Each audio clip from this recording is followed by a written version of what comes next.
Alrighty, folks. How is it going today? Let's see here. What are we doing to start out? So I have been out of town for the weekend, and before that I had a fuck-ass unbelievable amount of fucking schoolwork that I had to do. So I haven't streamed in exactly a week. Oh my god, I've missed so much. What are we gonna do? What have I missed? Let me just make sure that I've got everything set up on the desktop here. Man, I don't even know how to stream anymore. It's been so long. Oh yeah, that's right. That's the last thing I was gonna do. Just set up this thing right here. There we go. Everything and nothing. Well, first, I want to look at this thing that you linked to me over here.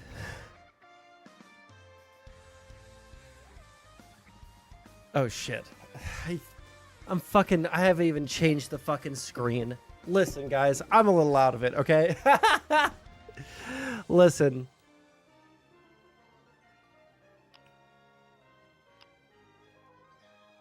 Okay, I think we're good on the music now. Okay, I think we're good on the abstract liquid thing. I think we can go ahead and just start right here. How's it going? When was this coming soon? When the fuck did this happen? What the fuck is this supposed to even be?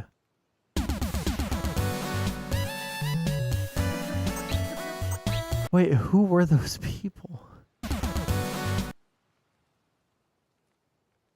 I have no idea. I think this is Mr. Girl. I have no idea who the rest of these people are supposed to be.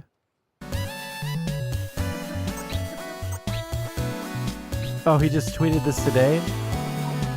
Hey, let's go. Hey, Professor His Squad is the most dangerous.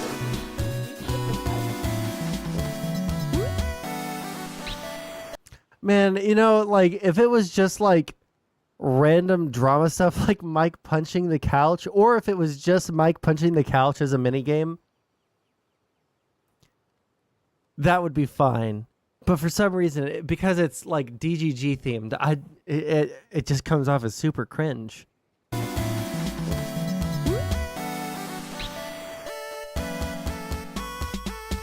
It's obvious that my hands are cold.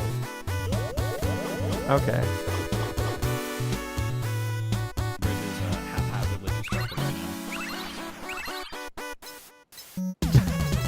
Say it! No! No!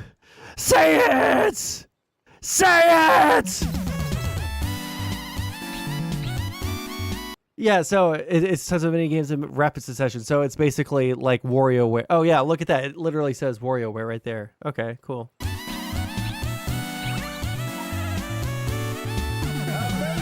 I'll give a controversial food walk. This is just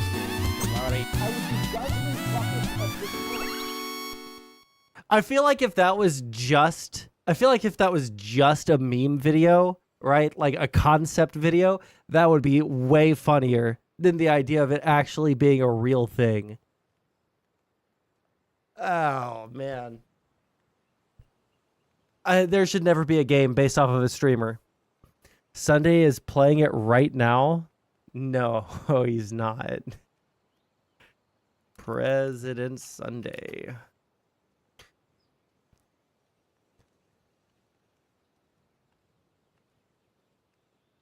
Censoring the word retard in your stream.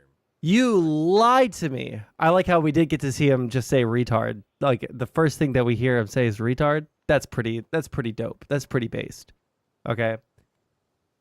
Well, let me also default. Oh, reset to 100 volume. There we go. But he's not even playing it right now. You fucking lied to me. What was his verdict?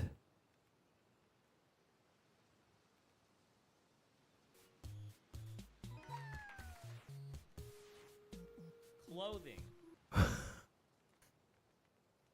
Why does he look so perturbed? is the ultimate simulacra, okay? If somebody needs clothing to communicate some message or idea about themselves, they Oh, probably there's are a arrows. pretty empty, sad person.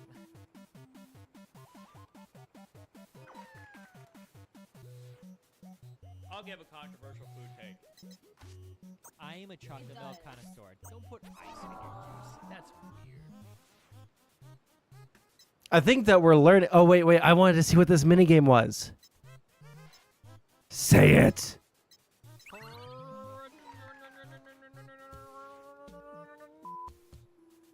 Oof. He is beginning his orbit? True. Alrighty, let's see here. So I also re-downloaded Valheim because it's been a while since I've like sat down and played a game on stream. Should I play one of the old characters? One of the many variations of my name? No, we're gonna start from new.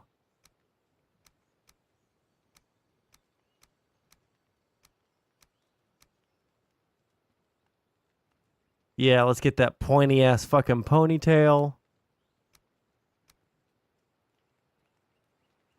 Fucking flail beard.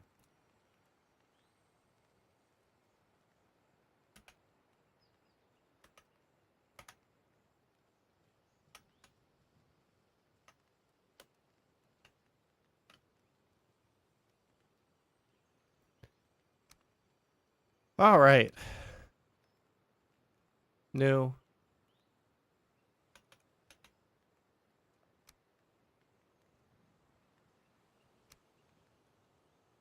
If you guys want to play, the password is SONDSOL.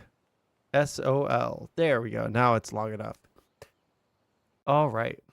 Content suggestions has been edging for weeks. Listen, here's the problem with the content suggestions, okay? I feel like my interest in stream topics has become less and less esoteric. Come on, wait for the program to respond. Yeah, no, I think that my interests in topics for stream has become less esoteric, meaning I don't really care to argue about philosophy anymore. I don't really care to argue. I mean, like, I'll do it. I'll explain why I believe a thing, or if there's like a moral question, why I believe that thing.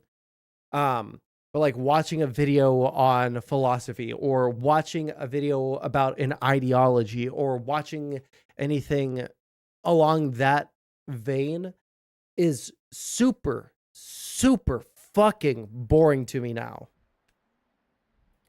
I also think that the conspiracism from like conservatives, like, yeah, it would probably be a good move. Wait, how loud is this game? Fuck. Settings.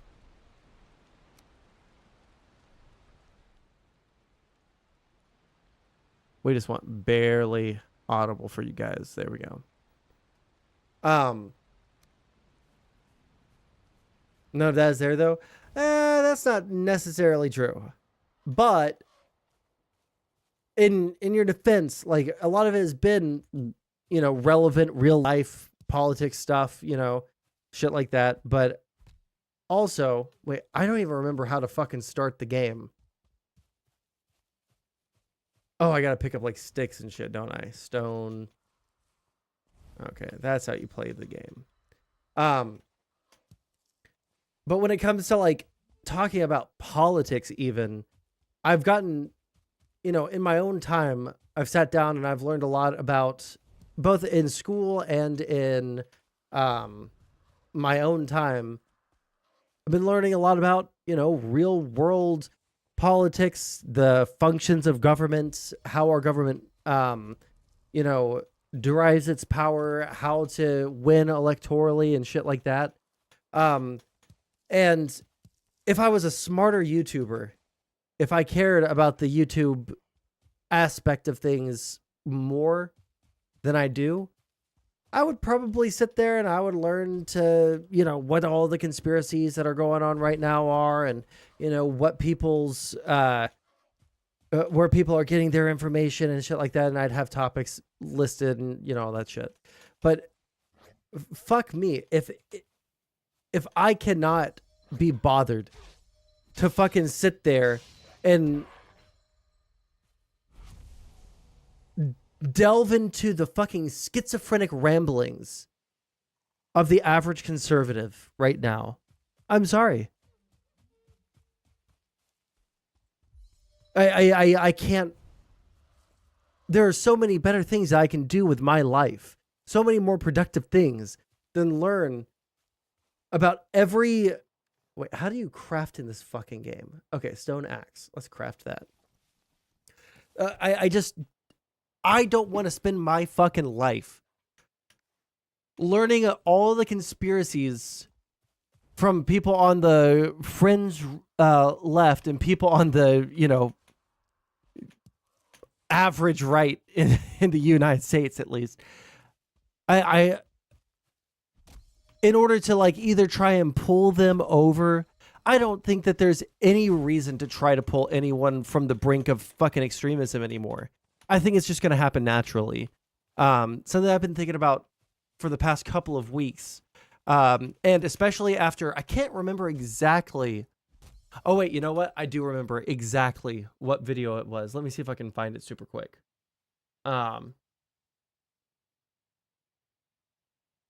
I know that he put out a video about the JFK assassination. His last name is Mung or some shit. Munger.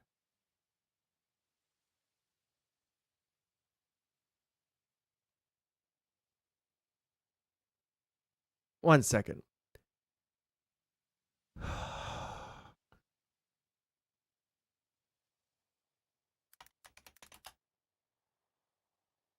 Sean Munger.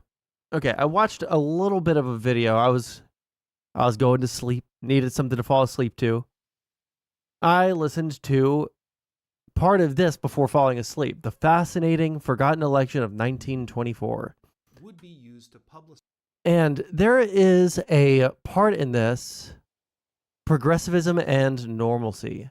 This section right here. I was still awake while listening to this part, and it basically boils down to, throughout the early 1900s, and especially in the the 19 teens leading into the 1920s, there was a lot of extremism in the United States, right? People were, there was popular socialist movements, there were popular labor movements, all that shit going on. And for a while, those sorts of things really, spoke to people and really got them to go out and really got them to, become politically active or, protest and shit like that. But by 1924, for that election, people were kind of really fucking sick and tired. Really fucking sick and tired of the constant, extreme takes that people were giving in politics, on the streets, the fucking socialists, the fucking more far right people. People really just wanted things to chill the fuck out. Chill the fuck out. And once things got to that point, all of the extremist candidates, all of the extremist politics kind of petered out because, we'd been doing that for 10 years. And none of the politicians that were elected because of the extremism or because of the ideologies were able to get anything done. Kind of the populism problem, right? You promise everyone that you're going to stick it to the elites, right? You're going to tear down all these systems that are affecting them, or that people have a perception that it's negatively affecting them and shit like that. And then after these people get into office, they either can't get rid of these institutions that they say are fucking people over, or they figure out why the institution functions in this way, and then they won't get rid of that institution. And it's like, okay, I think that we haven't yet, but we're beginning to see that happen in the US right now. I think people are super fucking tired. I think people are super fucking sick. I think people are super done with the constant, ever present, extreme shit going on in our politics. And I think people do genuinely want things to chill out, return to normal for a little bit. I think that that's where we're headed. I think that even it's kind of funny, like even lefties are starting to see this, and so they're trying to go crypto lib. I had a now I can't show this because I respect Wick. I respect his wishes for his Discord server. I don't want to get banned, but I got into a fight with Joe Lewis in Wick's server. And you guys, if you want to like go through the work to scroll up to whatever day that happened on, then feel free, right? But he basically was saying like he doesn't care if men get raped because we haven't solved the problem of sexual violence towards women, right? On the macro, well, let me be more good faith. He said that he doesn't care about male sexual violence towards men on the macro. He doesn't care about it on the macro because we haven't solved the problem of sexual violence against women, which is fucking insane, right? He brings up all this stuff about patriarchy and shit like that, and then, oh, fuck off. I was totally going to hit that stupid fucking deer. Why did I bring this up? Oh, but he's sitting there, he's talking about, you know, how women are suffering under patriarchy and all of this stuff. And I brought up how, you know, there's this unbelievably selective empathy that comes from lefties, right? If you are part of like the groups that they think should be given empathy, then they will fight to the death. Even if you're in the wrong, they will fight to the death to defend you because you're part of the groups in their minds that deserve empathy. But if you're not part of the groups that deserve empathy, then it literally anything can happen to you, including rape. And nothing, you know, like who fucking cares? We haven't solved the problem against that's affecting the people that deserve empathy. Power structures, which I don't know if you guys know this, is a very, very lefty way of thinking. I don't mean that just in a like I hate lefties therefore they bad way, right? I mean that in a lefties look at everything through power dynamics and kind of decide good or bad based off of like those power dynamics, right? Okay, one sec. Let me see here. We need a hammer. We need a club. Let's build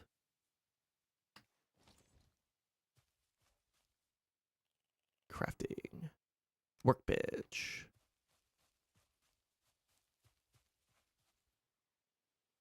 Really? Why is right here the best place for you?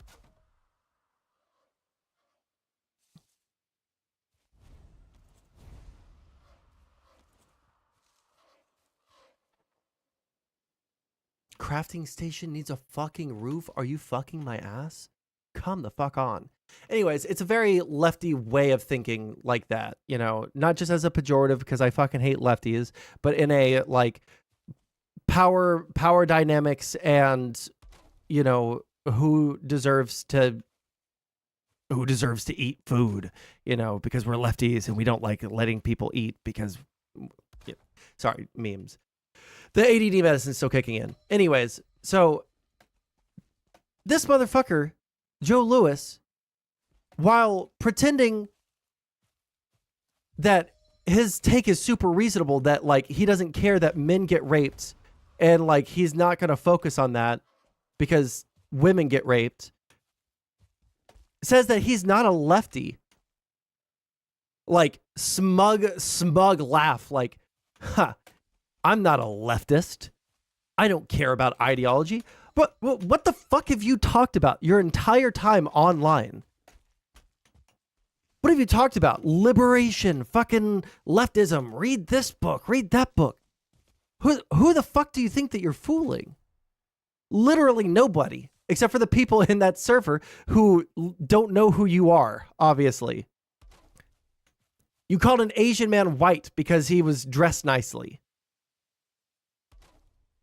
I guess he didn't have the fucking straw hat, so he wasn't Asian enough to you.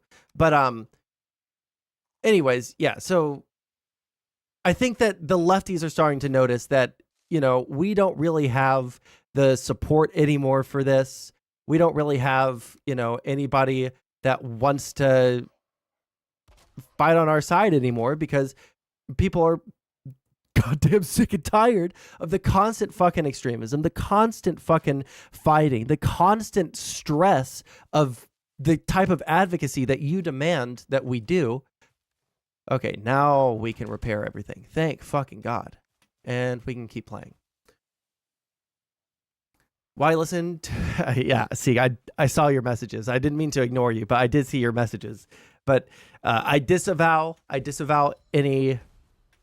Well, actually, nobody knows, so never mind. Anyways,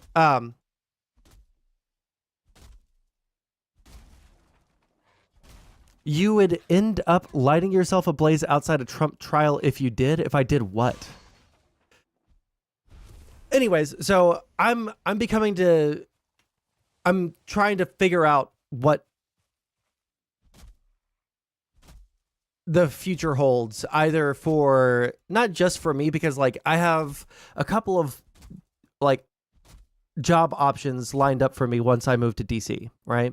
Yes, I disavow our private DMs. But oh yeah, if I listen to right, yeah, I had Aaron Bushnell or whoever the fuck this guy. Oh, you know what would be super fucking funny to actually, I don't even know if we can do this on YouTube. Would it be against YouTube TOS to look at the schizophrenic ramblings of the guy that set himself on fire outside of Trump's trial?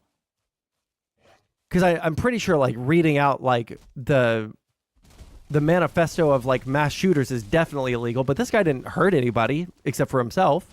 So does that count? Or that's something that maybe we can look at some stuff for later today.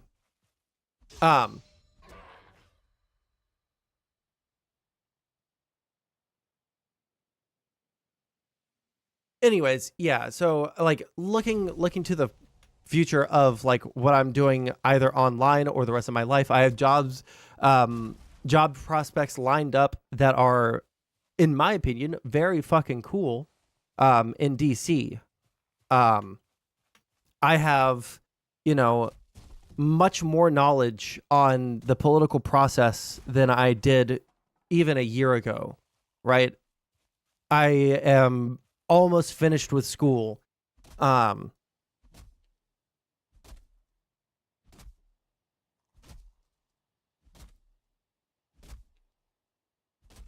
I don't see myself becoming more conservative, because that's like the whole meme, like the older, you know, once you start paying taxes, you become conservative, or like if you're not a liberal in your when you're young, you have no heart, and if you're if you're still liberal after you're 30, then you have no brain or some shit like that. I don't believe that that's true. However, I do think that is true for socialism. And I look at people arguing about socialism and how like people are continuing to try to push those lines, even though like people are starting to really not give a fuck. People are starting to really not give a fuck about like the social pressure even, which I thought was the strongest part of the socialist lefty movement. I really did think that the only thing that would stick would be the social pressure. You know, like we're going to shame people out of doing XYZ. We're going to do, you know, ABC. But people don't want to deal with these people constantly shaming them for drinking Coca-Cola. People don't want to constantly get shamed for doing normal fuck-ass things like running through Starbucks to grab a quick fucking latte on your way to work. People are like kind of fucking sick and tired of that. People want to go to fucking school. People want to go to school, but they can't because there's loud, fucking angry, and arguably, but I haven't looked into this, so this might be misinformation. Wee woo, you know, headline reader moment. All right. Possibly violent protesters on Columbia University's campus to the point where like the student leader or whatever person in charge of like student outreach to Jewish students sent out a message to all of the Jewish students at Columbia University and was like, hey, listen, if you can avoid it, don't come to class this week because Columbia has shown that they have no capability of keeping us safe. We don't have the capability of keeping ourselves safe. So if you can, just don't show up to school because this is not normal and this is super dangerous. People are tired of fucking living in this world that we have created for ourselves, you know? I don't think Kick or YouTube cares. Kick doesn't give a fuck about anything. YouTube absolutely cares about reading manifestos and shit, okay?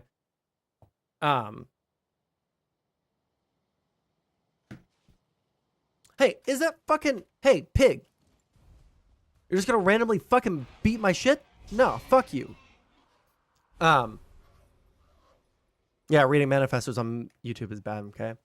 But yeah, it's just getting to a point where I don't think that people really care that much about ideology.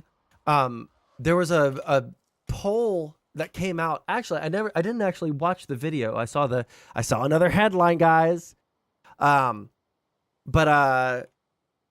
what's the word I should look up?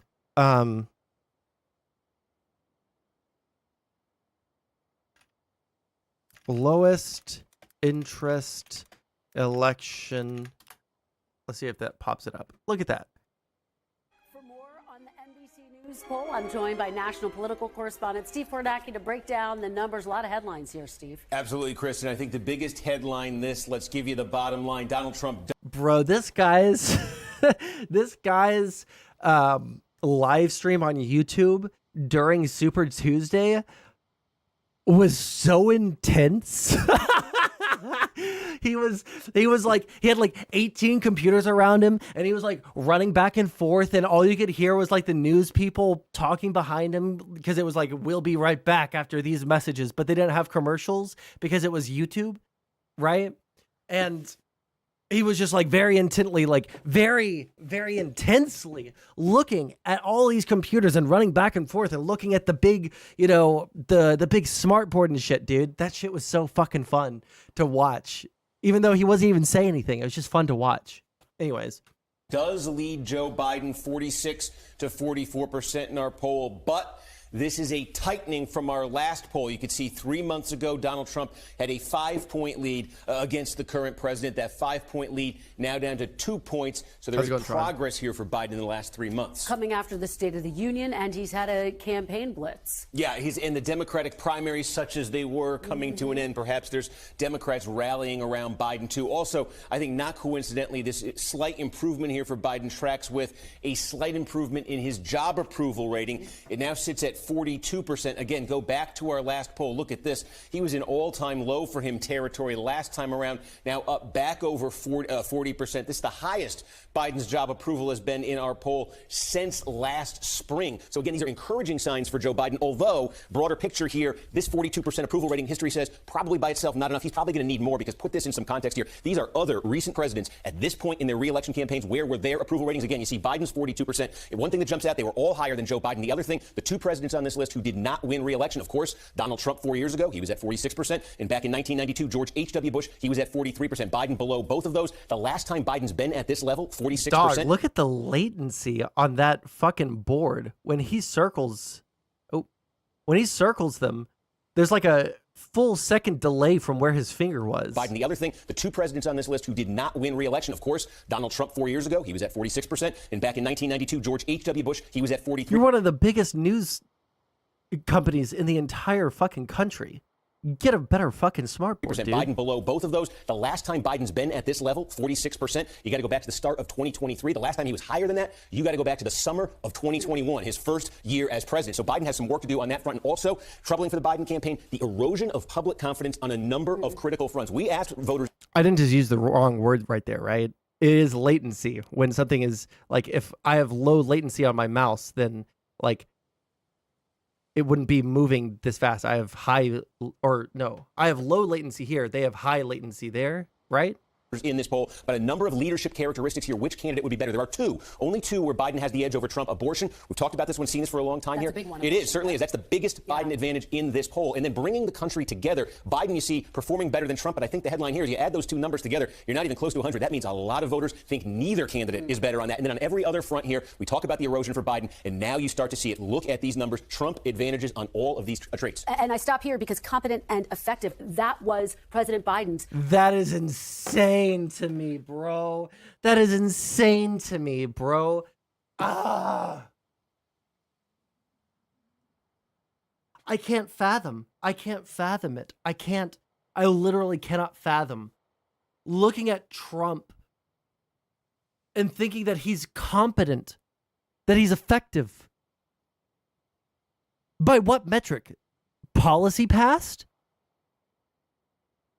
He's not effective there.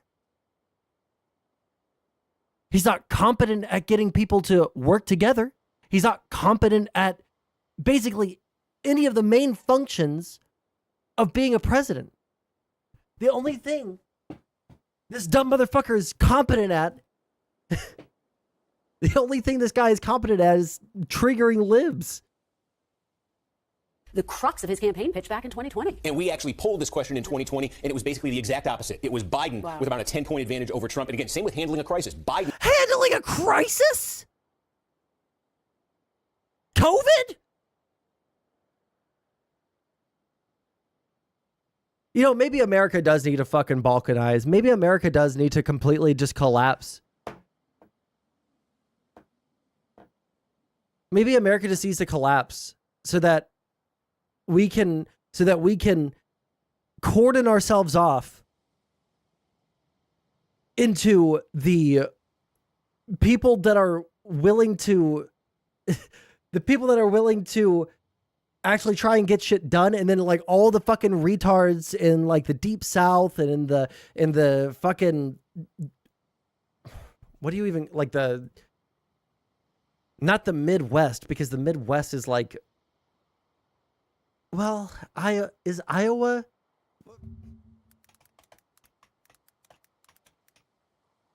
What states are the Midwest? How did it know? That is too many states to be all considered the same geographical location. Ohio, Michigan, and Wisconsin, Illinois being similar to Kansas, Nebraska, South, and North Dakota? I don't think so, Tim. I'm sorry. I don't think so, Tim. That's some fucking insane shit. But basically, like, let's look at, let's make sure it's not going to dox my location. Ha ha ha. Okay. Like, we can even let some of the conservatives over here play ball, okay? Let's take this half of the country right here. Maybe we could include Georgia, right? And then everything from Florida over through, fucking up through Missouri to Iowa. We can Minnesota's an edge case, but we'll keep Minnesota in the good people. All right. Or I'm sorry, not the good people, the smart people. Right. Let all the retards live in this general area, right? And then we can have like, Portlandia or, Pacific Northwestia over here, plus Nevada. And then they can have their own little country. And that's how we need to balkanize. Have 3 separate countries where there is, at least semi-competent human beings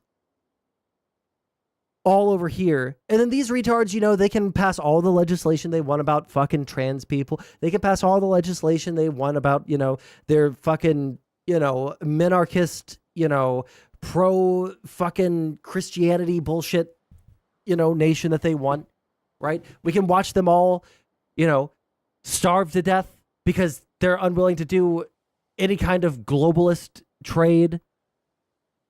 And, I have no love for the West Coast, okay? West Coast can do whatever they want to fucking do. But like, fuck, dude. I genuinely cannot imagine nearly half of this country looks back at COVID and thinks Trump handled that well. Had the edge over. We need more 2016 meme videos as everyone acts like the world has ended. I don't know what you mean, 2016 meme videos. I don't know. I feel like the big difference in the USA are city people versus small town cities. Sure. But I'm not willing to balkanize the United States like that, okay? Not that much. But seriously, it's fucking insane to me. For Trump, and how about this? It's the former president, the current president. We don't really. By what metric on any of these things, dude?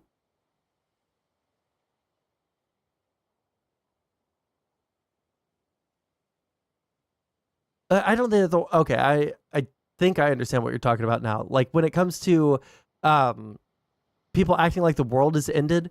Like, no, the world hasn't ended. We went through a really, really rough 4 years with a literal fucking, like, medically retarded, psychologically impaired, spiritually defunct, psychically fucking bereft. Fuck, there are like 3 words that went through my head and none of them were okay for stream. Like,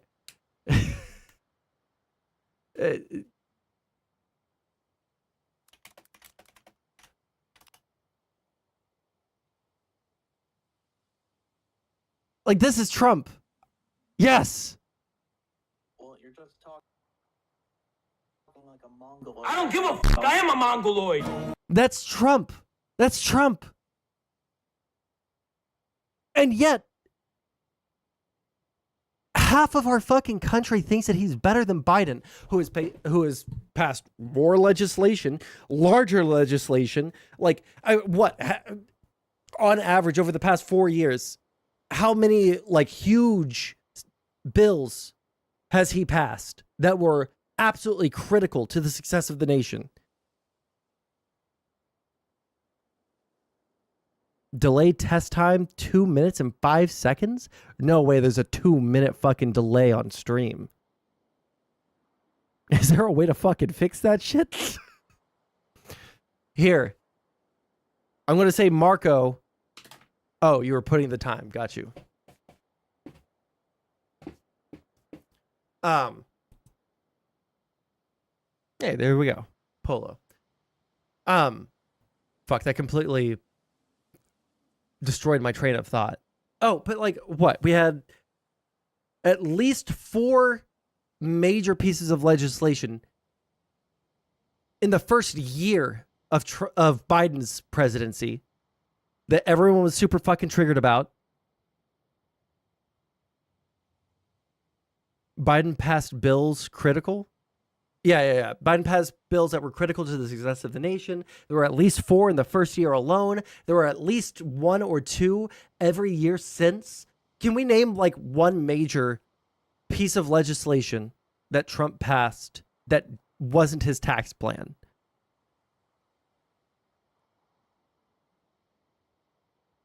A chat? Anybody?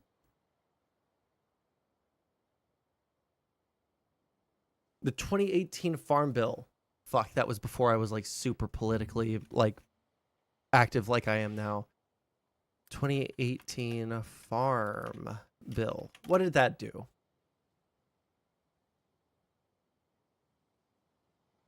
Wait, was this the protectionist shit?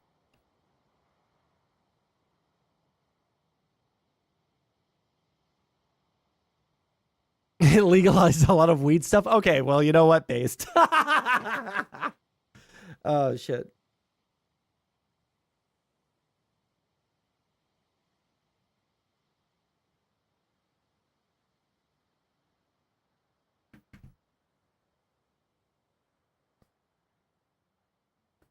Let me see here. Dairy more. Can we get like a what did the 2018 Farm Bill do?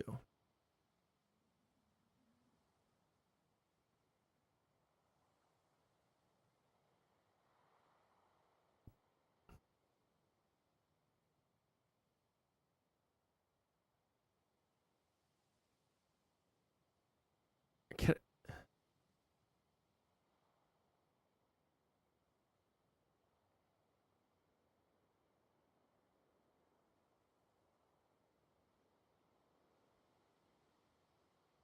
one second.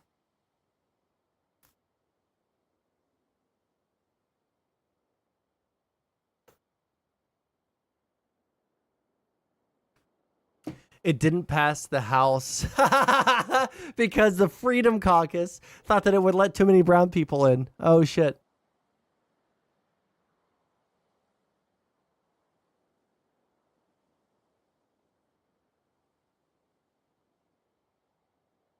It largely continued current farm and nutrition policy.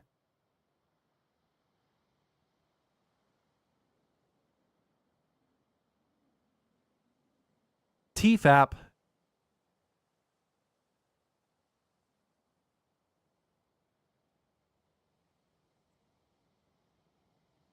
So it was like a continuing, it was just continuing mostly like old legislation.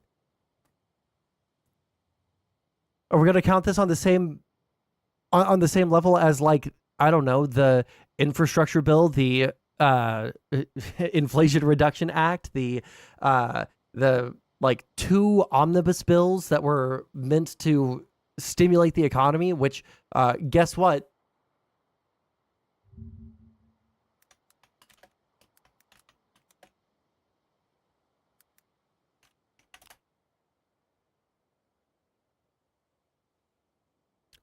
Can we get one that's like slightly more condensed that doesn't go back to the fucking 1960s?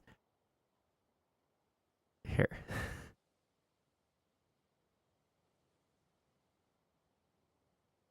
I mean,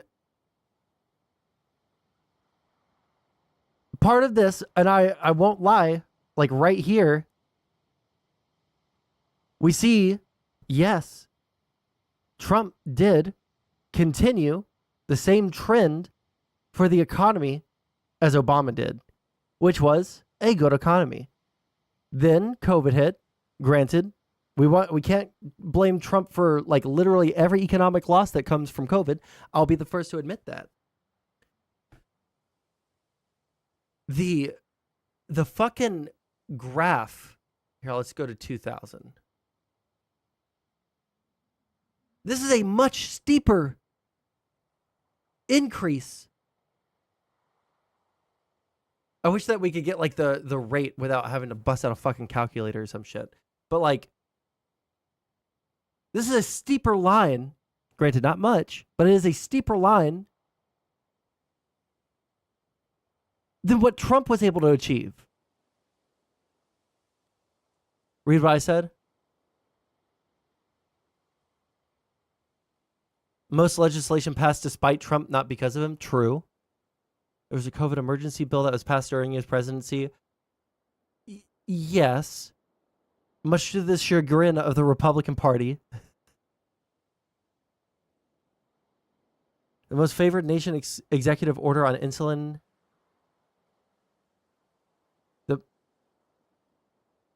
Is that the title of the bill?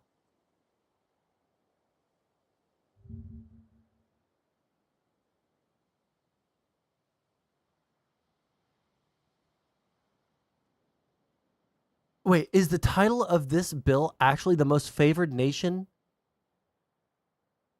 Bro, it's so fucking cringe. America's paperwork regulate drug prices by negotiating drug manufacturers.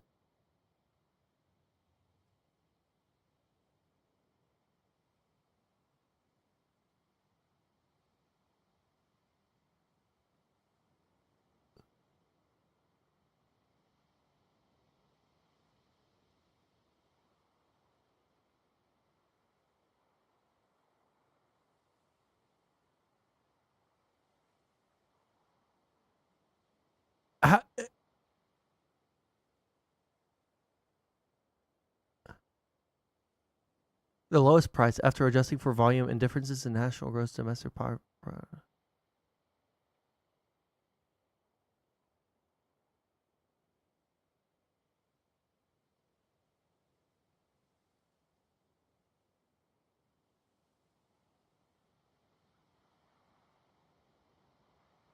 I don't like at first blush, I don't necessarily think that this is a horrible thing. I can think of like a couple of reasons, like economically it would be bad, but just because something has like a slight negative on the economy doesn't necessarily mean that I'm wholly against it. If it provides like substantial, what's the word I'm looking for? Substantial benefit to the average American. But here's a question. If Biden got rid of this executive order, did he not also in like the first 2 years of his presidency pass like through Congress some bill that I can't remember the name of that essentially just by reading like the first couple of sentences or I'm sorry, paragraphs or skimming the first couple of paragraphs did basically the exact same thing, but in a more effective way and through like the legislative process rather than the executive order process so that it's more cemented in law.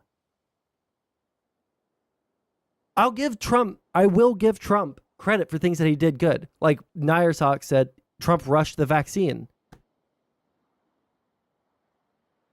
That was a good thing. The Operation Warp Speed, that was a good thing. But he can't run on it because half of his fucking constituency, despite all the ivermectin that they took, have fucking brain worms that have bored tunnels through every single important connection in their brain not related to fucking eating, breathing, fucking eating, shitting, pissing, and like saying insane batshit shit out into the ether.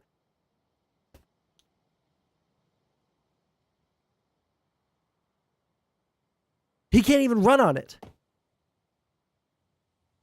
Biden's economy only looks better because of lower employment and higher wage. You mean lower unemployment, right? Actually, I actually don't know what the unemployment rate over time. And higher wages and more investment. I mean, yeah, like the graph that we were looking at here, we can see a steady increase here. But that goes back to, guess what? Obama's presidency. It's just a continued trend. I can't necessarily 100% knock 100% of the blame of the economic downturn during 2020 on Trump. I will accept that. That's totally fine. Some of it does. But the graph is steeper under Biden. The economy has grown faster under Biden than it did under Trump. But civilian unemployment rate, Bureau of Labor Statistics. Oof. Okay, so at its lowest point for Trump was 3.5, and we've been hovering around there, around the same for Biden. And I think like between 3 and 5% unemployment. No, hold on. 5% might be too much. What is the target unemployment rate? Is it between 3 and 5%? That's inflation.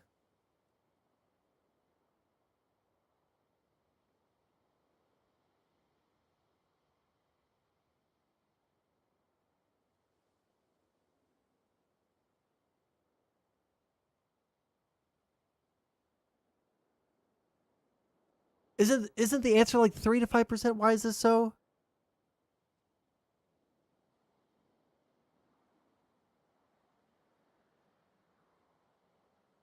As the U.S. unemployment rate gets below 5%, the economy is very close to or at full capacity. There we go.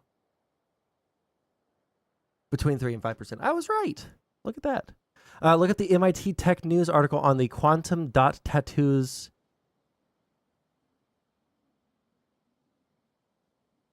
Promoted the chips. Well, give me can you give me like a reason to look it up? Like, oh, the MIT's article says Bill asked for the chips, and who is Bill? Bill Clinton, Bill Gates, and the JP Morgan articles for. Oh, sorry. I thought you were telling me to look up something here.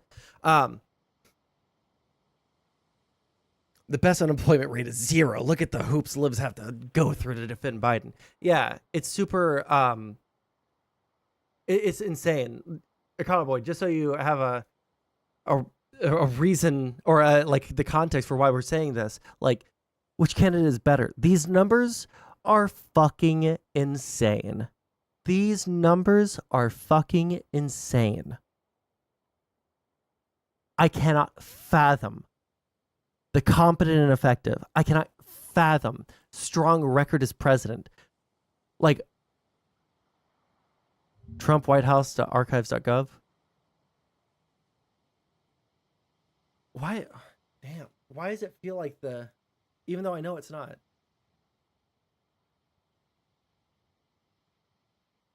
Fuck. I might have to run downstairs and grab myself some fucking ibuprofen. I've had a fucking crazy headache all goddamn day. And whenever the noise cancellation is on either these headphones or like some earbuds, it actually, it feels like someone's pushing plungers against my ears and like driving air into my brain. I will read what you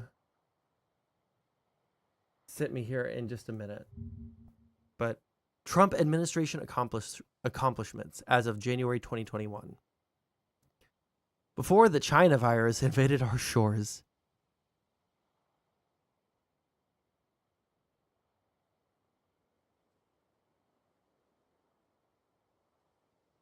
America gained 7 million new jobs, more than 3 times government experts' projections. It's going to be maybe jobs created by year chart. Can we see that? Job growth? Is that something that we can see easily? Bro, come on. Come on. I'm sorry. Like, this is a website from... Wait, hold on. Oh, hold on. This only goes to 2014. Hold on. I was about to say, that's an old ass. That's an old ass. Okay.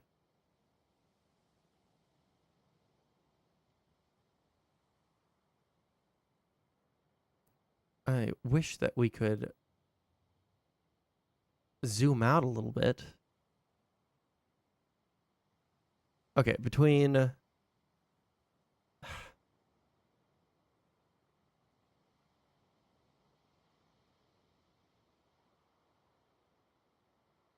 the reason that I want to see like a graph that I can actually fuck with a little bit and like change the timeline is because there were a fuckload of jobs that came back after COVID ended, and I don't want to give the impression that I'm being ultra biased towards like in an actually unfair way towards Biden. But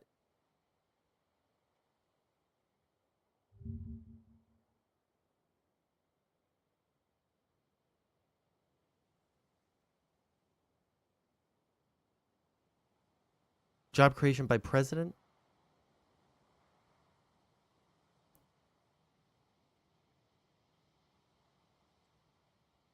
Actually, that's a lot more sloped of a graph than I would have guessed from Biden. Not even gonna fucking lie. Because I would have assumed that this sharp downtick and then return would be matched by an equal like sharp uptick and then gradual slope off. Sorry, this is boring as fuck. I'm autistic. See, this is what I was talking about earlier. I'm starting to get so normie pilled on politics, guys. I actually am getting too normie pilled, and it's kind of sad to me because I don't get the same joy I got learning about all these fucking crazy extremist ideologies like I did in the past. I used to love learning about what like a socialist actually was, learning what a fascist actually was. I loved learning about the initial part of my political education that wasn't just completely self-guided. The part of my like political journey where I was just like, okay, I've switched to political science as a college major. I'm starting to learn about that in school. It's all stuff that I basically know and from stream anyway, right? They ask us a couple questions about social and they ask us a couple questions about fascism. Woohoo. But like I think like the best thing that I've gotten out of streaming for the past, 4 fucking years, God, I've been streaming for 4 years, has been I have learned how to effectively research topics in a way that I can parse through information. I can look at that information, decide whether it's biased or not, and take from whatever level of bias the information that I think is the most correct without the spin, and then synthesize that with a bunch of other articles or information or data sets. And I think I can come to pretty accurate conclusions if given the amount of time to do the actual research. Like, I'm not going to sit down, do research for a week, and come out on the other side with a completely one-sided, ideological answer like I would have at the beginning of streaming, right? Like, that's been the greatest boon to my real life that I've gotten from streaming, I think. Along with all of you guys that come through to watch my stupid fucking streams where I give my stupid fucking retarded opinions and I say stupid fucking things all the time. Of course, I love you guys too. Could I send a Jordan Peterson link? Sure, we can do some Jordan Peterson memes here in a minute. What was I saying? Yeah, but it's super fucking boring for you guys because I'm sitting here like, ooh, look at line on graph. Line go down? I expected that. Oh, I didn't expect this. I wonder why that is. Obviously, that's super boring for you guys. We'll move on a little bit. But just like, I don't derive the same joys that I used to. I still enjoy streaming. I just don't know where the joy comes from yet. I knew that the joy from streaming before came from, man, I love fucking arguing with people. I fucking love, I love, the blood sports. I love the drama of it all. I liked the paycheck that I was getting at that time. But I don't derive the pleasure centers in my brain don't activate in the same way that they used to. They see matchups like this. Well, now we can measure it. Who has the strong record? Not to say that they don't activate at all. They just activate for different things. But I haven't been able to isolate what it is that I enjoy about streaming still. And you won't let me put out the debate short? We'll do the debates short when I'm not so fucking agitated and headached that I would actually call someone an actual slur on stream. All right? Listen. I'm only human. All right? And when someone starts acting like a when someone starts acting like a mongoloid, I don't give a fuck. I am a mongoloid. When someone starts acting like one, I feel the need to say it. All right?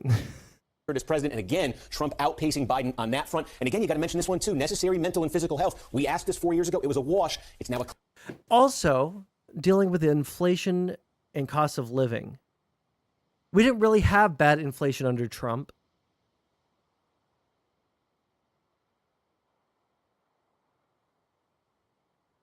So we don't know how he would deal with inflation. Right?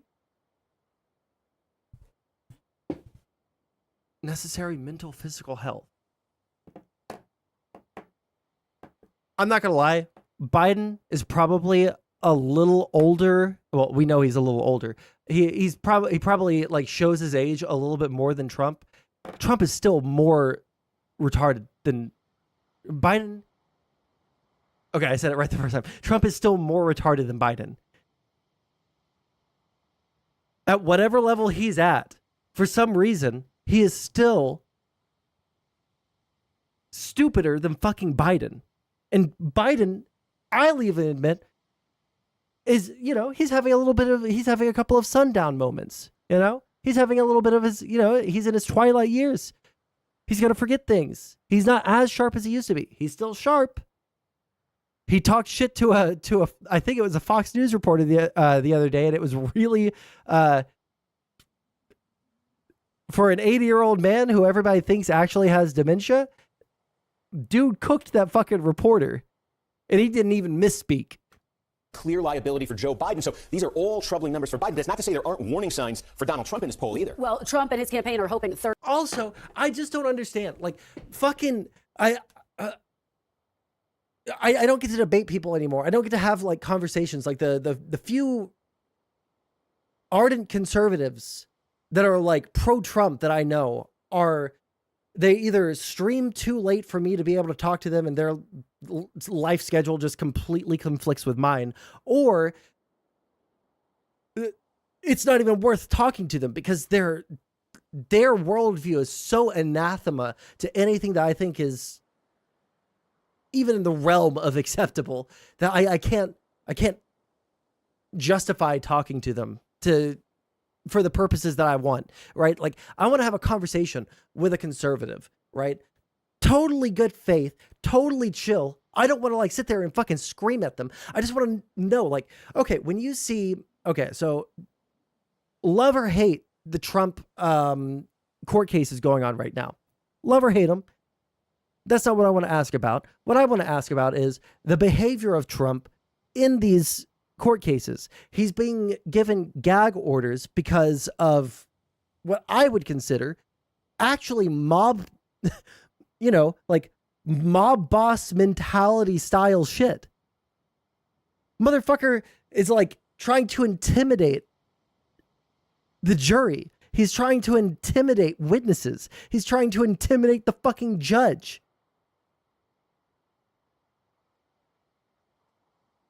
Do you not see a problem with this? Like, I wish that, like, for any conservative that I could have on my stream The problem is that most of them are going to be streamers, and most of the ones that are still willing to talk to me are like pretty centrist conservatives that I don't even know if they would necessarily support Trump, right? I can't fix that blind spot for me because I don't understand it. I genuinely don't. Every once in a while, I'll drop into, if you guys remember Drone Tech from my debates with him a couple of months ago, or I think he also debated Destiny recently. I don't remember what about. Like I'll pop into his Discord every once in a while and be like, hey, I'm just getting a temperature check in the room. Okay. KOE would be a good person to talk to. He is respectful if you are. I don't hate KOE. And I don't want this to come off as too much of a dig. That guy is playing a character. That's what I don't want. Okay. That's what I do not want in this conversation. I want someone who is being 100% totally upfront, truthful, etc. Right? He is super high energy. Yeah, I don't hate the guy. He's funny. He's like chill to talk to, right? It's entertaining to talk to him. But like, and I don't think he's a bad person by any stretch of the imagination. But fucking, I'm not gonna have a serious conversation with KOE, the guy who's, online persona is built around like a almost wrestling, like WWE type persona, But yeah, I want to get into the fucking the brainscape, okay? I want to see the ridges and the folds of the brain of the conservative that actually loves America, wants America to succeed, isn't just voting for Trump to trigger the libs. What rational fucking reason do you have to support this guy who has literally only created chaos? Who has literally only created chaos in our country? I don't even fucking care. I'm not going to lie. I don't care if someone wants to be a conservative or a Republican. If they want to vote for a Republican, I genuinely do not care. I have friends that are conservatives. We don't talk about politics that much, right? But sometimes we do, and we can have like a chill conversation and I can get like some insight with them, right? But when it comes to like Trump supporters who like fit into the same, what I would say is like the acceptable Overton window, right? Like the furthest left versus the furthest right that is acceptable in society. What my Overton window would be. There are just so many fucking conservatives that have broken out of, rational land, When did I become a leftist? If you mean leftist as in socialist, that would have been around 2019. If you mean liberal or left of center, then that would probably be somewhere in the ballpark of when I was born. I've always been way more liberal than conservative in basically every point in my life. But I did become like an actual socialist around 2019. It wasn't because of Noam Chomsky. I don't think I heard about Noam Chomsky until 2020 or 2021. And again, like the entire reason that I got into leftism wasn't because of scholars. It wasn't because of activists or anything like that. It was because of fucking YouTube. Okay. I got sucked into the fucking socialist vortex on YouTube because the things that they said at a baseline, the crypto fucking tanky lines of, well, I just want people to have healthcare. Definitely fucking got me because I didn't know about the very deep world of fucking ideology when it comes to politics. It's hyper autistic and it's hyper not useful to your everyday life, nor is it useful to life as a person wanting to go into politics. As opposed to supporting a sane candidate like Jeb Bush. I'm sorry, Jeb Bush is more mentally capable than Trump, right? Put the Jordan Peterson link in tabs. How long is this? Okay, I've spent a lot of time trying to figure out. Please stop.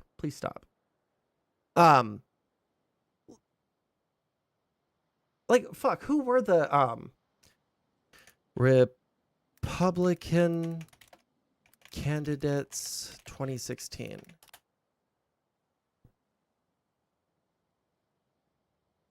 Let's see.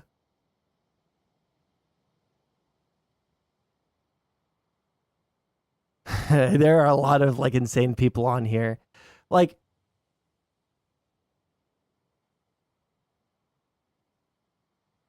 Chris Christie now is like a giga, like anti-Trump, almost liberal type dude at this point.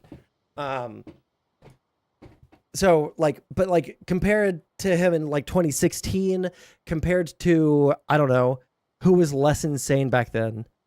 I guess he's the only person on here who was less insane back then, huh? Actually, what's this guy's fucking name again? He hasn't been relevant in a long time. Marco Rubio. I would say, with the exception of these four dudes and Rand Paul, the other guys right here are like fairly sane, even if I disagree with like 80 to 90% of the policies that they would put forward. Like I would not want them to get elected. I would not want them to be the leader of my nation. I don't think that they would be good for the country, but do I think that they would be as damaging as literally even a single one of these guys, including Rand Paul? No. But like, I think I would take literally, actually, the Scott Walker guy was actually fucking kind of crazy, right? Like, it would be a hard choice between these three if I had a gun to my head and I had to choose between one of these three guys to be president. I don't know who I would choose, but it wouldn't be Trump, okay? It wouldn't be Trump.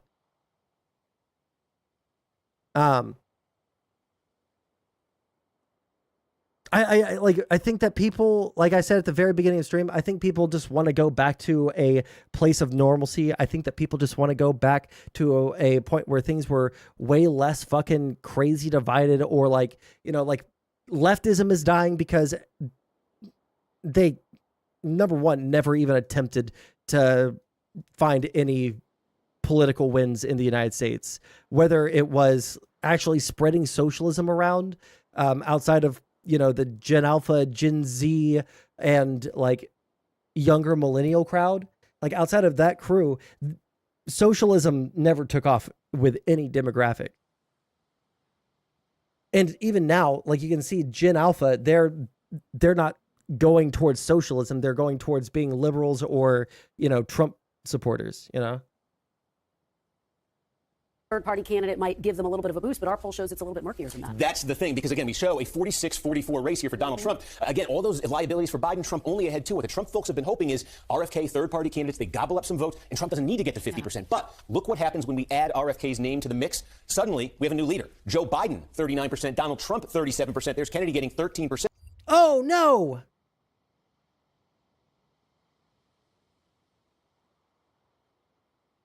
How do I undo?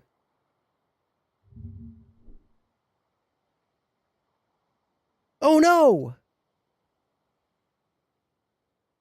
It's okay. Most of those tabs were unimportant. We can open this one back up. I've spent a lot of pause. We can go to my watch history.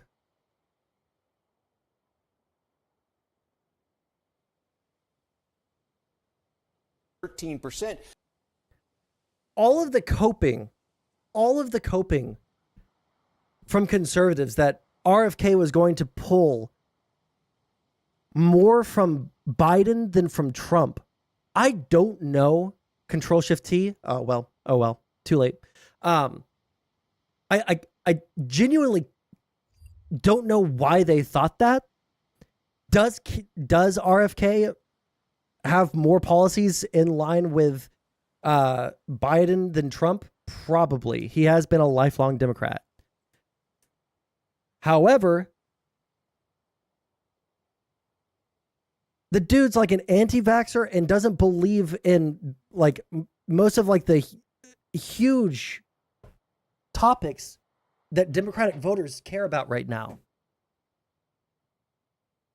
I'm pretty sure he's against funding, any defense for Ukraine. I'm pretty sure he's against funding anything for Israel. I'm pretty sure I know he's a fucking anti-vaxxer. He's like a race realist for some reason. And I'm not making that up. He literally thinks that like COVID attacks your body in a different way if you're black, white, or Asian or some shit like that. And so I'm pretty sure, I don't want to like say what I was about to say without RFK COVID race.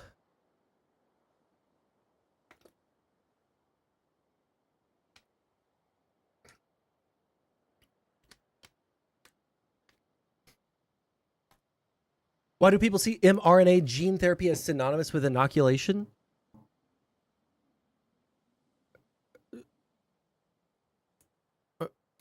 I'm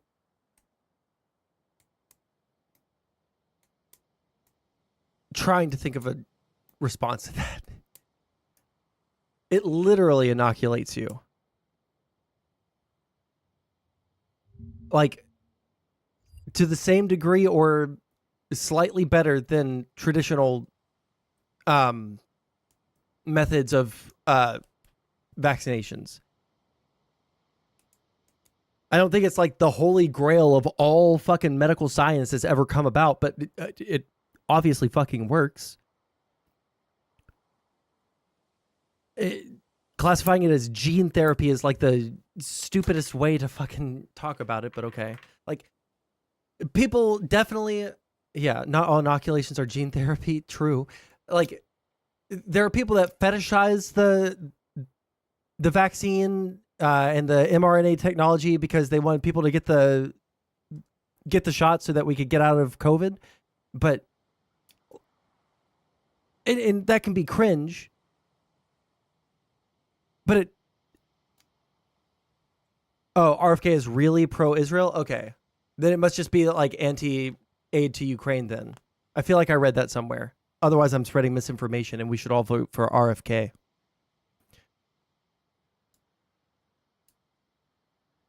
What were the claims that he said? Has floated a conspiracy theory that COVID was ethnically targeted white and black people and spared... Oh, COVID ethnically targeted white and black people and spared Ashkenazi, Jewish, and Chinese people. That's right. That shit's fucking crazy. mRNA orders the DNA to produce proteins. They could become hormones or any other protein. Beneficial or benign.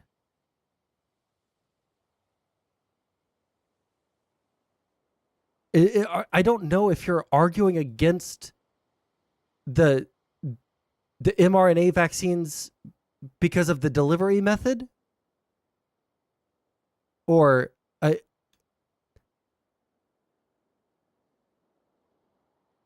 that seems like a totally neutral statement.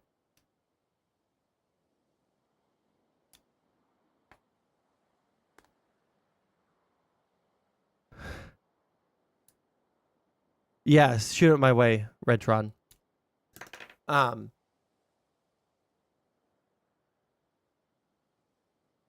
I thought more libertarians and hardcore conservatives were RFK supporters, as are some libertarian-leaning progressives. Yeah, I mean, like I would assume more libertarians, but libertarians are part of the Republican base, not part of the Democratic base. Some non-socialist progressives in your camp appreciate RFK's anti-war stance in regard to Ukraine, although I think his anti-Israel critiques are bad given the existential threat Arab Jew haters pose in terms of terrorism. You're not beating the Panda Man allegations. I know who you are.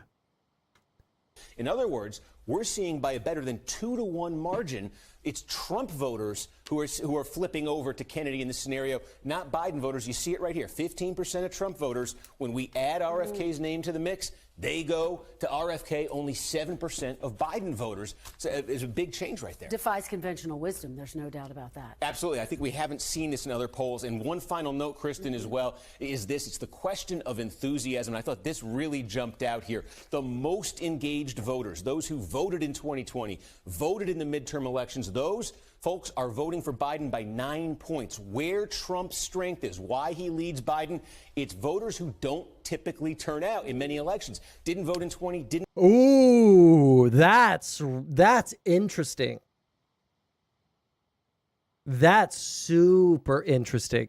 If you guys didn't know, in every election that you've ever seen where someone is trying to bring out the vote from people who traditionally do not vote, almost always lose. Like, I think like 9 times out of 10, not even as a joke. The people that are going to vote are the kind of people that go out and vote normally. The people that don't go out and vote on average in election years, even if you're enthusiastic about one guy over the other, I mean, look at Bernie Sanders. Look at Bernie Sanders. Dude was very popular in the Democratic Party. Dude was fucking, you know, a leader, probably still is a leader in the Democratic Party, but we don't hear about him much anymore because Biden's such a giga chad and gets shit done. But if this is actually how it is, then it's looking very promising for Biden. I mean, as things stand right now, the things do look very, very, very promising for Biden. But 1 second. Just that inoculation is an established science, but mRNA therapy is highly experimental. It's not highly experimental. It's been tested now. If it's been tested, it's no longer in the experimental phase. It is now in the practical application phase.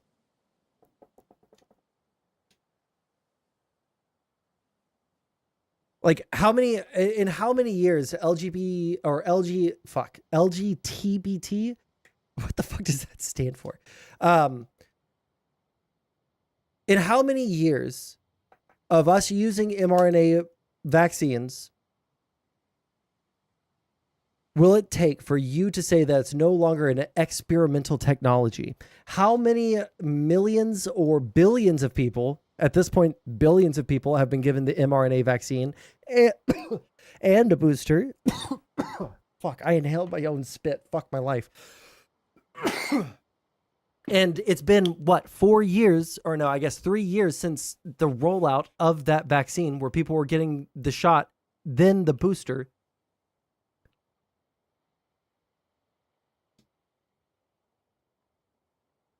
Well, hold on. It does more than inoculate, or it can do more than inoculate?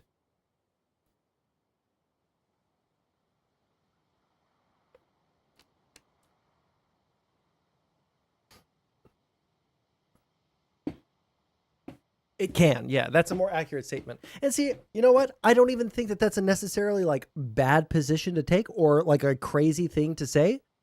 See, like I'll take your word on it because I haven't done extensive research into mRNA vaccines in like 3 years. So I'll take your word for it. But here's the thing. If it works, it's out of the experimental phase. I think it's time to like stop freaking the fuck out about mRNA technology until a point where someone's trying to do something with it. Like you're saying, I guess it could do some more shit than inoculate. When people start talking about doing that stuff with it and it starts having negative effects, no, we can start having conversations about what applications of mRNA technology versus, traditional methods of therapy are better, right? But as it stands right now, like, what's the point in soying the fuck out over mRNA vaccines? What's the point in freaking the fuck out of COVID still? Like, whether like on the conservative side where you're freaking out because, oh, they're going to lock us down forever and they're never going to give us our freedoms back. Or if you're on like the crazy, Twitter lefty side of things where people are still shaming people for not wearing masks fucking 3 years later, 4 years later. Like, come the fuck on. Why can other people send links but I can't? I have no clue. Here, real quick. We'll see what this is right here. Was it a video or was it a... Oh, just a... Man, it would be way more entertaining for stream if it was a video, but... Blah, blah, blah.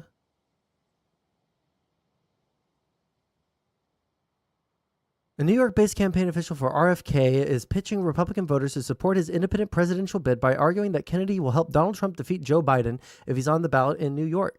Rita Palma, who has identified herself as the Kennedy campaign's state director in New York, has repeatedly made the case, including in a meeting with the Empire State Republicans, that efforts to put Kennedy on the ballot in New York will help get rid of Biden, which she called her #1 priority, and make it easier for Trump to win the historically Democratic state. Oh, man, the cope.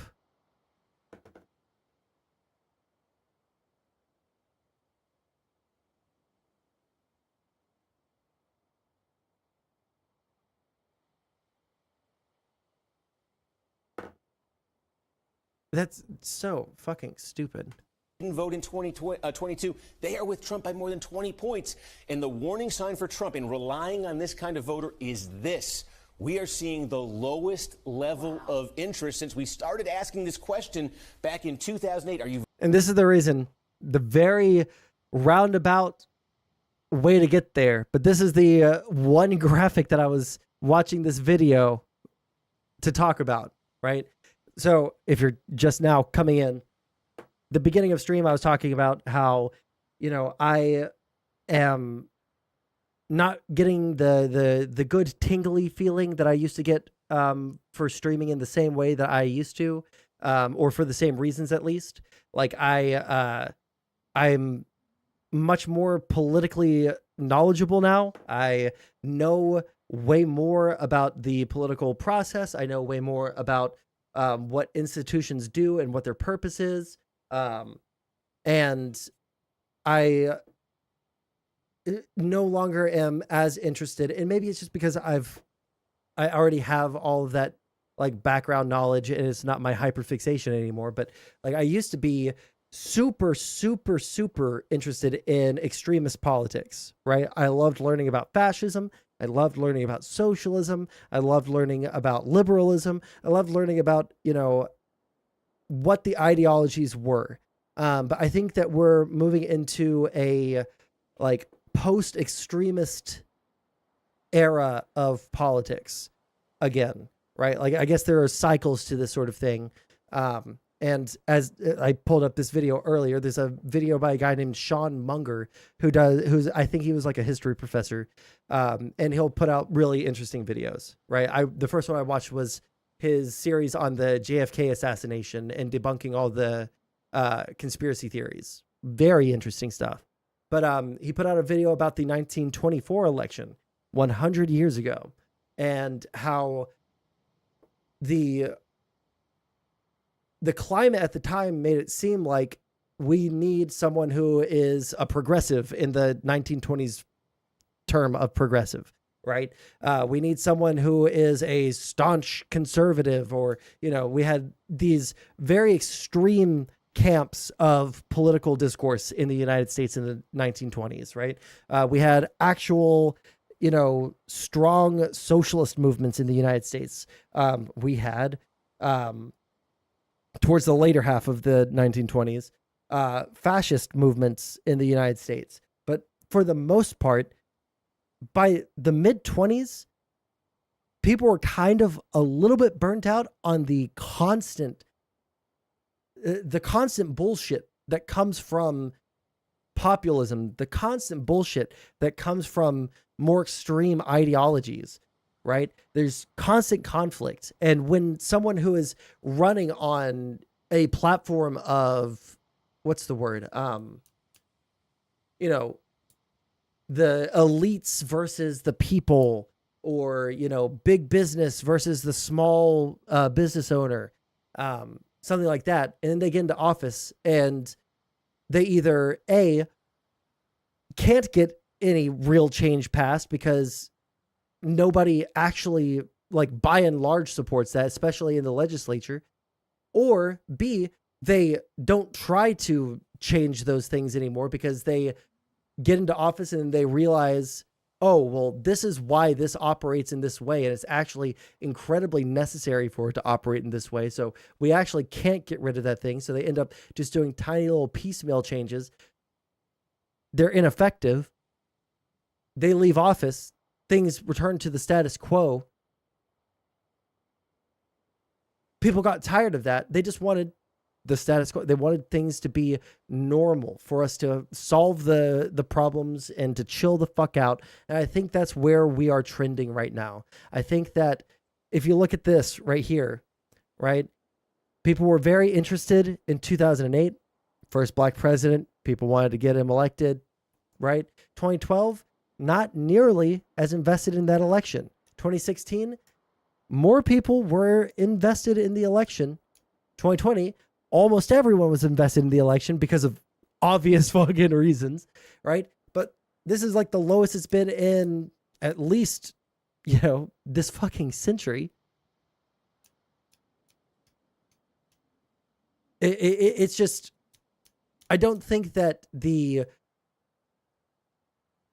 politics of like ideology or of identity politics or of insert my pet, worldview. I don't think that the politics of these things are going to stay around for much longer, which for me is great because goddamn am I so fucking sick and tired of seeing people, on Twitter, like, going around and protesting at fucking Columbia University and being mean to just like random Jews on the street, right? Or like speaking on the left side, right? Like people doing that, like pro-Palestine supporters, or people shaming people for not wearing fucking masks for COVID in 2024, the year of our Lord, 4 years after the COVID pandemic broke out. And we have all the means by which to try and keep the numbers low or to protect yourself. And on the right side, I think people are getting really fucking sick and tired of seeing this man's fucking face fucking everywhere. I think people are, like, outside of his base, I think people are kind of like, do we have to? Like, people don't like Biden, but do I think that more people are going to go for Biden because he's at least way chiller, isn't as fucking demonic in his rhetoric towards fucking news anchors or news stations or shit like that? Like, people want things to return to normal and be chill again so that they can focus on their real fucking life, I don't care about libertarian activist Dave Smith talking. You know what? Fuck it. It's a YouTube short. We'll watch it super quick. Whether or not this. Oh wait, hold on. How's it going, Abby? Kornacki and his fucking graphs. Oh, is that, yeah. But do you know what happened to all those missing votes for Trump when the Divs stole the election? Listen, I do. They've had them stored in my house. Everything off screen is actually just piles and piles of unsubmitted Trump votes. But don't tell anyone I said that. I'm only saying that because we have 16 people watching, okay? It is going to be more transmissible than what we've seen before. That's the key question. Certainly at this point, it doesn't appear more pathogenic, so it doesn't appear to be more dangerous. This is a dream. So you got something that's less deadly and more transmissible. That means all these people that never had natural immunity, perhaps some of these boosters have actually worn off. They'll get this other thing, which is an even lesser degree of a cold, and then they'll have some degree of natural immunity. Yes, sounds to me like we've got a good situation here. Yeah, so here's the correct answer. Her question was, how worried should people be about this? And the correct answer is not at all. There's no reason to be worried at all. Even by what this guy is saying, there's no reason to be worried, okay? All indications suggest that these new variants are no more deadly and possibly more contagious. So it looks like the trend of less deadly and more contagious is continuing. Whether or not this is going to be more transmissible than what we've seen. That's actually not a bad take from the second guy. What before. the first That's guy the say key again? question. Certainly at this point, it doesn't appear more pathogenic, so it doesn't appear to be more dangerous. This is a dream. So you got something that's less deadly and more transmissible. That means all these people that never had natural immunity, perhaps some of these boosters have actually worn off. Yeah, no shit. The boosters have worn off. Why do you think you need a booster shot?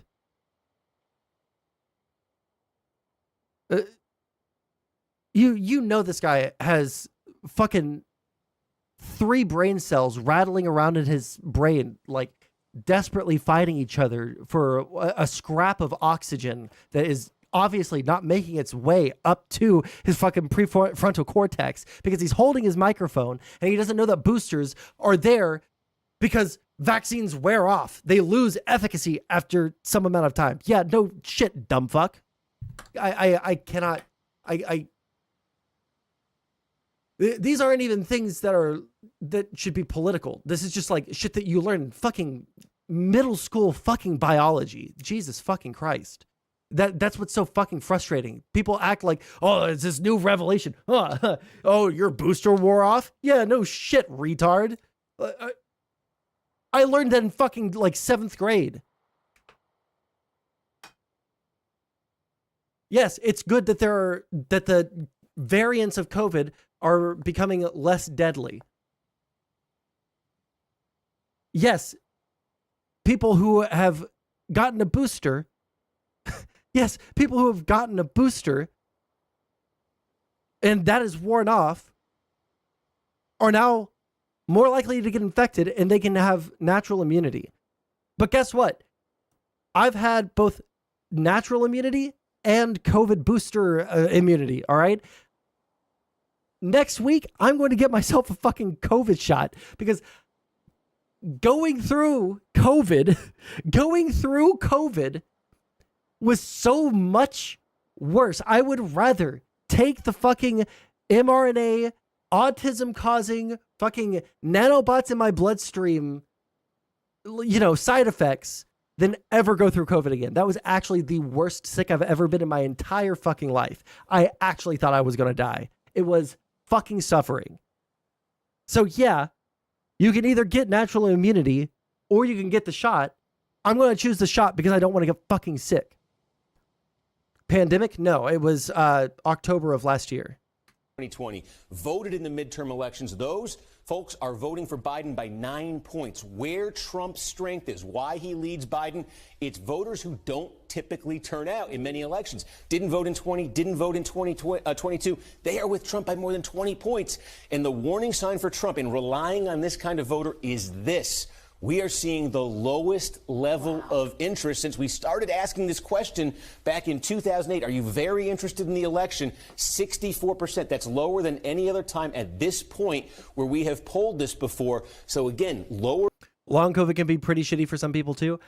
Here's my question. Like, I have heard some of the most extreme fucking claims about long COVID to the degree that it feels like DID, dissociative identity disorder, which we've talked about for the past week and a half, 2 weeks on stream. Okay. There are studies that show that it's real, and there are some studies that say that it's false. I'm not necessarily against the idea of it being real, but some of the things that people say about it are absolute. Yeah, a huge range of how serious or mild it can be. But like, okay, there are some people that are saying that they literally can't walk anymore because like walking from like their couch to the kitchen to make themselves a bowl of cereal like knocks the wind out of them. I think like maybe if you worked at it, you could build up some fucking stamina. Maybe you got really sick from COVID and then, maybe you had lingering symptoms for a while that did make it hard for you to walk around. And now it's time for you to hit the fucking treadmill and build up your fucking stamina again. But that's just me, Okay, that is not what I have heard from long COVID. If it's just like you have lung scarring, yeah, obviously. But I don't think that that's long COVID, right? Like having scarred lungs or some shit like that is just your body being damaged from COVID. Long COVID implies some long-term syndrome that is lingering from your infection from COVID who's like, what are the ranges of symptoms for fucking long COVID?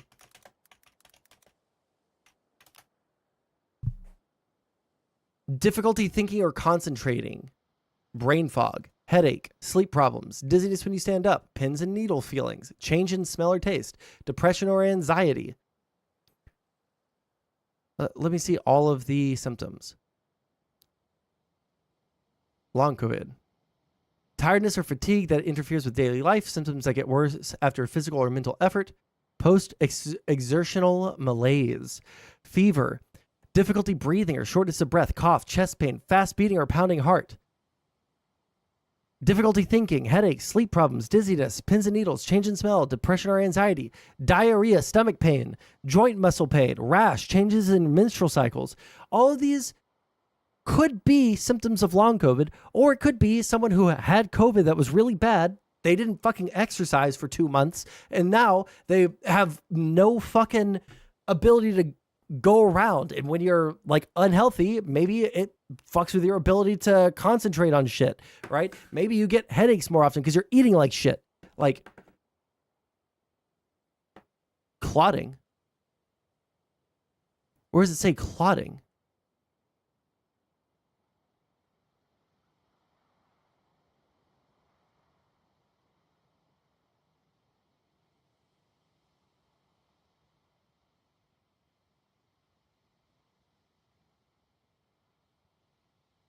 COVID itself, sure. I could imagine that, sure. Anyways, let's please finish the video. Or interest, maybe those voters who were in the polls are saying. Wait. There are several hypothesized mechanisms for long COVID pathogenesis. That's right, including immune dysregulation, microbiota disruption, autoimmunity, clotting, and that's where you got it. And endothelial abnormality, dysfunctional neurological signaling. And now we're getting into more things that I don't know. Yeah, I just feel like I feel like people put too much on that.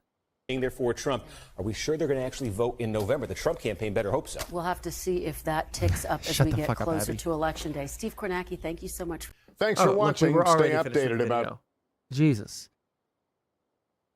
Anyways, that was a almost 2 hour and 45-minute long roundabout way of saying that I still enjoy streaming, but I also don't know what parts of streaming are the parts that I enjoy. It's not the same things that I used to. I think that people are trending towards trying to be more normal, instead of more ideologically whatever. Yeah, that's my segment. That's my explanation. Anyways, how are you guys doing? How's chat doing? YouTube chat, how are you doing?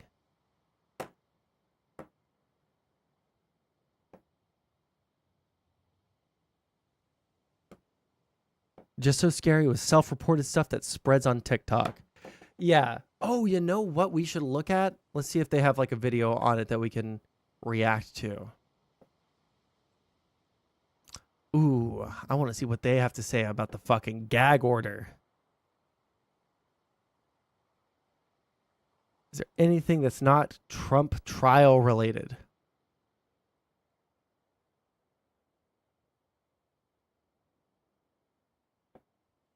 Interested in that.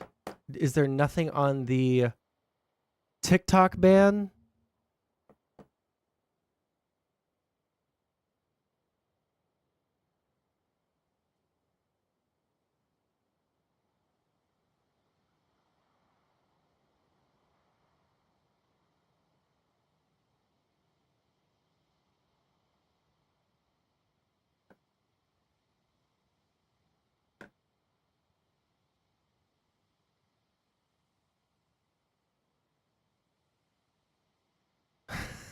God, fucking tabloid-esque fucking CNN thing.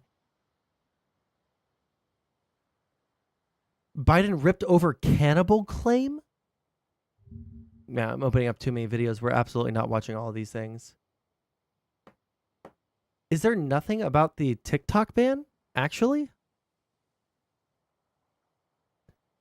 Okay, here's something that maybe you guys can give me some a temperature check on. I think that my most anti-freedom of speech take right now is that social media has been the biggest detriment to the human condition in terms of progressing than anything else because of its ability to spread false or misleading information about political issues and social issues. I think that, and I don't know if Facebook parent company Meta blocks political content. Let's see. So what Meta did on Facebook threads and Instagram, or Instagram threads and Facebook, I believe, is there is now an opt-in to see anything that is political in nature. So like basically any political content is going to get what's the word I'm looking for? Not demoted, but devalued in the algorithm to where you have to actively search for it in order to see it. And you have to opt in order to have that pop up in your feed or to have that feature turned off, right? You have to opt in to seeing the political content. I think, and obviously this wouldn't be a something that Congress could pass or that we could legally mandate. I think every single social media site should do that. With some exceptions. I think that there are some places where it is not by a huge margin, but by some margin, it is harder to spread misinformation, right? I think that YouTube is probably one of those places.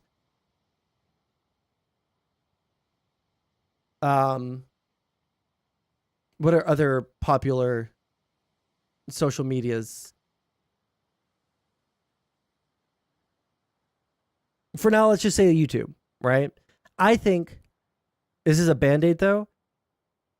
Listen, what else can we do? Ban people from spreading misinformation with the First Amendment?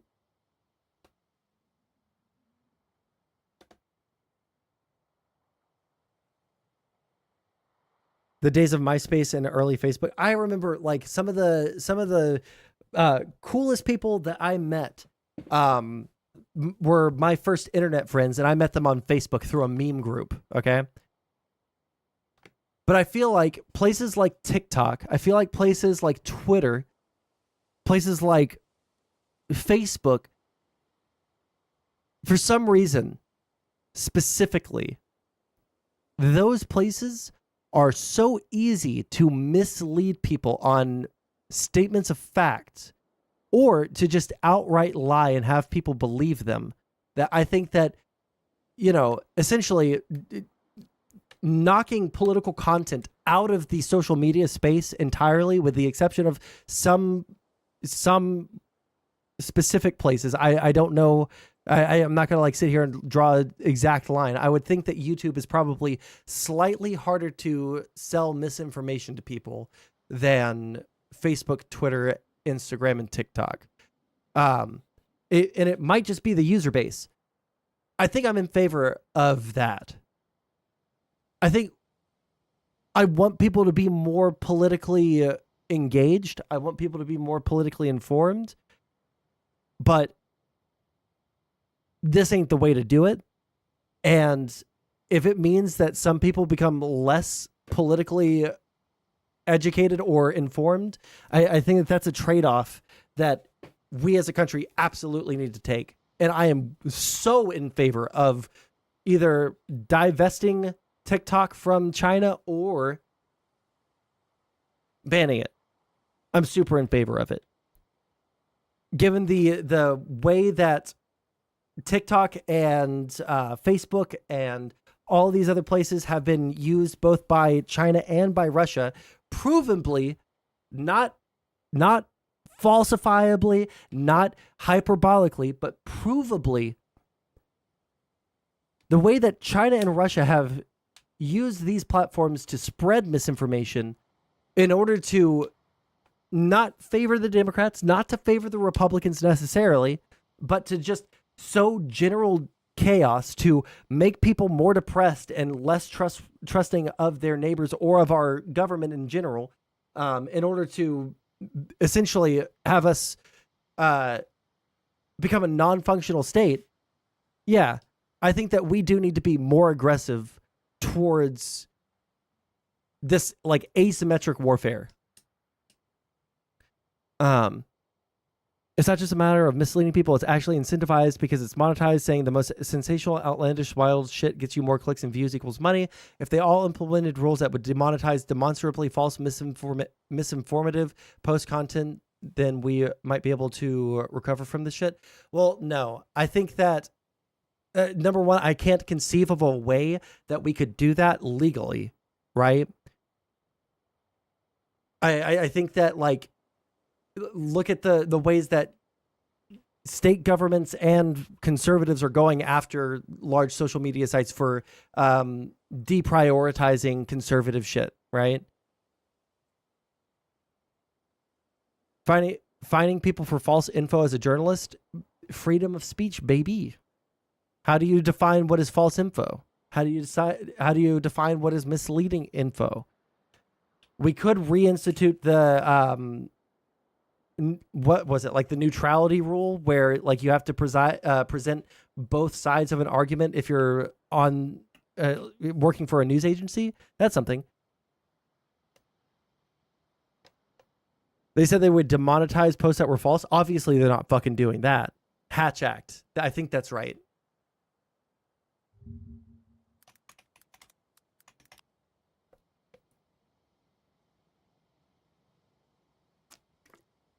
No, that's something separate.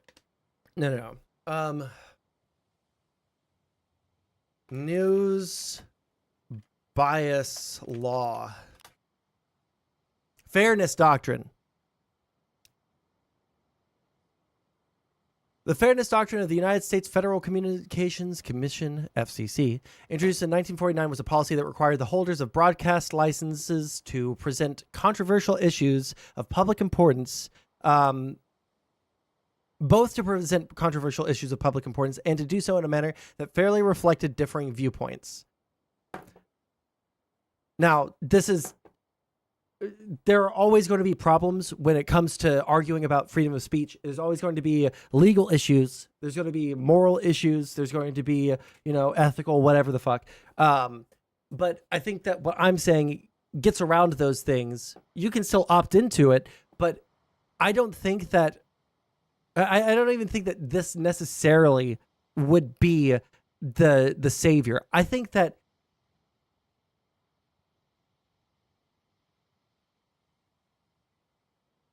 people who are exposed to this stuff on a regular basis eventually just become mind fucked.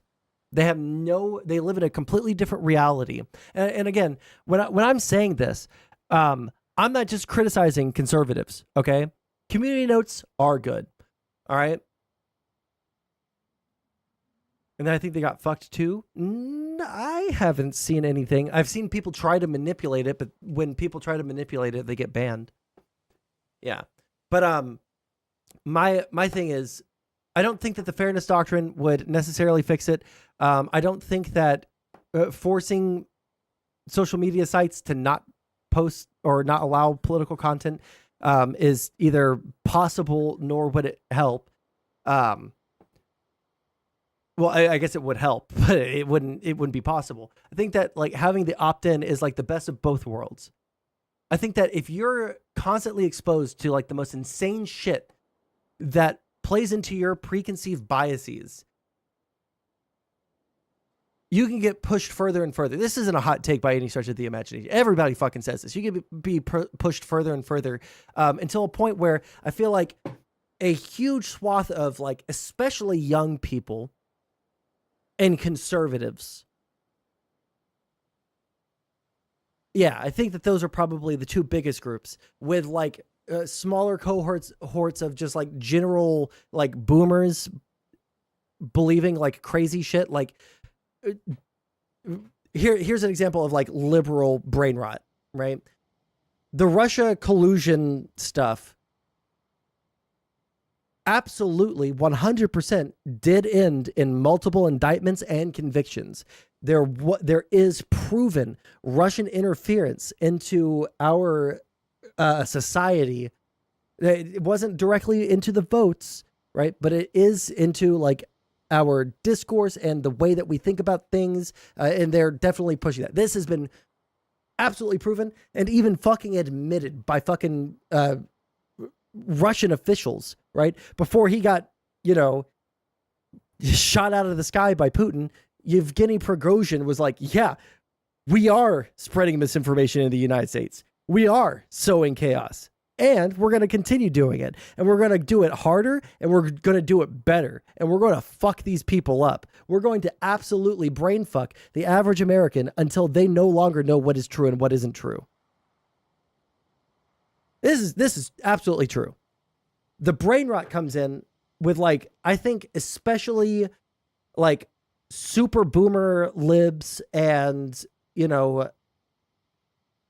I don't even know if I would say like normie libs, but I don't know how many normie libs I know IRL. When they start talking about like Trump is a Russian puppet or Russia interfered with the 2016 election and they think that votes were changed and shit like that, that is liberal boomer brain rot. There is brain rot across the entirety of our society, okay? But I think that's less damaging than what's going on with conservatives who live in a completely fucking different reality where there's a deep state that is actively doing everything they can to attack this poor, honest man, Donald Trump, who has never done. Most conservatives would say that he's done something bad in his life, or that he's like, he's a ruthless businessman.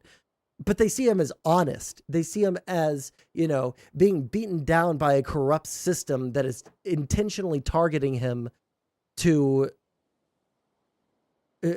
keep him from the presidency.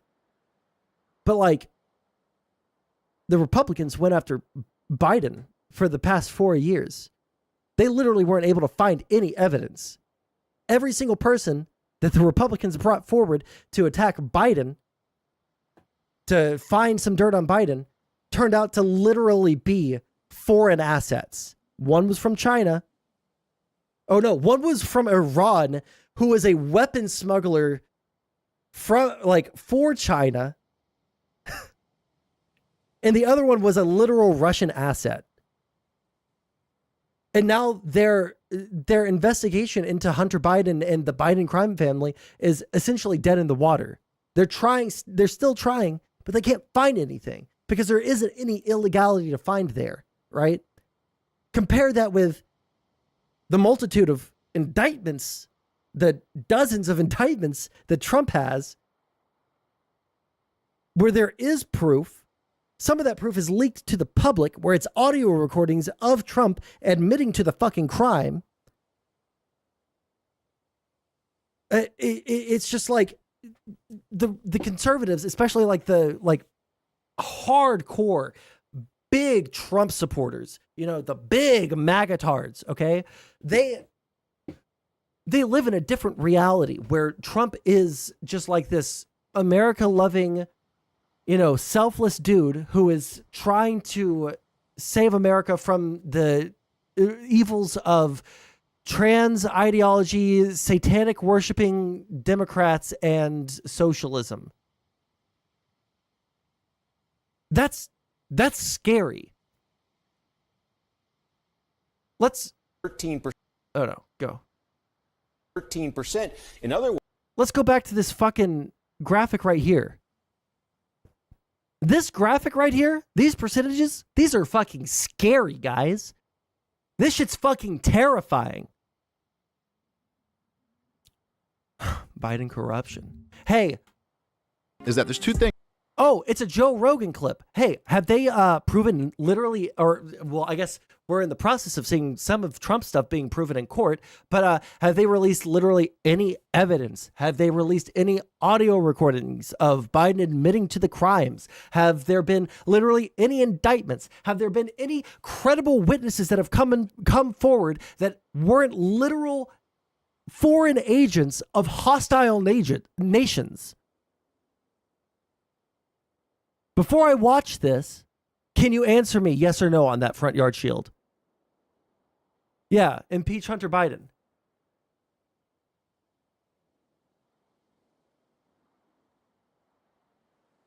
In the entirety, I'm sure some evidence has come forward. So you don't even know.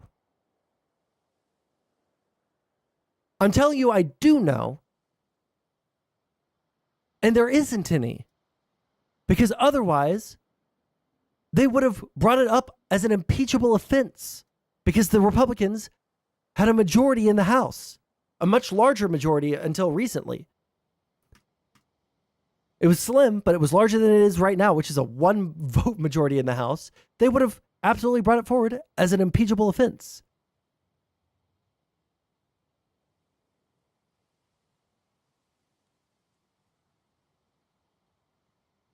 Instead, whenever people want to say, oh, Biden is corrupt, they link me fucking Joe Rogan clips. They link me fucking YouTubers whose entire fucking channel is solely devoted to shitting on liberals. Where is the logic?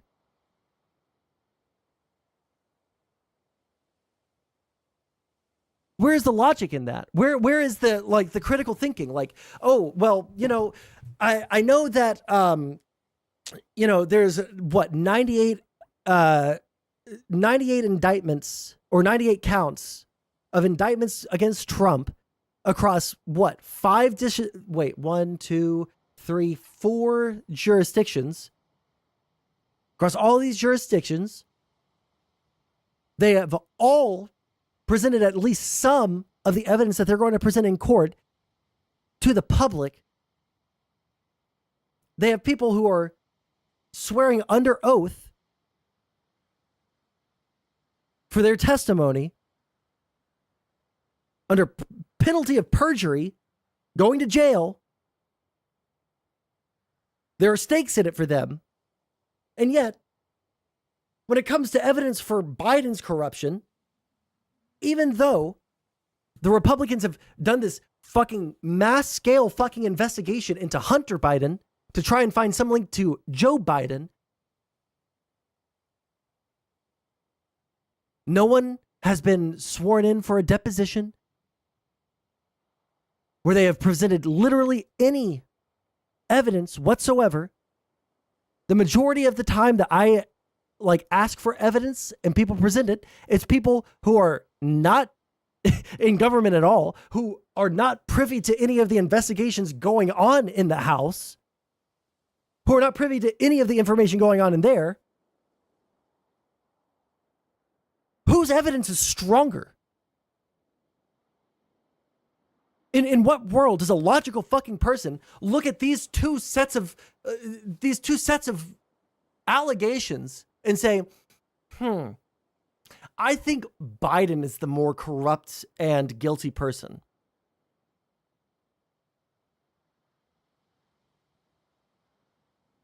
It's actually fucking brain dead, like simpleton, like actually fucking moronic, disabled, mentally type thinking. It's schizophrenic. It is wholly self-serving to what you want to be true rather than what is true. You want Biden to be more corrupt than Donald Trump.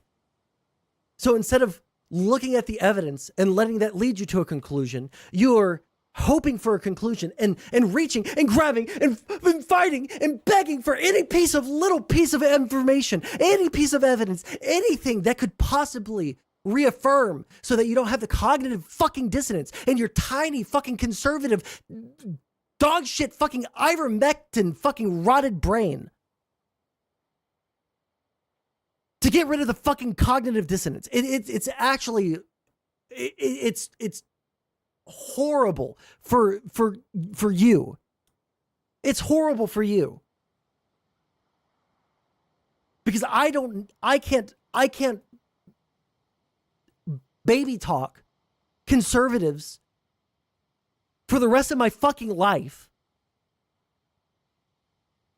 Oh yes, well I know that sometimes, you know, liberals and people from cities and people who are more affluent and liberal can be a little bit smug about their level of education.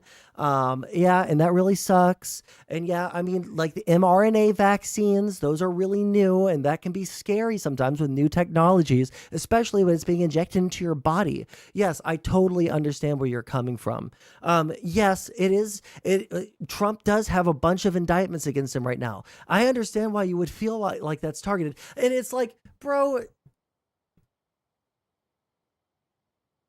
I couldn't be a caretaker for someone who is, at least I don't think so. I don't think I could be a caretaker for someone who has schizophrenia. I don't think I could be a caretaker for someone who is like actually mentally delusional and scared of everything, but very sure about some things. I couldn't do it. Because I see how I react to Trump supporters. And I know I would fucking snap. And the only reason that I have like a doubt in my mind, maybe I could actually be a caretaker if like someone in my family like had a traumatic brain injury or something or had schizophrenia. Maybe I could be their caretaker because I love them. And the only reason why is because like at least a person who has an actual mental deficiency that completely destroys their perception of reality, at least they have an excuse. At least they have an excuse for why they don't perceive the truth of the world or the facts of the matter the same way that I do. Even though we all have access to the same information. I don't have access to fucking classified documents, neither do you. But we can go on the fucking internet and just search. And after we search everything, at the end of the day, you never find any substantive evidence of corruption in the Biden family besides a bunch of like allegation, innuendo, and like a couple of people who have been, you know, either outed as like literal foreign agents trying to disrupt our fucking government, or they're fucking loony bins who listened to those people on the internet. I'm trying to link, but Kick isn't letting me. Well, I don't know what else you could try to fucking link. Is the thing that you're trying to link going to change my mind about everything that I just said? Where someone has provided documentation, literal evidence, audio recordings, video recordings of Joe Biden engaging in illegal activities? It's more a defense of Trump than an indictment of Biden, but the link won't go through. Just instead of a .com, put a space, delete the dot and just put a space in there, and I'll put the dot there. Maybe it'll let you do it then. things like involving Ukraine that were very big, that happened very recently in American history, that very much connect to this war. And one is that our last president was impeached over a thing with Ukraine. And like, what was that? And then the other thing is the current president's son.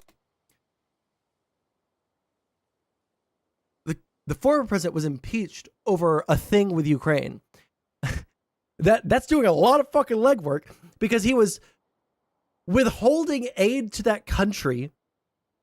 Because remember, the war in Ukraine with Russia hasn't been going on since 2022. It's been going on since 2014.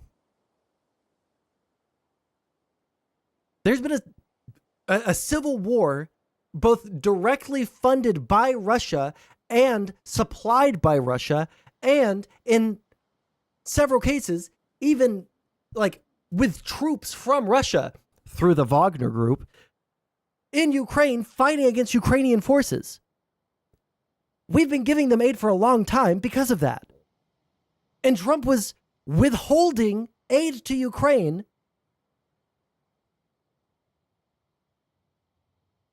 for blackmail on Joe Biden in order to change the way the election was going for him.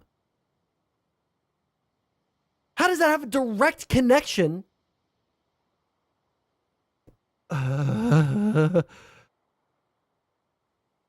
Son was getting paid millions of dollars from a company, Burisma, in Ukraine. And these things all connect. And basically what happened was after the two... Is this dumb motherfucker, this simpleton, this remedial fuck, going to say that Russia invaded Ukraine because they don't like Biden? Or because it's a deal with Biden? What is the fucking... I honestly, I'm not gonna lie to you guys. This is such a fucking schizophrenic fucking Charlie Day and Always Sunny in Philadelphia with the fucking yarn in the basement, Pepe Sylviaing things together to try and explain why Russia invaded Ukraine. It all leads back to Joe Biden. Corrupt Joe. 2014 coup. This company, Burisma was in bed with the old government that had allied with Russia. And so when this government was overthrown, they were very worried because they were like, oh, we were in bed with the old government and now there's this new government who's in there. And so instead of bribing the new government, they just went right to the source and bribed the son of the sitting vice president. Joe Biden, when he was vice president, was in charge of Ukraine policy. So they just went, that was why they put him there. And then they put some other like CIA guy or something like that. Then in all of the investigations, there's not been a single cent that could be traced from Hunter Biden's account to Joe Biden's account that would make anybody think that Joe Biden is benefiting from this? Even though he's getting paid millions of dollars every year? That on their board. They're just paying him money to just be like, hey, keep us in with you. Is that there's two things like you send me this thing. What is he saying?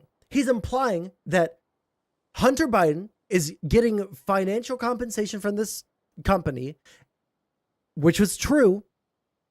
Then he connects it by saying, in order to get in good with the vice president by paying his son millions of dollars. And the proof is where? In all of the multiple fucking investigations into Hunter Biden, both from a special counsel out of fucking Delaware and the House fucking committee, whatever committee it was, where they got access to his financial statements to the point where they could find out that he did tax fraud. Well, I don't know if it was tax fraud or if that's the same thing as like, I forgot to pay my taxes for 2 years. Well, for tax violations. They had enough financial information to find that out, but they couldn't find the financial information that connected Hunter Biden to Joe Biden with Ukraine. That, like, when you heard this, Front Yard Shield, tell me, when you heard this, did, like, literally any of that cross your fucking brain?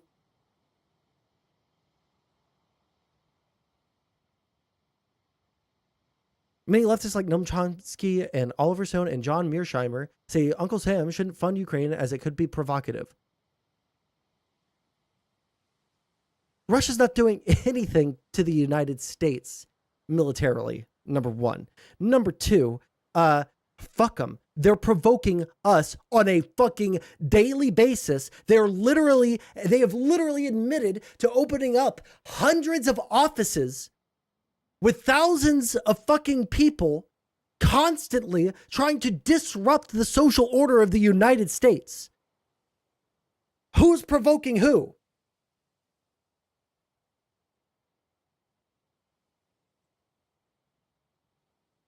I take a lot of different information into consideration when making a decision about my beliefs, but that never crossed your fucking mind.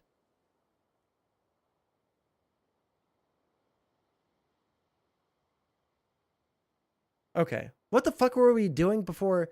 Oh, I was trying to find something on fucking TikTok ban. That's right.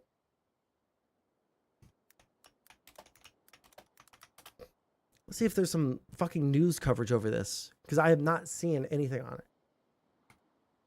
Legislation could be set to ban TikTok.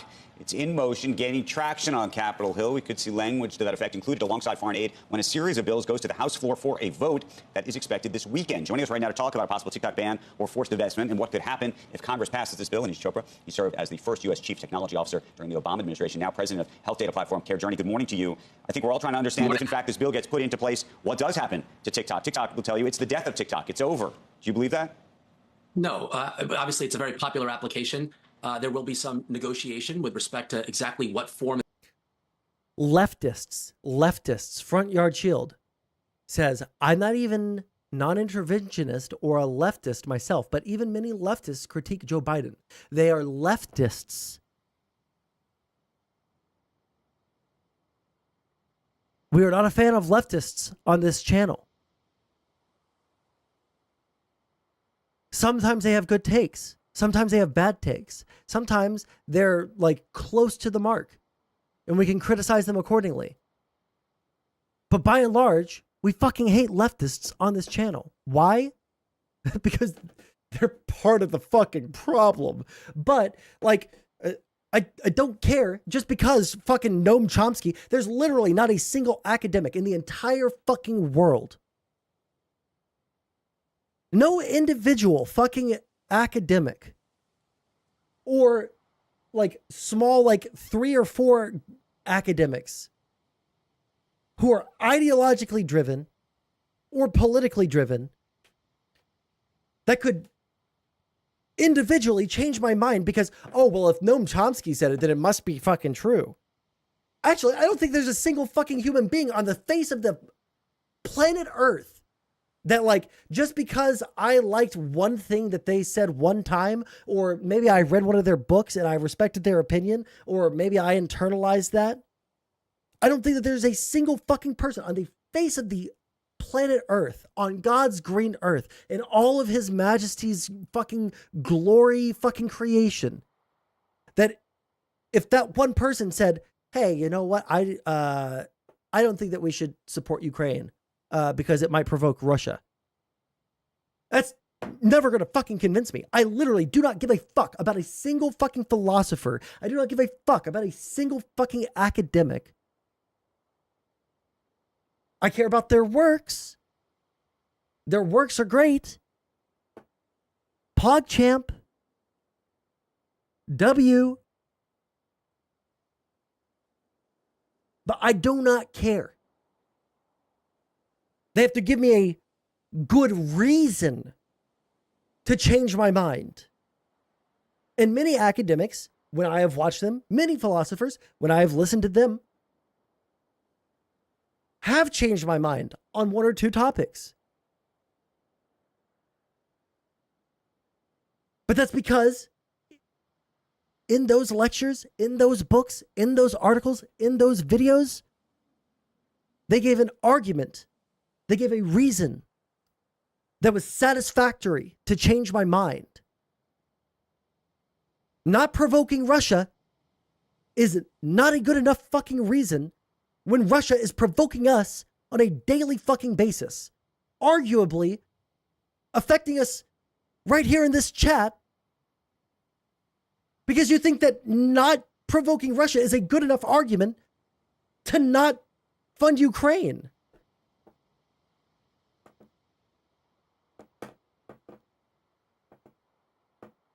Yeah. Appeals to authority don't work on me.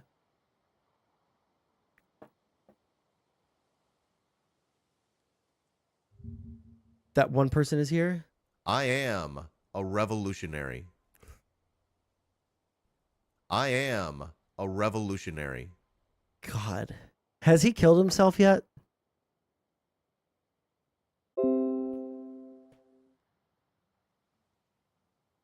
All right, Marco? Are we back?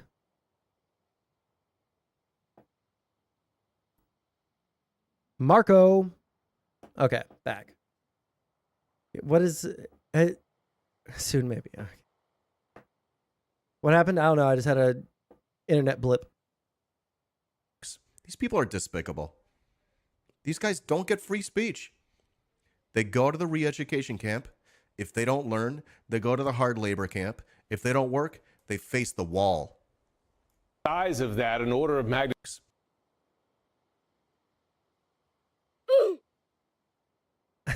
I remembered all of a sudden that I have a fucking soundboard. Holy shit. Holy LARP.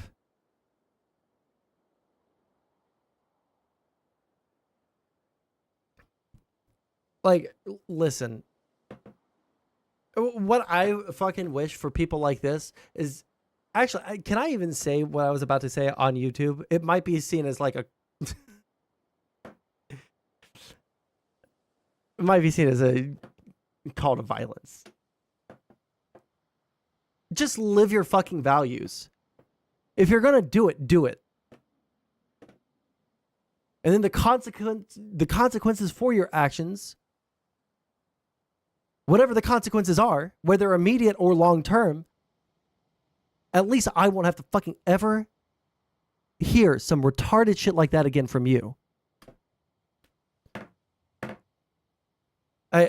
Again, like, it's my biggest thing. Like, I am interested in extremist politics because of people like this. How does someone go from being, you know, a wonderful child born into this world, a blank slate for all sorts of wonderful creative endeavors, all sorts of amazing, scientific achievements that they could achieve, the joy that they could bring to their family. From that blank slate, how the fuck does someone become this? That's the only reason why I care about, like, online radicalization. That's the only reason why I care about radical politics anymore. It's not the interest that I had in learning about the actual ideology like I did before. It's the how the fuck do so many low IQ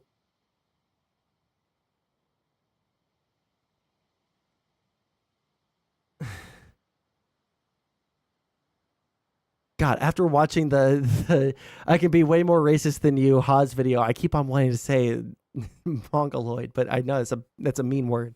It's a bad word to call someone. I had to, like, switch the word in my head 3 times, and it was just Mongoloid, Mongoloid, Mongoloid, Mongoloid.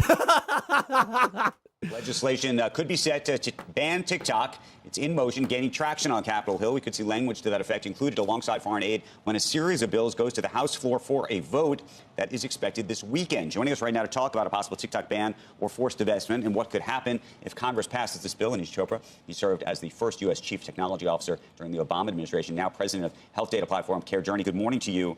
I think we're all trying to understand if, in fact, this bill gets put into place, what does happen to TikTok. TikTok will tell you it's the death of TikTok. It's over. Do you believe that? No. Obviously, it's a very popular application. There will be some negotiation with respect to exactly what form and format a new ownership group might take responsibility.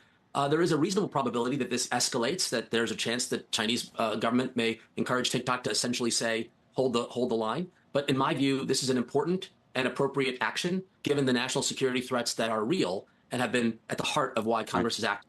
I want to get into all that in just one second, but let me just ask you about the escalation piece, because I would argue potentially that the escalation piece just happened overnight. To bring you that news for the audience that may have not heard it just yet, one of the things we heard was that China told Apple no longer to keep WhatsApp, Signal, and a number of other messaging apps in the App Store that's available in China, and whether you consider that an escalation, if you will, of where this is all headed. Well, there's two forms of escalation. One is a natural and obvious issue around what and how our cybersecurity posture fits within the U.S. and concerns about Chinese hacker groups is sort of category one. Category two, of course, is this access to U.S. applications in China that's already in place. You can't get certain social media applications like Facebook or Google in China. But the third aspect I wanted to make sure you were aware of is if they just simply refuse to sell, what and how would we take on the role of actual removal or degradation of the service in terms of all the provisions in the law. So the latter is where I thought there may be some escalation. The other two are already in place. You can't get certain social media applications like Facebook or Google in China. But the third aspect I wanted to make sure you were aware of. Yeah. Also, why do we allow? This is a really good question, and this might be a legal limitation. Maybe it's part of the Constitution. Maybe you guys know. I don't.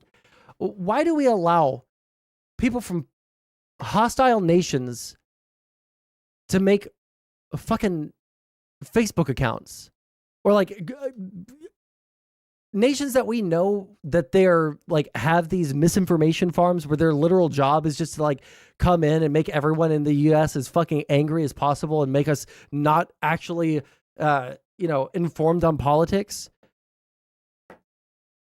Like, why do we allow that when those countries don't allow their citizens to use our social media?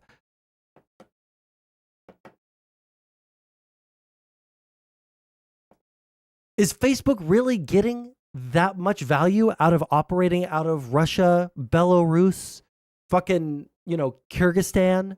Are they getting that much value out of those markets? No. No fucking way. Because we are dumb? Like, honestly, like, I do not like war. I do not like war.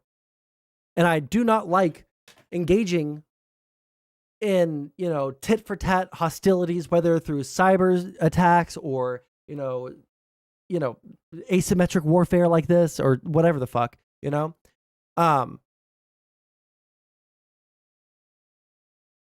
are dumb. Yes, we are. But like, I swear to God, like how smugly and how open our adversaries are with making our citizens more retarded absolutely incenses me. Again, I want to make it ultra fucking clear for the few conservatives that like come by and watch my stream. It's not I don't want people to be made conservative through Russian propaganda. That's not at all. I don't care if you're a conservative. I care if you're like a retard and you're politically active. I care if you have like the IQ of a fucking like angelfish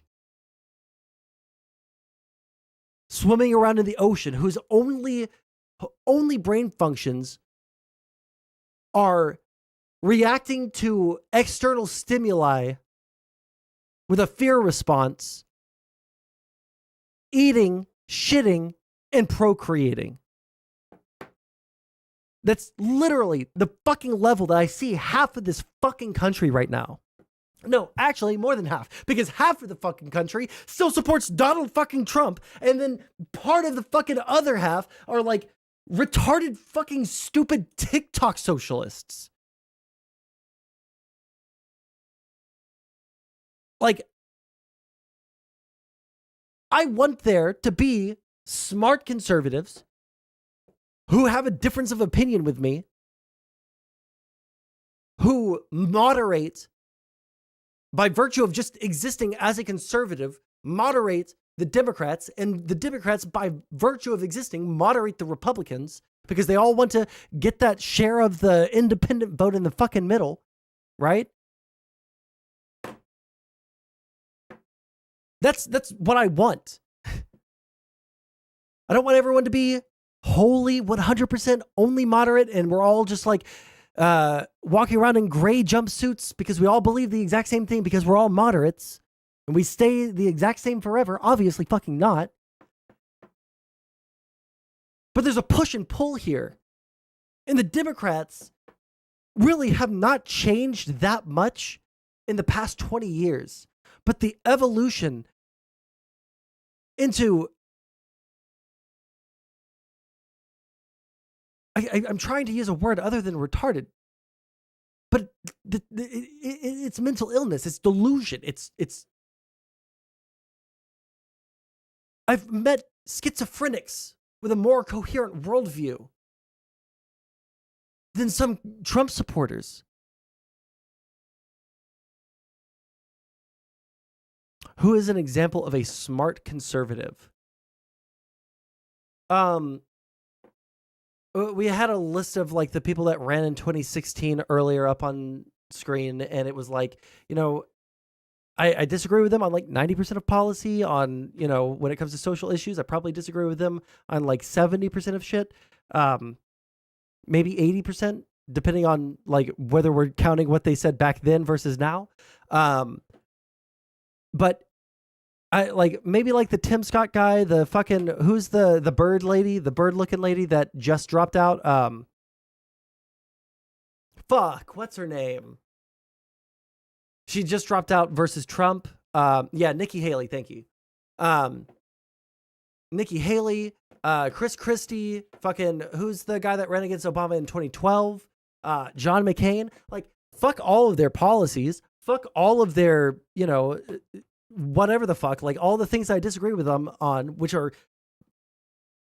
plentiful, but they're not deranged. They're not so unbelievably self-serving that they would sell out the entirety of the United States in order to gain power.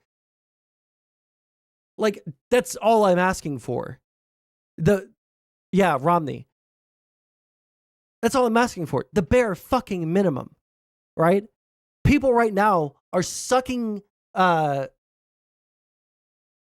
Johnson, the Speaker of the House. They are sucking his dick, fucking deep-throating it, and like sucking the cum from his balls because he did the bare minimum as a representative of the United States, as a Speaker of the House, which was to bring legislation to the floor of the House for a vote, which is absolutely critical to the survival of our nation as a superpower.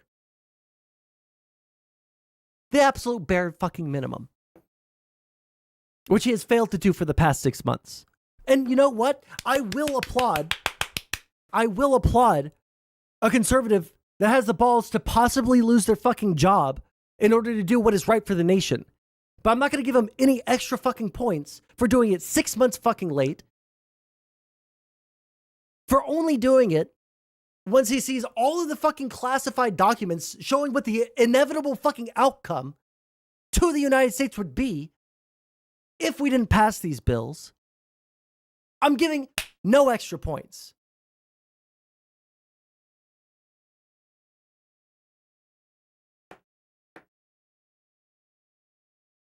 Which could be the fault of Israel, but no one will talk about getting food. Oh, I have no idea what the fuck you're talking about.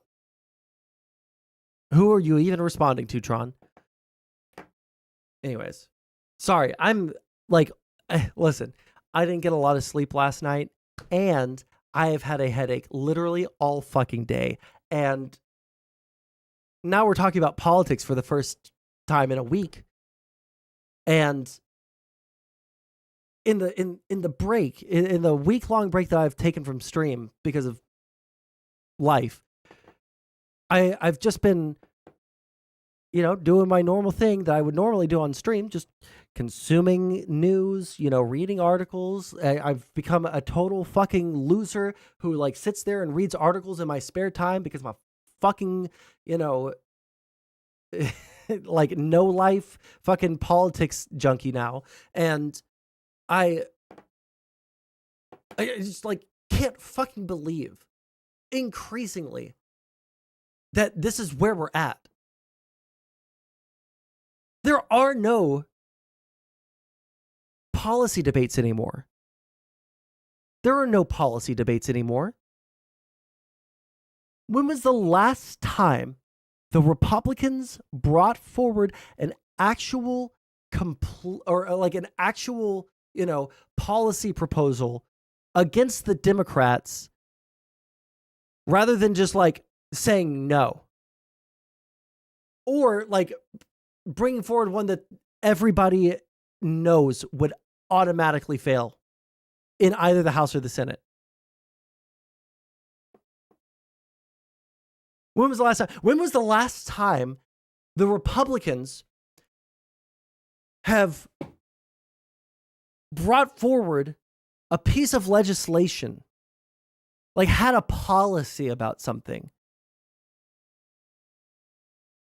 Do we know what Republicans' goals, just like off the top of y'all's heads, without having to, even if you did look up the RNC, like platform right now, you wouldn't find any actual policies. Because I'm pretty sure in 2020, they either said that we're not going to like publish our policies, or they just literally copy and pasted them from 2016. I can't remember which of those two it is, but like name what the Republicans' policy goal is for healthcare. Name what the Republicans' policy goal is for our foreign policy. What is, off the top of your head, the Republicans' policy for combating inflation? What is the Republicans' policy proposal for something like fixing our infrastructure? What is the policy proposal for literally anything from the Republican camp?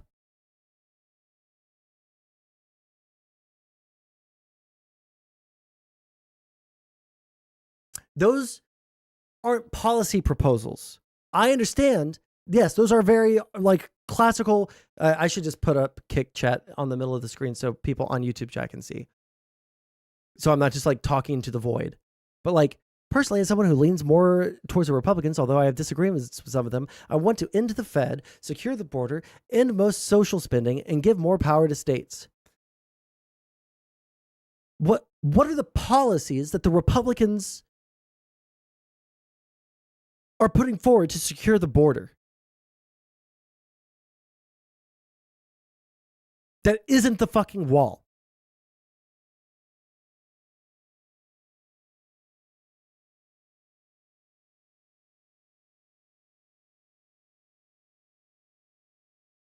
We did have a bipartisan bill that was crafted in order to try and get the Ukraine and Israel and Taiwan funding through, that the Democrats conceded a bunch on, that would have effectively given the Republicans nearly everything they wanted, nearly to the full extent that they wanted it. Watch my clip? What clip? Generally,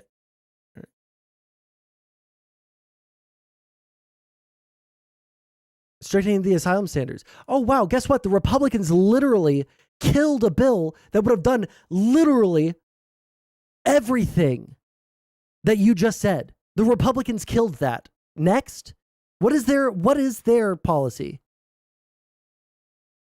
Again, the immigration bill that they were trying to get through the House. I'm not a Republican bootlicker. I'm just saying, like, there is not a until the Republican constituency actually starts giving a picogram of a fuck about policy.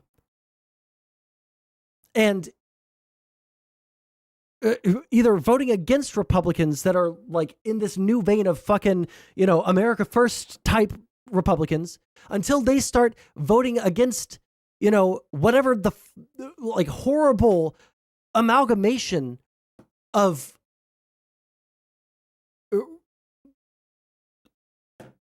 isolationist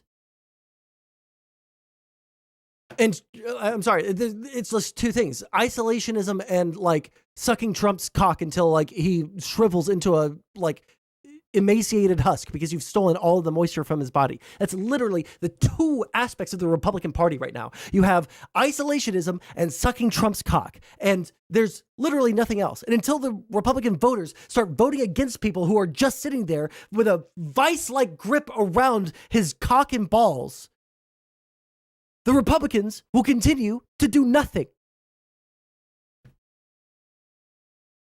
Vivek is stupider than Trump. There was no chance of Vivek ever getting anywhere at all in the primaries because he didn't believe that he wouldn't say that the moon landings happened because he was trying so hard to capture the base of the like MAGA crowd. He was trying so hard to do that he started saying stupid shit like that. Also, he came off as ultra fucking robotic.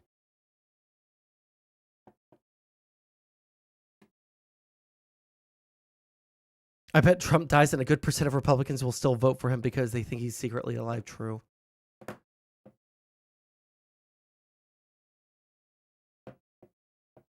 Well, libertarians also will never like, because the Republican Party is a coalition of like Christian America, low IQ fucking Southern voters,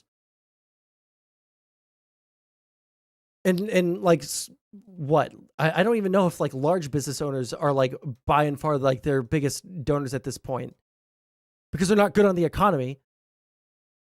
So it's like small business owners that are just like selfish little fucks that like think an extra % raise on taxes is going to bankrupt them. Like literally, that's their constituency. Anyways, sorry, we are not finishing a video. I'm so fucking triggered today. Holy shit. I need to chill. Is if they just simply refuse to sell. What and how would we take on the role of actual removal or degradation of the service in terms of all the provisions in the law? So the latter is where I thought there may be some escalation. The other two but answer that question. So let's say China says, we're not selling TikTok. So then you're going to have to call up Apple and you're going to have to say, take it out of the App Store? Well, mechanically, what they would say is cease any updates. And so you just see, versions of the app kind of stale and not capable of upgrade. So that would kind of be the pragmatic view of it. But my hope, and again, this is again like posturing, that this may be just if it's 51-49, that there could be a deal, and this may push a little bit more towards getting a deal. But again, 80-20 rule, it's probably. But you don't believe that they would call up Apple and say, or call up Google and say, literally, genuinely remove this app from every phone in America? No, that's not. But that's not even what's envisioned. I mean, basically, what's envisioned is a cease of support and maintenance. I don't want to be too dramatic about it, but it would basically be let the thing degrade in service over time. And let me ask you this, because I think there's a debate, and I worry that we haven't. I worry that we don't know the full picture. How much of this do you think of as a prospective national security threat? As in, it's not a threat in the moment. It's not that TikTok, at least that we haven't seen. Maybe you know something different. End the Fed, end most taxes, end most social spending. Those are the things many Republicans could get behind from my experience talking to them. I know you meant experience. And yes, I agree. In my experience talking to them, that is what they will say. What they vote for is people who run up the deficit, who spend like they say Democrats spend, and then cut taxes, driving the deficit up. You should be a mod here. Let me fix that.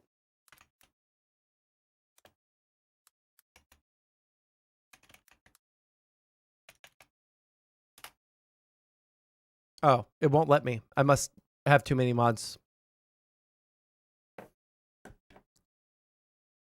Like literally, like people talk about like lower taxes, lower the deficit, lower spending, but like Republicans never lower spending. They do lower taxes for some people.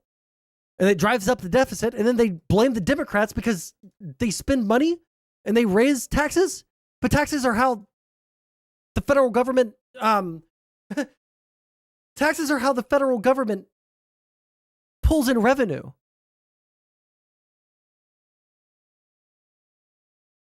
I don't know why people think that Republicans are better than Democrats on the economy when, like, in my living memory, once again, we'll go to the fucking GDP or US GDP over time. Go to the same thing that we're doing here. Let's go in my living memory from 1995.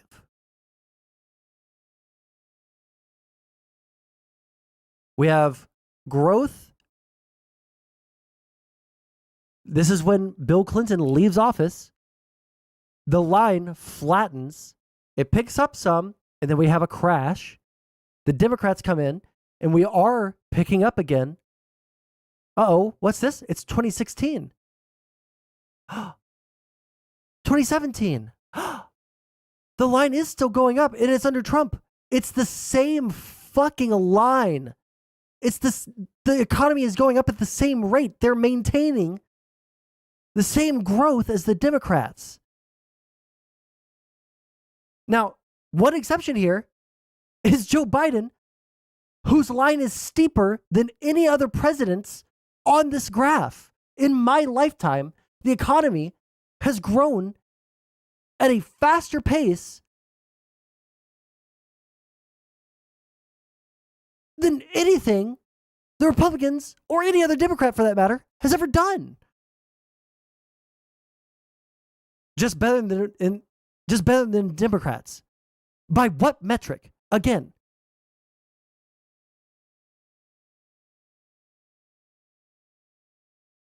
if anything that this graph shows you is that they're either neutrally as good as Democrats, so they're about the same, or they are better in that they can either maintain the economy unless they have, you know, a crash like right here, or a crash like right here, which happened, guess what, under Bush, or a crash like right here, which, guess what, happened under Trump.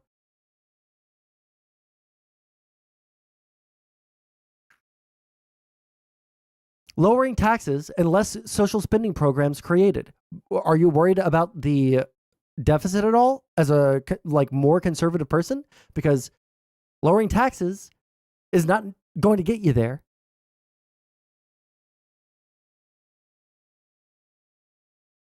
Like literally, we're looking at a graph that is going directly against what you're saying. But okay, Chief. Okay, let's finish the TikTok video. Fuck, I am so fucking triggered.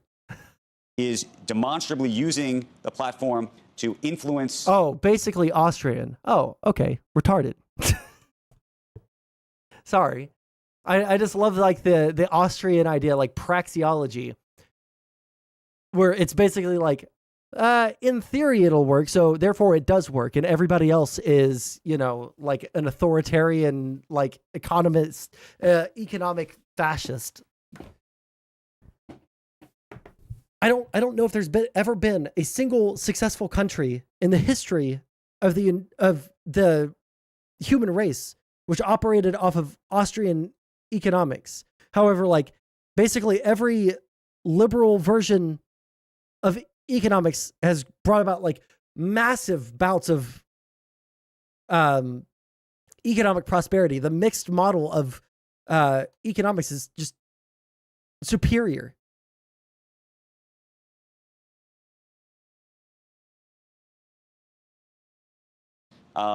In a nefarious way, the American public today, but it's the possibility that they could. Can you explain to me, like you say, into the Fed? We had the Federal Reserve after the Great Depression. Can you explain to me how life was better before the Great Depression? Can you explain to me how after we got rid of fiat, or once we created our currency as a fiat currency instead of tying it to gold, Can you explain to me how like the average wealth of the average person got worse? Like by every single fucking metric, you are just objectively wrong. Like put in the future, or do you think that they are doing something today that is genuinely nefarious? Well, remember, there's two challenges that we're trying to address in this national debate. One is, I think, already happening, which is that data on U.S. Residents is in some form or fashion in the hands of or accessible to the Chinese Communist Party. That's the kind of data privacy issue, and there are many ways in which that can be used against us, including phishing attacks to get us to mistakenly agree to release. So there's sort of, I believe that may already be, and there's been accusations of this already publicly. can you name a single successful nation? No? Then why would we try some novel form of like economics that has never been tried, only works in theory, and even then, like we can find problems with it?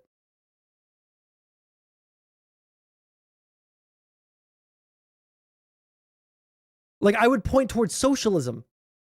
Like at least socialism has been tried. At least socialism has been tried.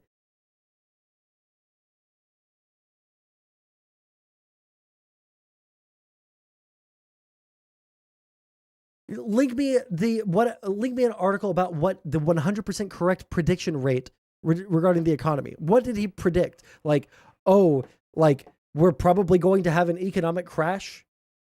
Because there are a lot of liberal economists that do that too. That there's already been some of that exfiltration. The second aspect, of course, is what you're describing, which is algorithmic manipulation. And for sure, that's I don't know. We're not privy to the, I'm not into Just security link it. I briefings don't anymore. want to like, but those, to the extent that you because want I don't know what just looking up a person isn't going to help me understand more. to get a signal, the fact that virtually anyone who's gotten that security briefing in Congress has been voting in favor of this bill gives you an indication that they're concerned. So algorithmic discrimination is a fear. We're going into an election, and you've been talking about market volatility. The two big threats are, will social media influence elections and markets? And these, as my guru, Senator Mark Warner, highlights, are the twin towers of trust in our economy. Maybe this is a more philosophical question, Anish, but I'll ask it anyway. I mean, we're talking about a foreign adversary in China, but just as easily, there could be an adversary that is domestic. So where is the line when it comes to Congress, when it comes to their ability to allow a business to operate or not operate because they think they are nefariously acting or have too much influence over the American public? It's harder if it's someone within the United States doing this. That's true. That is true. However, these people aren't U.S. citizens. These people are not, they're not under our jurisdiction. So fuck them. We're not having a conversation about whether or not people in the United States are doing this. We're having a conversation about whether or not foreign adversaries are doing it. These are two completely different. Why even ask this question? Yeah, this is the area where we need to be vigilant as a society, assuming the bill passes, on implementation. It's very explicit that it's defined. Just so YouTube chat gets to see, Uncle Sam controlling the fiat is more interested in BlackRock stocks and geopolitical hegemony than reducing inflation. For the first immediate fucking question that comes to my mind is, how are you going to increase BlackRock stocks and your geopolitical hegemony if you don't keep inflation under control? That would be part of maintaining those things. So like your statement doesn't make sense on its face, but let's just look up really quick. Inflation rate.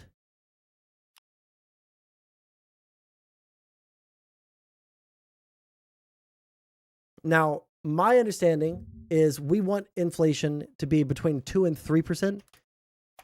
Target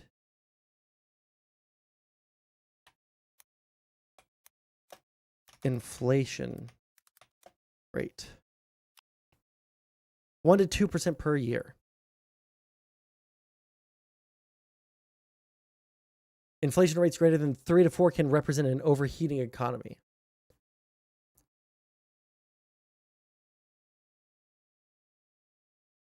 Oh, I'm sorry. Are we not concerned at all whatsoever with getting our inflation rate under control?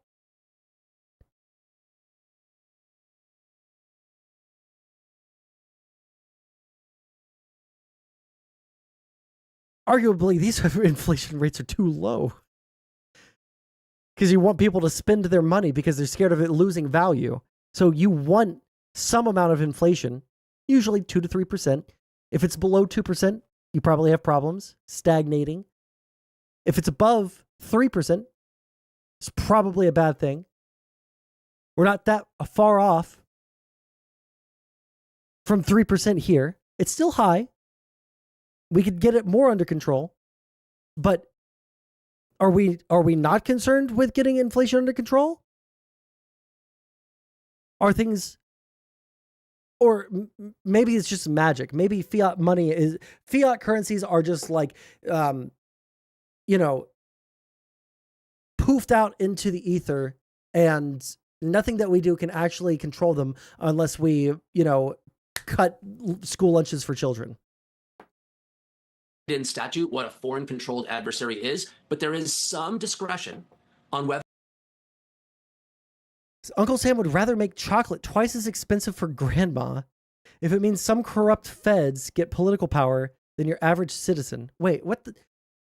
I'm sorry, rephrase that, because that sentence just syntactically doesn't make sense.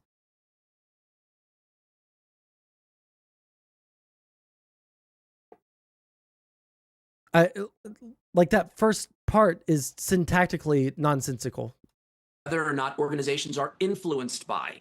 And there is a provision that allows the president to assert with some public comment and feedback and engagement with Congress what is in that maybe slight gray area about how far let me go back to this here. is the area where we need to be vigilant as a society, assuming the bill passes, on implementation. It's very explicit that it's defined in statute what a foreign controlled adversary is, but there is some discretion on whether or not organizations are influenced by. And there is a I would rather listen to a Republican talk about the economy than a libertarian. Front Yard Shield. I want you to understand that. A provision that allows the president to assert with some public comment and feedback and engagement with Congress what is in that maybe slight gray area about how far can this go. So I would stay vigilant on making sure this is tightly administered, but let's keep our eyes open on those definitions, because that is the key where unintended consequences may arise. And so at the moment, I don't believe these rise to the risk of concern to withdraw support from this bill, but let's be vigilant that the definitions of what is a foreign controlled adversary and who is influenced by needs attention. Cool.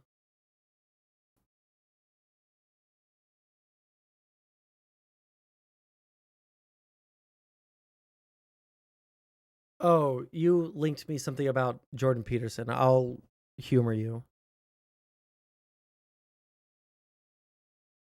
But I'm watching him on 1.5 speed because I don't want to spend forever on this. Time trying to figure out what a story is and how stories shape what we point our attention to. Okay, so I understand that relationship between pointing and verbalization, but also pointing and specification of attention. Okay, so I'm gonna bring in some other ideas and I'll get you to comment on them. So I was quite taken by my studies of J.J. Gibson. So Gibson wrote a great book called The Ecological Approach to Visual Perception, and I think there's some brilliant things in it. And I already like falling asleep. Fuck me.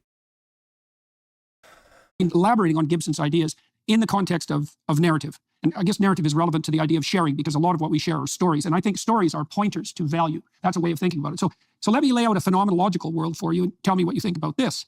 So imagine you specify a point with your aim. Okay, so now you're determining a destination. This is what bees do when they communicate about where the pollen and the nectar is in flowers. They specify a treasure house of value. Okay, so that's the point. That's the destination. Okay, so from Gibson's perspective, once you establish a point, then the world lays itself out as perceptible objects. And some of those are tools. They're all what he called affordances. They're all the phenomena that are now relevant to that goal. And you can break them. He broke them roughly into two classes: tools, and so a tool is something you can use to move yourself along your pathway, and obstacles. And I've been thinking about elaborating that. So I think what happens when you specify a point with your aim, let's say, your perceptual system produces a pathway forward, right? That's your route. And then the route is accompanied by the things that are relevant. You talked about the fact that we are taking in 11 million bits per second, but compressing that to 16. Almost all that we perceive is obscured as irrelevant. It's not even part of our conscious experience. So what stands out? Well, pathways, then tools and obstacles. So those would be like material those would be material entities. But then I think there's a parallel in the social domain, friends and foes. So friends share your aim and Okay. accompany you along the way, and they can be helpful. And foes are human obstacles, but also can obscure or interfere with your aim. So tools, friends, obstacles, foes. And then there's one other element, which I think is very cool. I just figured this out. I think the other thing that we perceive are agents of transformation. And those would be like magical creatures in a fairy tale. And an agent of transformation changes your aim. And the reason they're magic is because the world of the aim that they specify doesn't play by the same rules as the rule of the aim that you inhabit, right? So, okay, so now the reason I'm telling you this, it's relevant to the pointing idea, because that's kind of the landscape that emerges as a consequence of pointing, but it also is relevant to the sharing idea. I've been thinking that, when we speak with each other, we're offering the fruits of our imagination. That's a way of thinking about it. Each word is actually a storehouse of value or a pointer to value. And so you could say the reason consciousness evolved, and this seems to be very much in keeping with your thinking, is that we can offer people pointers to a destination or specify a destination. And again, that's not much different than bees do when they're doing a dance to specify where the honey is. And so it's the fruits of our imagination that we can encapsulate in words. And maybe we have that private consciousness, our ability to think on our own, so that we can build up a storehouse of value, so that we actually have something to trade with other people. Okay, so that's a take on the things that you just described. So I'd like to know what you think about that. I come to think of the paradigm of predictive processing, which has been very influential in the past 10 years in understanding how we perceive the world. Carl Friston, a British guy, is one of the leaders of the field. And the basic idea, there was a philosopher involved very much in explaining, Jacob Hovey, explaining this paradigm of predictive processing, who was kind enough to say that the deep idea behind it actually was in this book, The User Illusion. Oh, that's cool. That's cool. It's nice of him to say so. Yeah. But the point is that what User Illusion tries to say is that first we take in information, and then we create a sort of a simulation of what that information is. And then, only then do we experience. We don't experience the take-in, we experience our own retelling of what we take in. And predictive processing paradigm is basically saying that all we experience when we go about our stuff in the world is our predictions of what will happen next. What will this guy do? What will this monkey do? Will there be a fault in the terrain when I walk there? So it's all about predicting. So in that sense, it's all about storytelling. Everything we know about the world is storytelling. And then, of course, it turns out very often that our stories are wrong. We are corrected. We understand that there was something wrong. And so we correct our storytelling. We make it more and more qualified. And and when we get to know people, This is actually interesting. There's nothing really here to disagree with. Because it's just like a way to conceptualize or to, it's basically like a way to conceptualize. What they're basically saying is when we try to communicate, right, we are trying to direct using words, first, we take it. Okay, let me start from the beginning. First, we take in some sort of sensory data, and these objects are not physically in our head, but we can imagine them. We have the knowledge of this object. When we're communicating with another person, we're trying to tell them a story like, okay, well, right now I'm looking at one of my face lights. It's behind one of those weird umbrella things that softens the light coming in at you. I'm basically telling you a story. Even though I'm describing something, the description is a story. I'm telling you a story about this, right? What's interesting here, often our stories are wrong. So in that sense, it's all about storytelling. So he's saying that all of our stories, in terms of, or all of our consciousness in terms of processing our next action is, okay, I'm going to walk outside. Is it raining? Okay, well, I predict if I walk outside into the rain, I will get wet, because you have some sense data from before to, reasonably assume that, right? It's all predicting, because you don't know. Maybe you walk outside and you're very lucky and you just happen to walk through a perfect, 1 in 16 fucking trillion odds chance that you walk through the rain and there was no raindrop in that specific spot or that specific path at the speed you were going, right? But the reasonable assumption would be I'll probably get wet if I walk outside because it's pouring down rain. Now this part right here, everything we know about the world is storytelling. And then, of course, it turns out very often that our stories are wrong. We are corrected. We understand that there was something wrong. And so we correct our storytelling. This right here, we have all of this sense data, all of this information in our consciousness that we would make predictions about the world because of the information that we have taken in. And he's saying that when presented with counter evidence, that we were like, okay, well, there's something wrong with the story that I'm telling, right? The narrative of the story of like my perception of the world is wrong. I have to change my story in order to accommodate that. That's interesting because nobody fucking does this.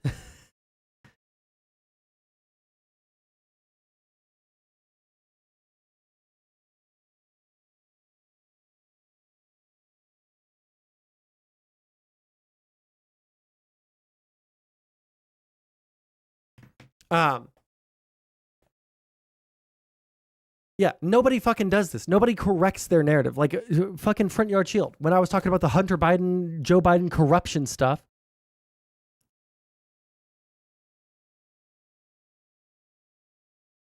Sorry, I'm getting text messages in real time. Anyway, so nobody does this. I presented, like problems with the story that Front Yard Shield was telling me in Kick Chat. Like, okay, well, you have this idea. You're sure that there is some evidence, but like you can't like point towards any. There are people that are making connections and they have a story that they're telling, right? And that's why you have the story that you're trying to tell me. But I'm showing you problems in your story. I'm showing you problems in your narrative. I'm showing you like a glitch in your matrix. Tucker Carlson reports about Hunter Biden. That doesn't change anything because he doesn't provide any evidence that is, if Tucker Carlson found some evidence, then the Republicans would have jumped on that and impeached Biden. They would have had something to indict him on. They don't have anything to indict him on. Every single time the Republicans are asked, what charges are you trying to bring against Joe Biden? They don't have anything because there is no evidence. Do you understand? But this, you're actively in real time proving my point. You're actively in real time proving my point. You're showing me a video by someone that you highly respect, Jordan Peterson. I am my understanding of what they're saying doesn't seem to contradict what anyone in chat is saying between the two of the people that are currently chatting, right? It seems like I do understand what they are saying.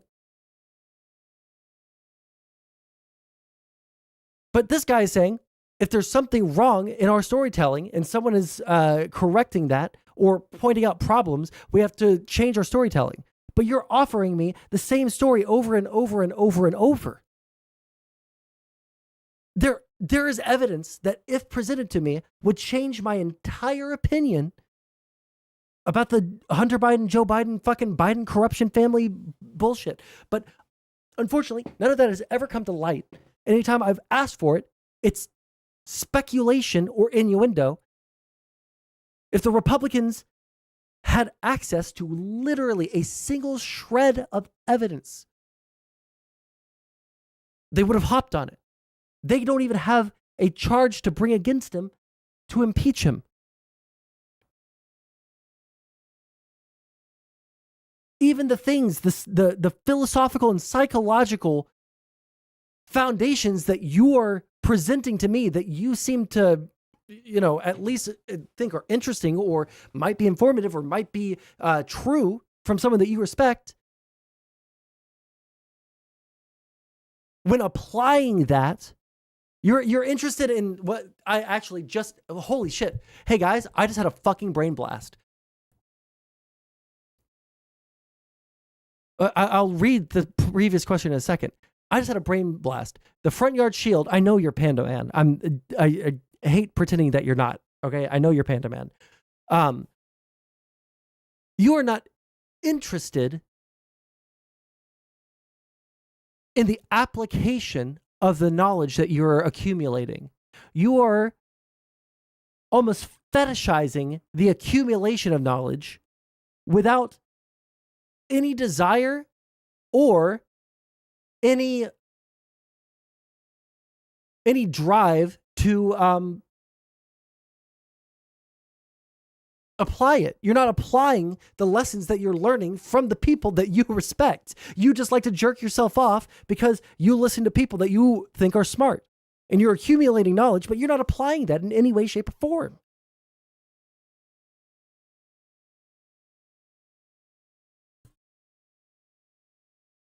If I was this Panda Man guy, what would you do to me that would change how you treat me now? Probably nothing right this second. If you went racist again, like, you don't have to talk in hypotheticals. I've known that you were Panda for like the last 3 or 4 streams that I've seen you in my chat. You're not very good at disguising yourself behind an alt. Not gonna lie, like, like we catch you literally every single time because you have the same tells. But this is, I will say, this is your most respectful persona and your most intelligent persona. I don't know if you've actually matured or you're just so scared of getting banned that you're pretending to be smarter than you actually are. But you've been mostly fine. But like, I've had the brain blast, Panda Man. You do not apply any of the philosophical knowledge that you have acquired. It's like memorizing functions for pre-algebra, memorizing equations. You could probably tell me all about Nietzsche's ideas, but how they apply to you in real life are non-existent because you've operated in the same way the entirety of your life. And now at this point, you've accumulated all this knowledge and you feel like you're applying that knowledge, but in real time, we found you do not. We make it more and more qualified, and and when we get to know people, we have a better ability to know what to expect from them and so on. But it's all a question of creating a story not inconsistent with the information we take in. And that's one thing here that's, I think, is very deep, and that is, if you take children, they're afraid of the dark. You go into the forest in the evening as a kid, and you are scared because of what could be in the dark. If you go there in the daytime, you're not scared at all. Why is that? That's because there's nothing to contradict the inner fantasies of the kid when it's dark. There's no information that runs counter to the idea of many, many weird trolls and demons out there. But in the daylight, there's so much information. Listen, even as an adult, I go into the woods at night. I'm not going to be happy about it. Okay? I'm not going to be happy about going I'm sorry. Being scared of the dark is not necessarily or like being scared of the dark by itself is like probably just like not a good thing to have as an adult. But when it comes to being scared of the dark in the woods at night, I'm not saying trolls are demons, but there's coyotes, there's fucking bears, there are snakes, there are wolves, there are mountain lions. We don't have night vision. I think that's a totally reasonable. I don't think I need to change my fucking story at all for that one. That contradicts your ideas. So in a way, all of our perception of the world is a hallucination we create under the condition that it does not contradict the sensory data we take in. So we are constantly telling stories. So telling stories is what perception is all about. And of course, human beings have taken this to a higher level than we expect a mouse to take it to. But it's basically the same phenomenon that we try to create a consistent idea of what the world is like. But it's what we experience is our own dream, if you like, or our own fantasy, or better word is our own hallucination. So this will explain all the things we see when the light falls and you enter into twilight zone, and suddenly there's not enough information to contradict all the weird ideas you have in your head. There we go. I have given Panda Man what he wants it and watched a Jordan Peterson video on philosophy, and now I'm done with it. Let's get rid of some of these. The White House Whoa, may not that was loud. Oh, wait, what was the cannibalism want to talk claim? about it, but President Biden's wild claim last week about the death of his uncle Ambrose Finnegan during World War II is not going away. What the fuck is this? What the fuck is this? Biden cannibal?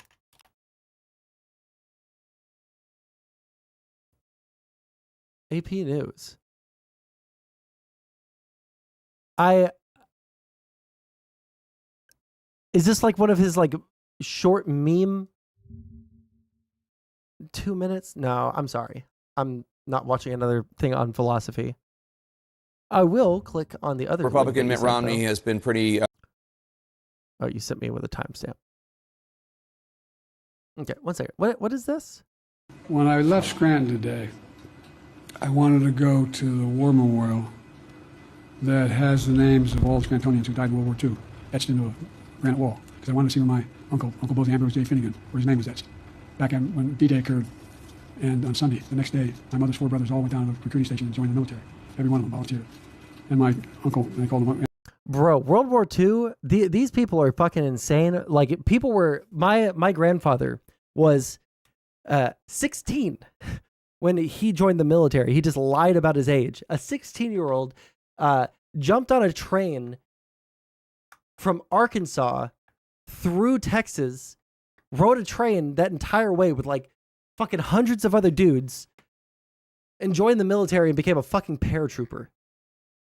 And paratroopers were like the demons of combat. I'm not telling you your tells that give away your alts. What if I have to ban you again? But like paratroopers were like the demons. It was volunteer only for that one. Everyone else, you know, there were a lot of people that signed up. There were a lot of people that were conscripted. But you know what? There were a lot of people that did not want to drop out of a fucking airplane at high altitude and drift down to, you know, incoming fire from the Germans. But some of those motherfuckers did. These people were fucking crazy. Everyone going together to join the military to fight a fucking war on the other side of the earth? That doesn't happen anymore. Ambrose, they call him Bosie. My Uncle Bosie was a hell of an athlete. They told me when he was a kid. And he became an Army Air Corps before the Air Force came along. He flew those single-engine planes as reconnaissance over war zones. He got shot down in New Guinea.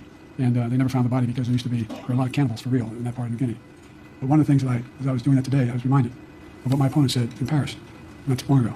They asked him to go visit American grave sites. He said no, he wouldn't do it because they were all suckers and losers. I'm not making that up. Staff was listening, acknowledge it today. Suckers and losers. And undeserved. Okay.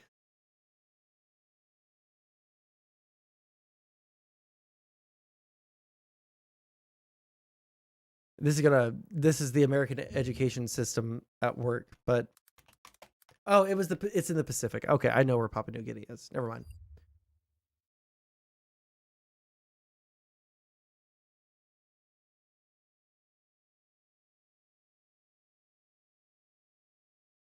May have been a slip of the tongue. It's probably just like family, what's the word? Like the mythos that you like create around people that die in your family. I don't think that there's an actual term for that, but like we have, I feel like every family has like a mythos of people in their family, of things that are like half truths or like speculation about them or some shit like that. Like, I don't know why this is such a big deal. He got shot down in... Press Secretary Karine Jean-Pierre told reporters it was inappropriate to ask or joke about that story. Well, the Prime Minister of Papua New Guinea is not joking. His response, President Biden's remarks may have been a slip of the tongue. However, my country does not deserve to be labeled as such. He says the remains of World War II lie scattered all over PNG, including the plane that carried President Biden's uncle. Perhaps given President Biden's comments and the strong reaction from PNG and other parts of the world, it is time for the USA to find as many remains of World War II in PNG as possible, including those of servicemen who lost their lives, like Ambrose Finnegan. Lisa, a massively respectful and fitting comment there from the leader of Papua New Guinea, absolutely eclipsing the frankly shameful comments our president made. Yeah, I mean, well, is this anywhere near as bad as shit that we've seen from Trump? I'm so sorry. This is like the most mild shit. Bro, I don't think they have any, they just don't have dirt on him. They just don't have dirt on Biden.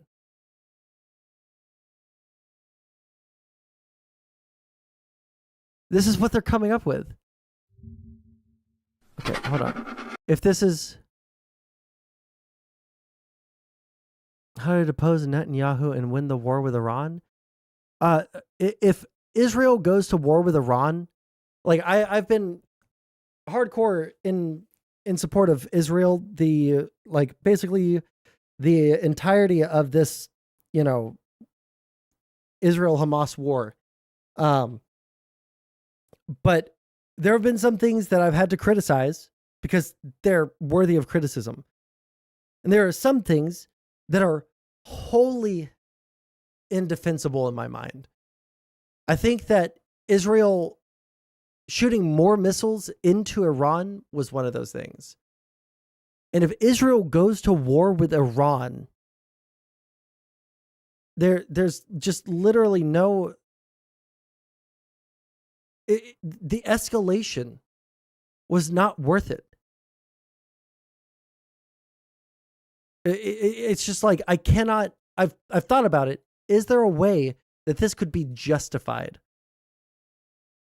In terms of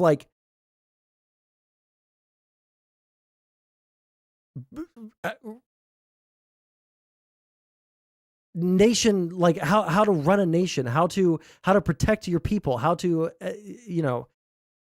XYZ, et cetera, et cetera. It's just, Israel should never go to war with Iran over that strike that they very clearly were just flexing their muscles. Israel is based, Iran is cringe. Listen, Iran is cringe. I'm not going to sit here and defend Iran.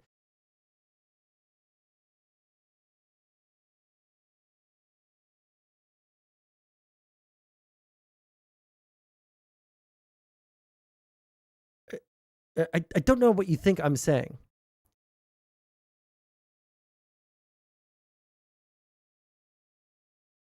I'm fine. I agree with what you're saying there. Israel or Netanyahu, if he was the one that was the primary driver behind retaliating for a show strike, not even an actual, not a strike that was meant to cause any reasonable amount of damage whatsoever. Just to show that hey, if you fuck with us more, then we're going to fuck with you. Here's, 300 missiles. They will be there in 8 hours. I hope that you can figure it out. When Iran knows that Israel has the capability with all of the places in between, fucking, I'm pretty sure Lebanon shot down some of the missiles. Pretty sure Jordan shot down some of the missiles. Israel shot down some of the missiles. The UK shot down some of the missiles. The US shot down some of the missiles. I think 99% of the missiles didn't even strike the ground. And those that did caused so little damage. One person got injured. The entire point of them telegraphing the strike in the way that they did was to not escalate it further. And Israel striking them again afterwards, after Iran was like, yeah, you know what? We telegraphed it was they were hey, we're going to punch you. We're going to punch you. And they did this for 8 hours straight. And they swung and kind of brushed Israel's shoulder. And they were like, yeah, that's right. We're done here. And then Israel is fuck you, and pulls out a knife on them. I'm sorry.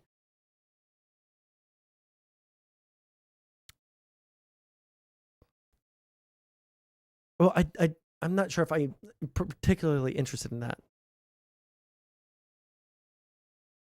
Let's see. Which one do I care? I don't care about this. Tonight, Donald Trump. Evolution is over to those who celebrate. Let's see what they say about the Salem Trump trials. It all started with the judge hearing the prosecution's request for Trump to be held in contempt of court for allegedly violating his gag order 10 times, a.k.a. muzzling the leading presidential candidate in the thick of an election. DA Alvin Bragg's team must have gotten cold feet. Today they said they don't want to lock up Trump for speaking his mind. They just want to slap him with hefty fines. The judge hasn't made up his mind yet on what he's going to do. Then to the main show. Ex-National Enquirer publisher David Pecker was back on the stand. The prosecution hoping to convince the jury that Trump tried to hide damaging stories ahead of the 2016. Let me see. I'll read the question, but if it's boring, I'm not going to answer it. No, I don't care. It's Nietzsche. I don't care. Sorry. Election. Pecker testified that he's been catching and killing stories for a long time, which is perfectly legal last time we checked. And Pecker began doing it for Trump starting in 2015.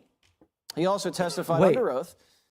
Tron, I think it makes sense for Iran to strike Israel after Israel killed their people. I also think it makes sense for Israel to strike back. And then it makes sense for Iran to, because they struck back. Yeah, which is why Iran doesn't want it to escalate further, but they have to like show that they are a state that can defend itself, both to their people and to their allies, that they're not just going to be a fucking pushover and just allow, you know, their diplomats to get fucking bombed by a foreign nation in another foreign nation at their fucking embassy. So they shot a bunch of fucking missiles, but because they didn't want it to escalate, they telegraphed it. They sent the slowest fucking missiles that they could possibly fucking send. They sent the slowest fucking drones they could possibly fucking send. Like, could they have struck Israel in a way that actually hurt them? Yes. They're Iran. They have a pretty strong military, all things considered. But they didn't want it to escalate further. Israel is fighting a war on 2, arguably 3 fronts right now. Why would you allow, when the message being sent is so clear that Iran doesn't want this to escalate further, why would you gamble on the possibility of it actually escalating further? That Trump was popular with the ladies. Quote, Mr. Trump was well known as the most eligible. No, I just don't care to argue about Nietzschean or give a take on Nietzschean philosophy. The entire first half of this stream was me explaining how like the conversations around philosophy, outside of me explaining why I believe a certain thing or why I think one thing is good or one thing is bad, right? Like outside of that context, I have no desire to fucking talk about philosophy on stream right now. I just don't. So I'm not going to talk about Nietzsche. I'm not going to talk about fucking Kant. I'm not going to talk about Kierkegaard. I'm not going to talk about Aristotle. I'm not going to talk about Plato. I'm not going to talk about literally any fucking philosopher unless it is directly related to something that I am interested in. Bachelor and dated the most beautiful gold let's go feet. back. Today they said they don't want to lock up Trump for speaking his mind. They just want to slap him with hefty fines. The judge hasn't made up his mind yet on what he's going to do. Well, yeah, of course the judge is going to want to slap him with heavy fines, and they don't want to fucking throw him in prison because that's a whole like can of worms that they're opening there. Yeah, they don't want to do this, which is why they put the gag order on Trump saying, hey, just don't fucking try to intimidate the jurors. Don't try to intimidate the witnesses. We're not even stopping you from attacking the judge. We're not stopping you from attacking the prosecutor. You can do that all you want. That the gag order isn't on them. But stop going after the witnesses. Stop going after the jurors. Stop going after the family members of the judge and the fucking prosecutors. But he's like a fucking mob boss. Oh, well, I see that you have a nice kid there. It'd be a shame if they worked for the Democrats, wouldn't it? Like, these aren't even a grave imposition on his freedom of speech. He could just like not attack people if he thinks his defense is so good.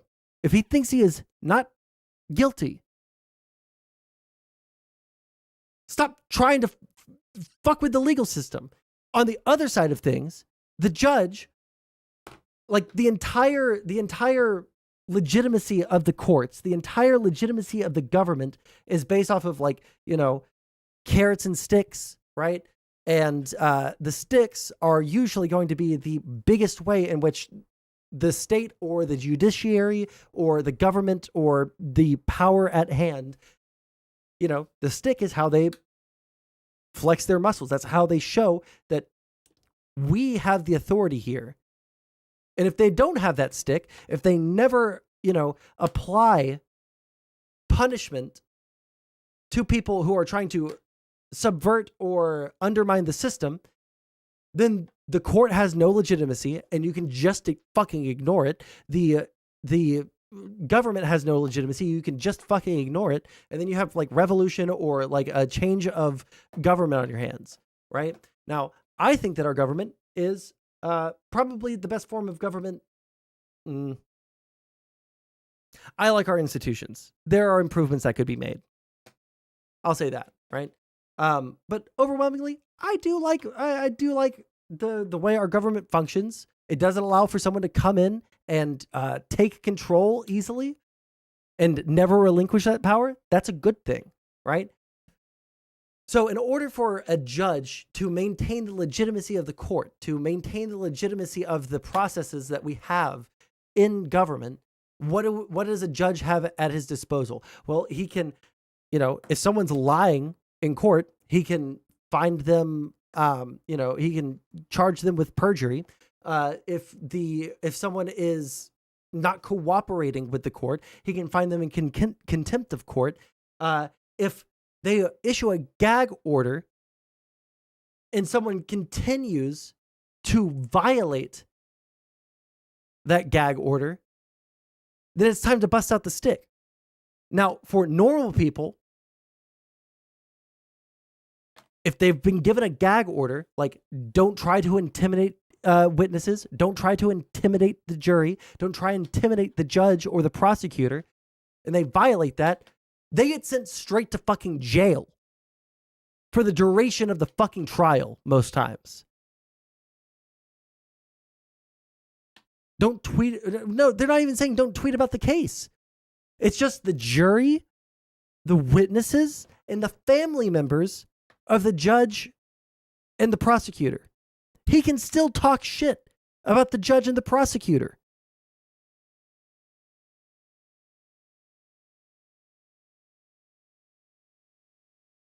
But a normal person who attacks the judge in this way would probably just be sent to fucking jail for the duration of the trial. Trump has attacked literally every single fucking judge overseeing his cases, with the exception of the one that is giving him everything that he wants, Eileen Cannon. She's the only one he hasn't talked shit about. And she is the only one that is taking seriously the idea that a president has full immunity to commit whatever fucking crimes he wants, both before and after his presidency.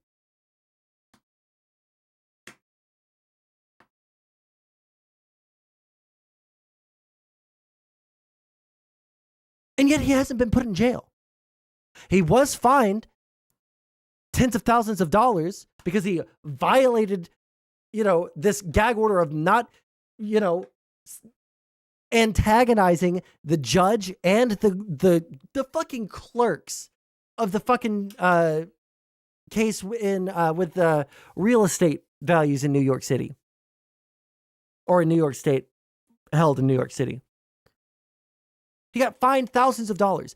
Any other fucking human being in the United States that did that same thing would be in jail. They would be in jail. People want to talk about like Trump is being, he's, Biden is getting special treatment because he's not getting all of these, trials coming after him or people trying to indict him on stuff. Trump has been given the lightest fucking experience with the court system. He can sit there. I guarantee you, Trump could whip his dick out in court, jerk himself off to completion, and the judge would still be wary of throwing him in fucking jail. He's being given special treatment, and he still can't. He still can't fucking contain himself. I think that the next time that he violates the gag order, he should be sent to jail. I'm not saying for the duration of the trial, I think that send a message. I'm going to put you in fucking jail if you do this. You did it. You're going to jail. First warning. You're there until 10 p.m. tonight. To show that the courts do have legitimacy, to show that the courts do have, the courts are in charge. The judge is in charge of the case.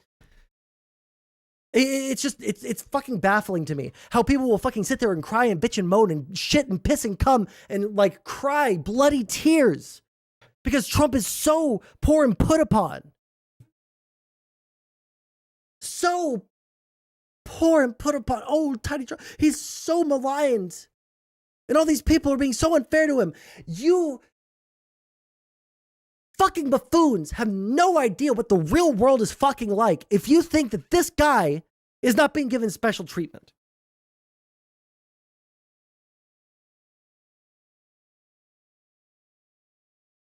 And further violations, they should start jailing his family members too.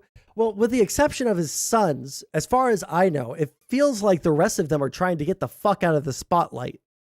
Feels like Melania Trump is trying to stay the fuck out of the spotlight. She's not, doing interviews and, like trying to defend him. Doesn't seem like Ivanka. I think Ivanka had to testify. She was compelled to testify against him in the real estate case.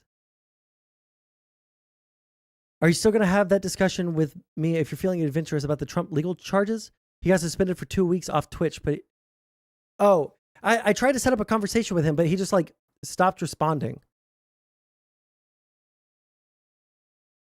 I'm totally willing to have a conversation with him, but like I don't know if he stopped responding because I'm banned on Twitch. He primarily streams on Twitch. I'm not gonna say it's because he's like scared or anything.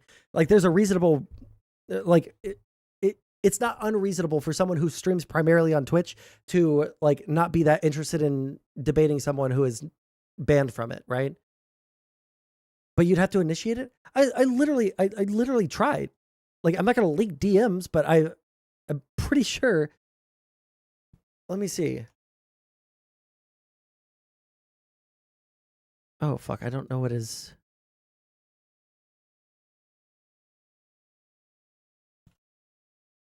Fuck. What else could his Discord name be?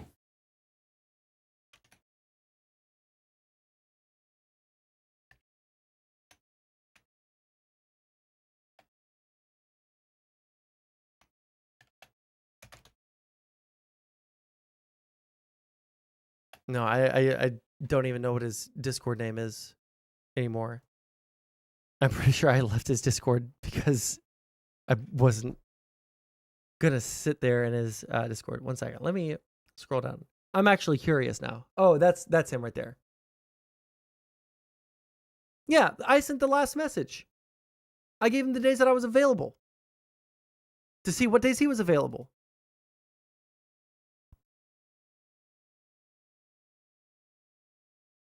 But like, I'm not trying to like shit on the guy. Like I've never watched one of his videos and I've never talked to the guy. So he might be like a totally like chill dude. But yeah, like I was the last one that sent the message. I said what days I was available. That was back in fucking March.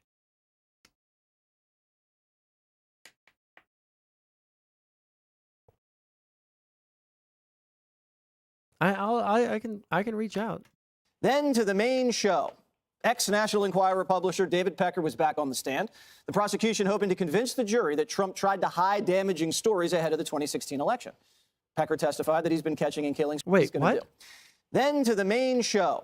Ex-National Enquirer publisher David Pecker was back on the stand. The prosecution hoping to convince the jury that Trump tried to hide damaging stories ahead of the 2016 election. This has already been proven, right? Like, the only reason he was willing to talk is because he was given immunity because he didn't want to go down with Trump. Otherwise, he could have just like not said anything. Pecker testified that he's been catching and killing stories for a No, long I have time, his DMs which is right here. perfectly legal last time we checked. And Pecker began doing it for Trump starting in 2015. He also testified under oath. It is perfectly legal. This is the defense that you're going to see from conservatives about this Trump trial right here. Now, like, granted, this trial is important because it's the first criminal trial that Trump is going to face, and possibly the only one he's going to face before the election. But he fuck, I read chat and now I lost my fucking train of thought. Oh yeah, the arguments that they're going to use, like, it's perfectly legal to enter into a non-disclosure agreement. It is perfectly legal to catch and kill a story by paying someone for a newspaper. These things are perfectly legal, but they are not legal when in furtherance of a crime.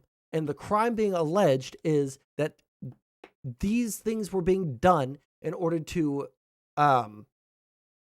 affect the 2016 election, because the grab her by the pussy comment was leaked. Everybody was mad. Trump dropped in the polls.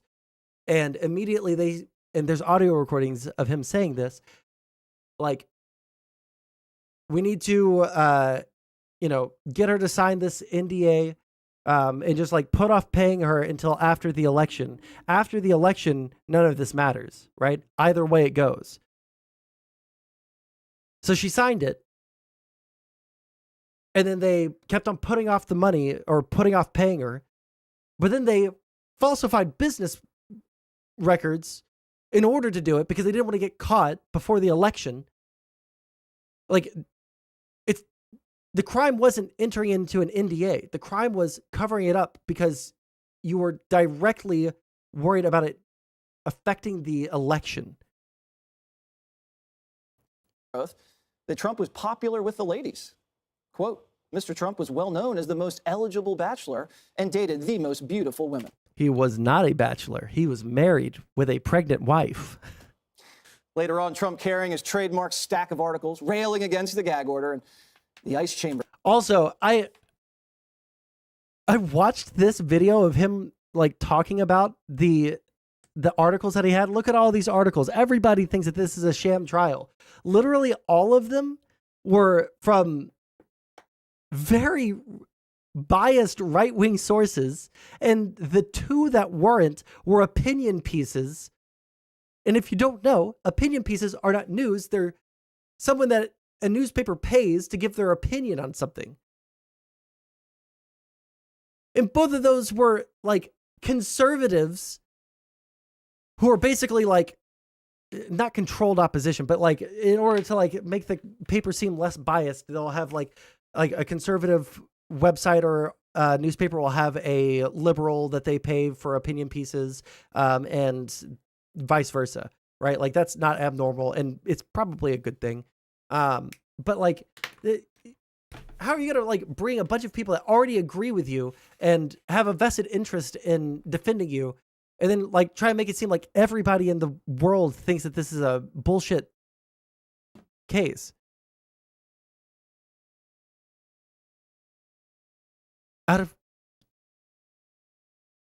I need everyone to read this chat message. The answer is no.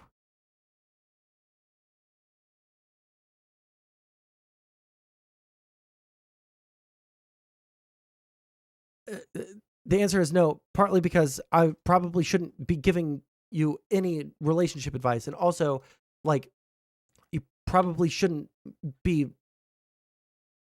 pursuing date people your age. Get some fucking experience, because the older women aren't going to want to fucking date you if you haven't had any experience. Actually, no, they might be predators. They might want to exploit that innocence. Who knows? They're keeping them locked up in.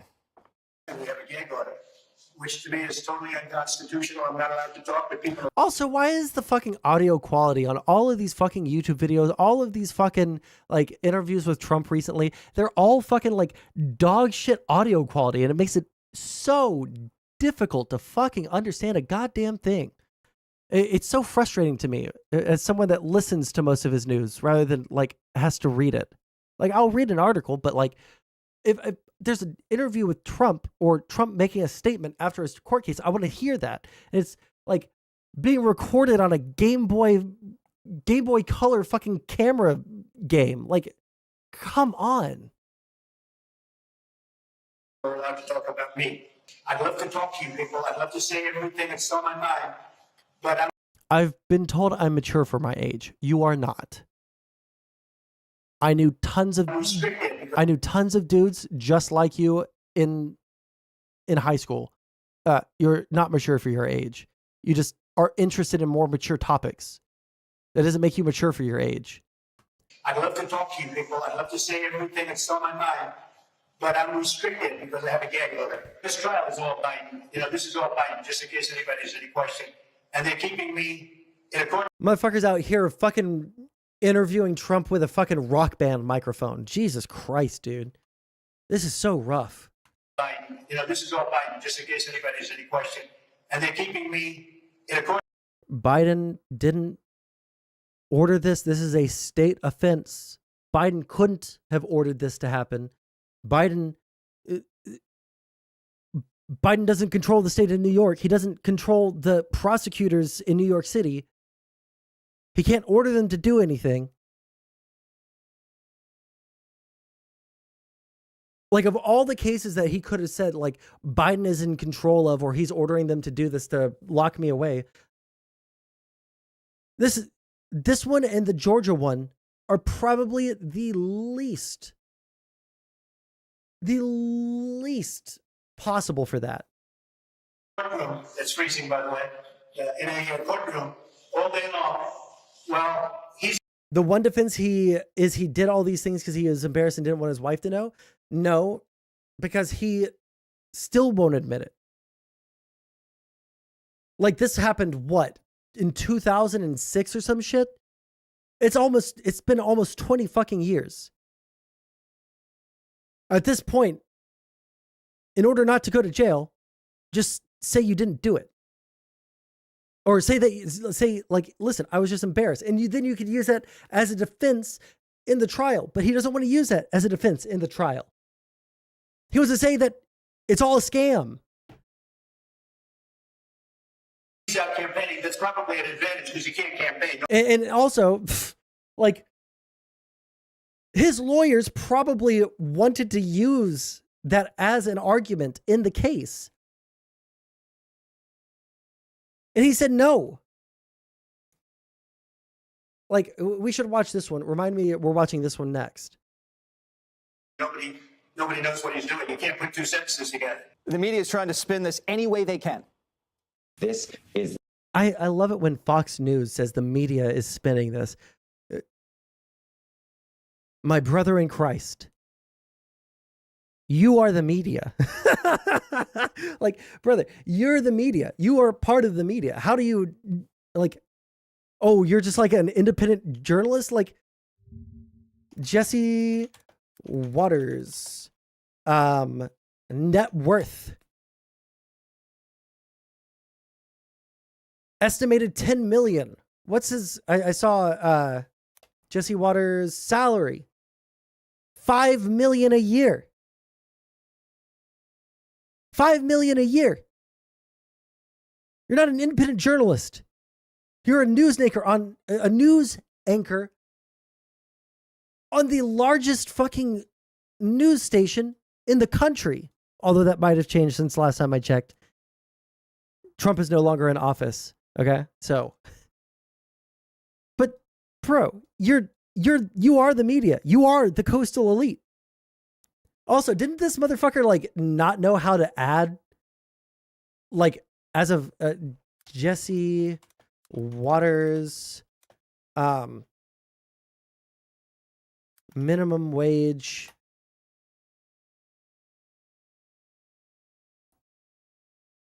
Is there a YouTube?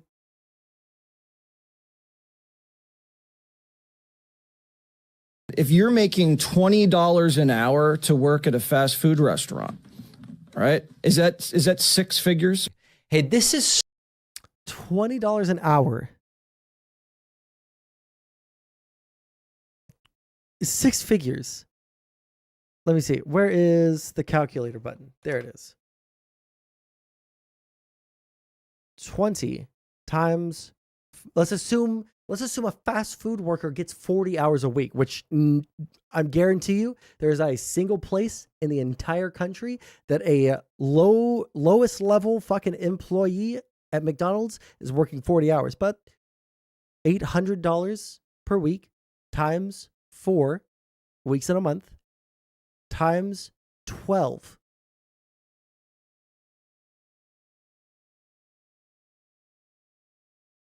It's $38K a year, unless I fucked up my math because I'm reading chat.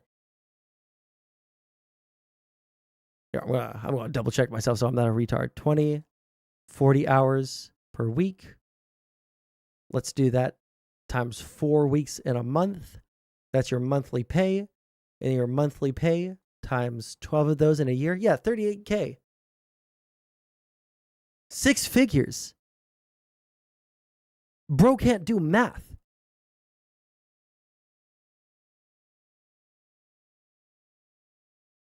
I just want to watch the video. I don't want to hear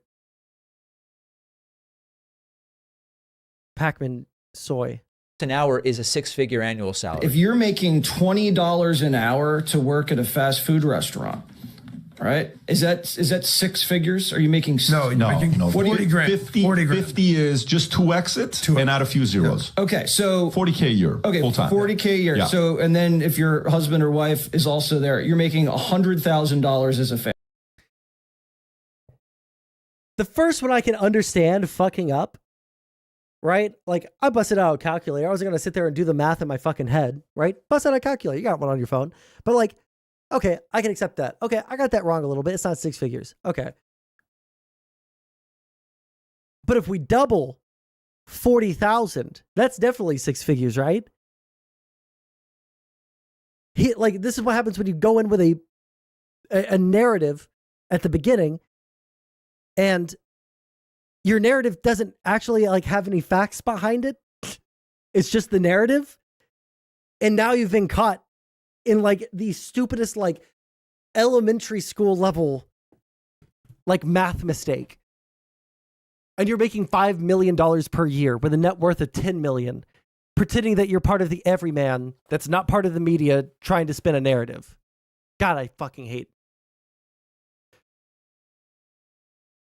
I hate Fox News. Okay. Donald Trump goading the judge to do this. And I think the reason is he'd much rather have all of us talk about his being jailed than to talk about the evidence at the trial. Judge Marchand is calm. I don't think that's what it is. I think Trump just can't help himself. He's methodical. He makes decisions quickly. He's decisive. He said this case is all Biden. There is precisely zero evidence. I'm sorry. This is the fucking, I'm not even following y'all's conversation, but you're talking about older women and how you want to date them. And you say women in older generations were less likely to work than modern women. There is no older woman on the fucking planet that is going to want to date a like freshly 18-year-old kid that can't provide for her immediately.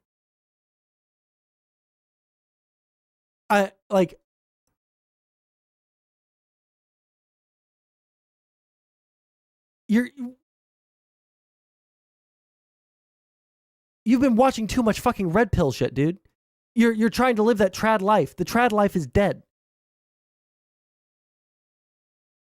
That President Biden had anything to do with orchestrating, running this case. Is there any greater irony than complaining about a gag order and saying it restricts you from speaking while you're speaking to cameras and media who's in the hallway?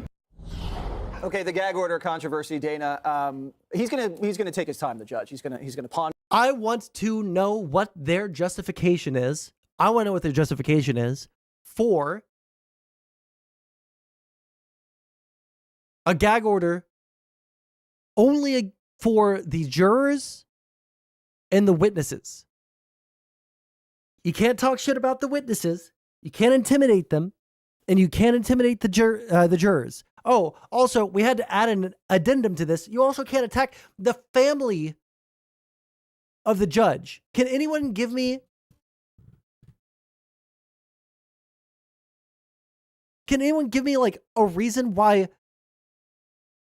we would want someone to be attacking the jury? Why we would want someone to be attacking the judge?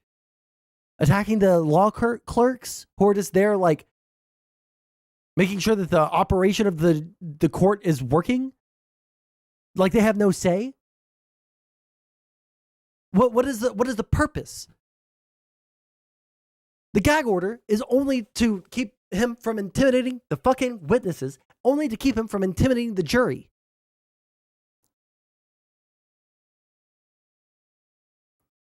Oh, Tron's going over there, little broing fucking panda man. You're giving him advice and he's never going to listen, just like he never listens to me. Under it, and then he's going to make up his mind. None of this makes sense, but I thought the Wall Street Journal editorial board. And listen, sidebar to this, just because I want to say this and then like completely ignore the conversation about dating older women that's happening in Kick Chat. I have never had an unstable relationship. I have never had a woman wears the pants relationship. I have never had a toxic relationship necessarily. I mean, the high school relationship might be arguable, but like that was high school. Like I give really good relationship advice, and everyone I know IRL agrees with that. Relationship advice for me is Kino. All right. So if you guys ever ask me for any kind of dating advice, literally ever, you should listen to it. Board had a really good. I've never been in that dating phase where you date someone for like 2 or 3 months and then you drop it and date another person for a couple of weeks and drop it. I've only ever had long-term relationships. Imagine listening to Destiny Sims about relationships.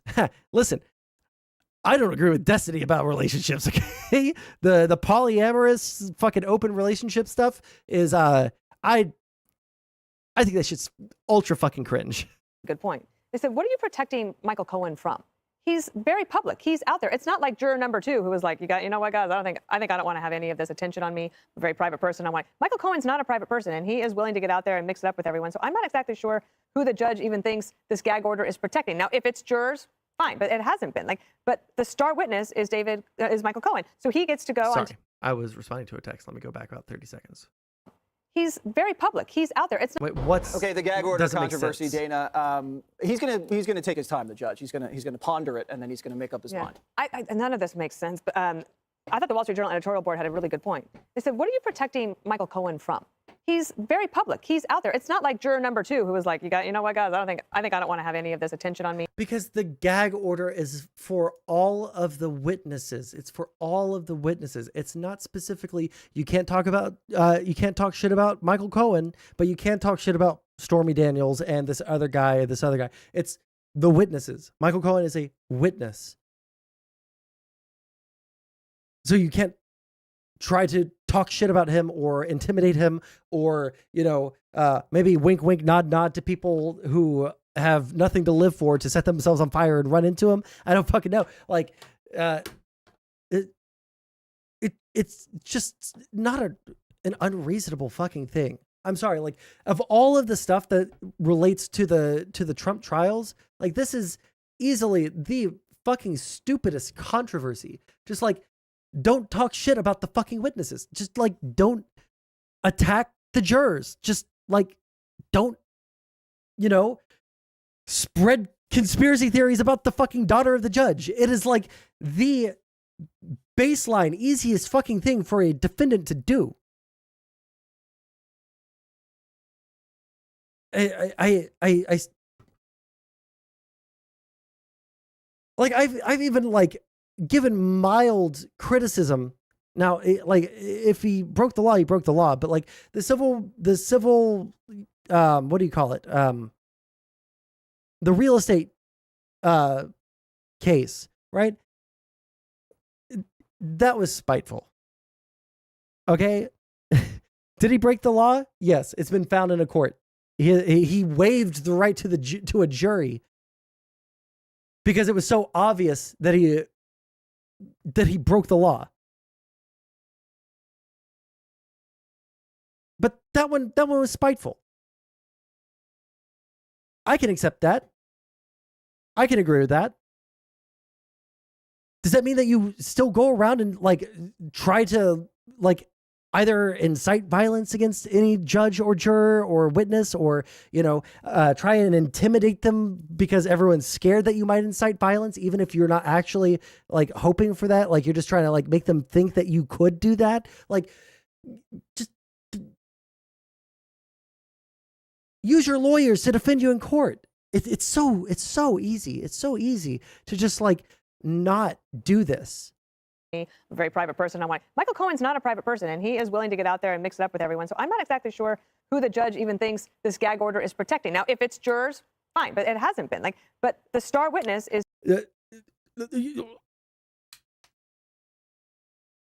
You don't try to intimidate fucking witnesses. I'm glad that I'm not even gonna lie. I did not expect them to be okay with the gag order on the jurors. So I will give this lady 1 thumbs up. All right? 1 thumbs up. All right? She says you shouldn't intimidate jurors. Fucking true. Is Michael Cohen. So he gets to go on TV and talk about Donald Trump, and Donald Trump can't talk about him. And they're saying, oh, we don't necessarily want you to go to jail because we know that that would look terrible for us. We just want you to have. It's not that it would look terrible for them. Trump's been given special treatment in every single fucking trial thus far. Like no other defendant would be afforded literally any of the fucking accommodations to their legal proceedings that Trump has been given. He's so viciously fucking attacked law clerks, the judge, the wife of the judge, the prosecutors, like literally everyone involved with that fucking civil case. Literally any other human being on the face of the fucking planet that stepped foot in on U.S. soil and then was taken to criminal court. No other human being on the face of the earth would be afforded, you know, oh, well, I'm just going to fine you every time you do it. Like $1,000, like 2% or 2% of your net worth, like 0.05% of your net worth. Like, come the fuck on. He hasn't even been given slaps on the wrist. They might as well just be like, stop, stop. Like, it's not going to make him stop. To pay a lot more money, as if that was a good solution. You know this. You know the phrase "too good to check." Mm-hmm. You know, when you want a story so badly and you want it to be true, and you're afraid to have your producers fact check it because then it might turn out not to be the story that you want. Not familiar with that. I think that this is what's. Never heard of it. I think this is what's happened. I was reading this op-ed in the New York Times today by a legal scholar from Boston, and he said this is terrible. He said I always had a hunch it was a terrible case, but after opening statements, he said this is awful. I'm not a lawyer. We have lawyers here, so they'll talk about that. I just want to mention one last thing about the politics. I thought what President Trump did this morning was super smart. Before he went in the courtroom. Yes, I have heard about the 4chan groups trying to identify the jury. Yes, I have heard about groups on Truth Social trying to identify the jury. Yes, the jury is very possibly in danger because these people are fucking insane. The only reason that they would be trying to identify the jury is to scare them from being on the jury, because I think that even Trump supporters know that he's guilty of literally every single fucking thing. That's why they don't want this shit to go to trial. That's why they want to try and intimidate the fucking jury. Like, they know, like, deep down, even if they give some sort of crying about 4chan, bro, I almost told you to fucking end hero just there. Holy shit. That is just the your statement speaks for itself. He did address the cameras, but he didn't talk about the case. He talked about 2 things that were really important for him today in order to get on the record. One was the primary in Pennsylvania. Pennsylvania is the state that Biden must win in order to get to 270 in the Electoral College. President Trump talked about that, and he talked about Dave McCormick in a very favorable way. That's the Republican senatorial primary in Pennsylvania. He talked about 2 things. Before he went in the courtroom, he did address the cameras, but he didn't talk about the case. He talked about 2 things that were really important for him today in order to get on the record. One was the primary in Pennsylvania. Pennsylvania is the state that Biden must win in order to get to 270 in the Electoral College. President Trump talked about that, and he talked about Dave McCormick in a very favorable way. That's the Republican senatorial candidate who will be the presumptive nominee tomorrow. after tonight's voting. So that was one thing. The other thing he did that was a stark contrast to President Biden is he made a very strong statement about anti-Semitism on college campuses. So he's able, in the limited way that he can in the time that he has, to get everybody's attention and say, these are the two things that are on my mind this morning. Now, excuse me while I have to go sit in the meat locker for 6 hours. They're freezing him to death. Yes, they are, which is ridiculous. Anybody who's on the Gutfeld show yes. as a guest It would is know. cold in there. It's cold. It's freezing. Listen. Also, like, people have been making a big deal about the temperature in the courtroom. Like, I might be wrong on this, all right? And this isn't even, like, necessarily matter. Didn't they have to move the trial room to the basement because it was they were like so worried about the security situation? So that might be one reason why it's cold. Another reason is, like, these places, like large buildings, office buildings, oftentimes, most of the time, they keep that thermostat real down low because you can just put on a fucking sweater, okay? Put on a sweater. I'm sorry, Trump.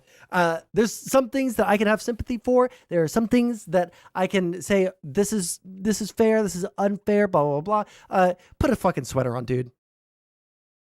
Wasn't Trump falling asleep and farting during the trial? That's something I have not heard about. If you want to link something to me in DMs or Discord, feel free. I want to talk about the testimony for a little bit because, one, Mr. President, forget the gag order. Forget the gag. We talked about this. Keep this in the street. People need to know what's going on. You know, it's a foregone conclusion according to your legal team and yourself. So just go to town. I normally would never say, this is the time for the 3 a.m. tweet. This is the time. This is the time to do all the things. This is the time to intimidate the jury. This is the time to show that the courts have no legitimacy. Excuse me. This guy is scum. I don't even know who the fuck he is. This guy is scum. Shut the fuck up. There are plenty of stores in the United States. I'm sure there's one near that studio. Go buy a rope. Holy shit. In a video game, obviously. You need rope to craft a bow and arrow, to craft a mechanism to shoot it right at yourself. Like, it's just unbelievable. Like, oh, you don't want you guys want us to, like, follow the law or to, you know, like, respect institutions at all? Fuck you. They do not care about the legitimacy. They don't care about the legitimacy of the courts. They don't care about the legitimacy of the government. They don't care about law and order. They don't care about law. They don't care about literally anything except for Trump. That is this is the biggest reason why I fucking hate the guy. Is, holy shit, the most unbelievable fucking cult of personality around a single person I've ever seen in my entire life. Forget fucking Justin Bieber. Forget fucking, like, literally, like, Jared Leto. Like, who else has a cult of personality around them or had a cult of personality around them? Fuck Taylor Swift. Fuck all these weird pop culture things. Nothing matches the way in which these people sell out their own morals for this guy who literally gives zero fucks about them. That people didn't want you to see talking because the way they're laying it out, again, I didn't pass the bar, but I did grow up in a hood a little bit. We can kind of see when someone's laying it out to play it out. Michael Cohen is being shown as a yes man, and the way they're trying to show it is Trump oversaw everything. He was hands-on. Peckers, that's weird saying. There's literally an audio recording of him directing this that's been released to the public. Someone help me find that shit real quick. Trump criminal trial audio.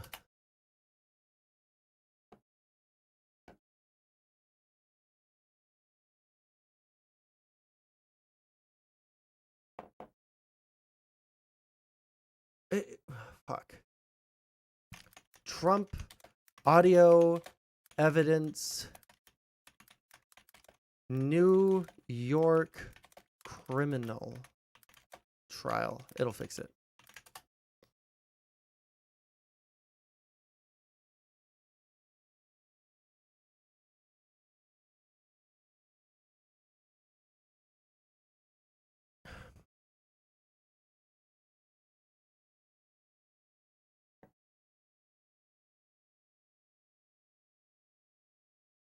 Fuck off. Someone please find me that audio of him saying like, it doesn't matter after the election. After the election, we can pay her. We can not pay her. But at least until the end of this, at least until the election is wrapped up, we should we should hold off on. We already got her signature on the fuck. Let's see.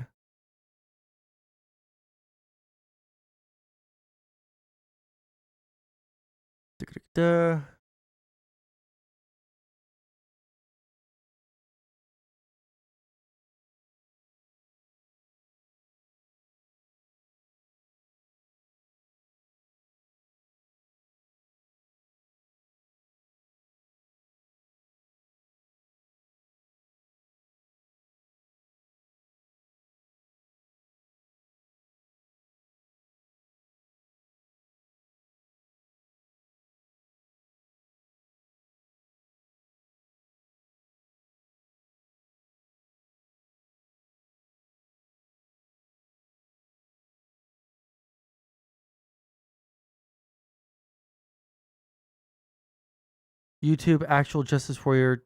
Okay.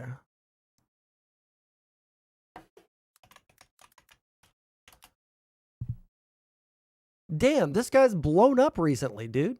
Why? Also, I've definitely subscribed to him in the past.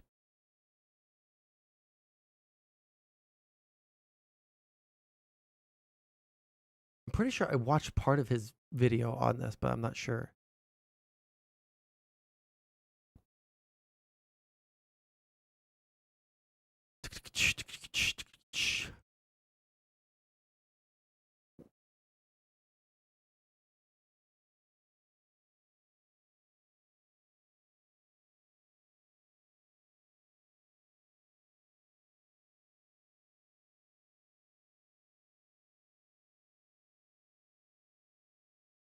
That's the property one.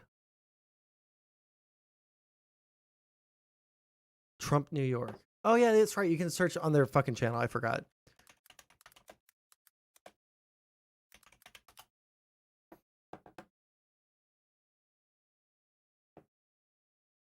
Now, which one? This one? 2 months ago? Where can I find So the I've audio mostly recording? avoided the. Okay, what can you give me the timestamp in chat? Just like tell me what time to go to where the audio is. 'Cause I don't want to watch this whole thing right this second.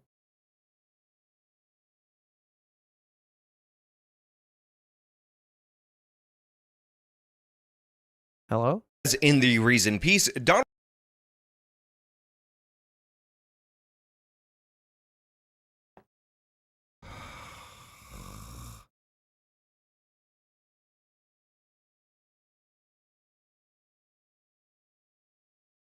James is how it started, what the beginning point was, the origin. And that is, on the campaign trail, Letitia James promised that she would find something to prosecute then President Trump for, because that's how she wanted to get elected for office. So already That's from the the civil jump, fraud we have trial. a major problem, Where's the because criminal what is fraud supposed trial? to happen in the American system, not this. No, this is the civil fraud case. He doesn't have a video about the criminal case. Fuck me. Okay, cool. And Becker's testimony was saying how he was so on top of everything. He was so frugal. But there's another thing there, and maybe they're paying attention. Cohen reminds me of that guy who you let on the squad, and he has one lane. He has one job, and it's the dirt work. But he wants to be in front of the camera. So he was doing a lot of things to try to make him seem like he had a bigger role in the Trump machine than he really did, which would. He was literally Trump's top man.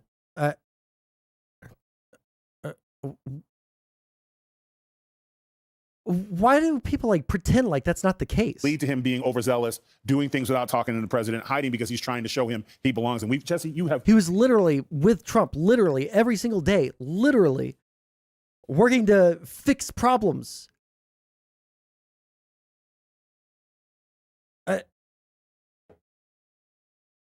It's just like, it's not even like a good lie. We can just look at articles from like 4 or 5 years ago. I'm sorry, 8 years ago. We can look at articles from the beginning of the Trump presidency. Part wild boar? He kind of fucking does. Like, this guy's fucking retarded. He's like, first off, he's scum. If you're going to be the kind of person that's like, yeah, we should be completely flaunting the rule of law. We should be delegitimizing all courts, and Trump should do it, and that's based as fuck. From like someone that is ostensibly part of the party of law and order. That's ridiculous. I think that people need to have some fucking respect for the legal system. Jesus. Sent home so many guys who tried to get next to the Jesse Waters machine. You know exactly what I'm talking about. You sniff him out and you kick him out. And that What? lead to him being overzealous, doing things without talking to the president, hiding because he's trying to. Trump literally directed him. Wait, wasn't there like here? Prosecutors describe flurries of calls surrounding release of scandalous stories. Years before Donald Trump's trial, FBI investigators uncovered. I only saw that this is like a detailing of the calls. I don't know what the bent of USA Today is. I don't know anything about that, but like, just like reading this, and I also haven't read this before, so maybe this is going to disprove what I said. Let's see. Uncovered flurries of calls between his personal lawyer, Michael Cohen, and National Enquirer executives when scandalous stories were breaking. One cluster of calls happened October 8th, 2016, the day after the Washington Post released the now infamous Access Hollywood tape. Well, that's the grabber by the pussy tape. While negotiations were underway to buy the silence of porn actress Stormy Daniels, Cohen called David Pecker, CEO of the National Enquirer's parent company. Called him briefly at 9:39 p.m. and again 4 minutes later. Then Cohen got a call from Dylan Howard, the company's chief content officer. After conferring with a Trump spokesperson, Cohen got a call from Pecker and then called Trump. Cohen got 2 more calls from Howard at 8:39 and 8:57. Another group of calls erupted November 4th, 2016, before the Wall Street Journal reported the National Enquirer paid Karen McDougal, a former Playboy model, for her story about the affair and never published it. Huh. So maybe Trump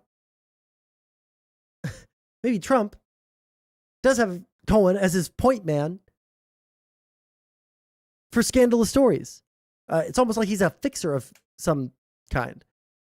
If the law is being applied against a political enemy of the regime, even if fairly, it is still room for ethical concern beyond law and order. Yes, you're not wrong on that. I will actually agree with you, Panda Man.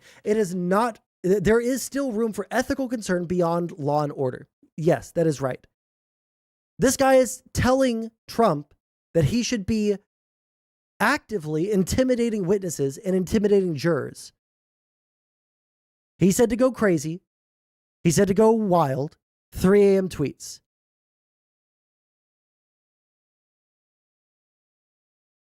Now, the law is being applied against a political enemy of the regime. Now, if we want to talk about like kangaroo court or, fishing for something that the guy did that was wrong without any evidence to back it up, I will kindly direct you to the Hunter Biden, Joe Biden family, crime family probe that the Republicans did for the past 4 fucking years. Or I'm sorry, they didn't have a probe for the past 4 years. They've had a probe for the last 2 years because that's when they got the House back.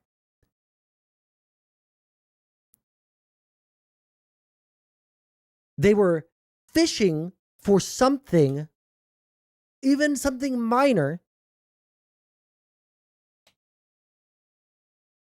I can't read chat. They were fishing for something, even if it was minor, to impeach Trump or Biden on.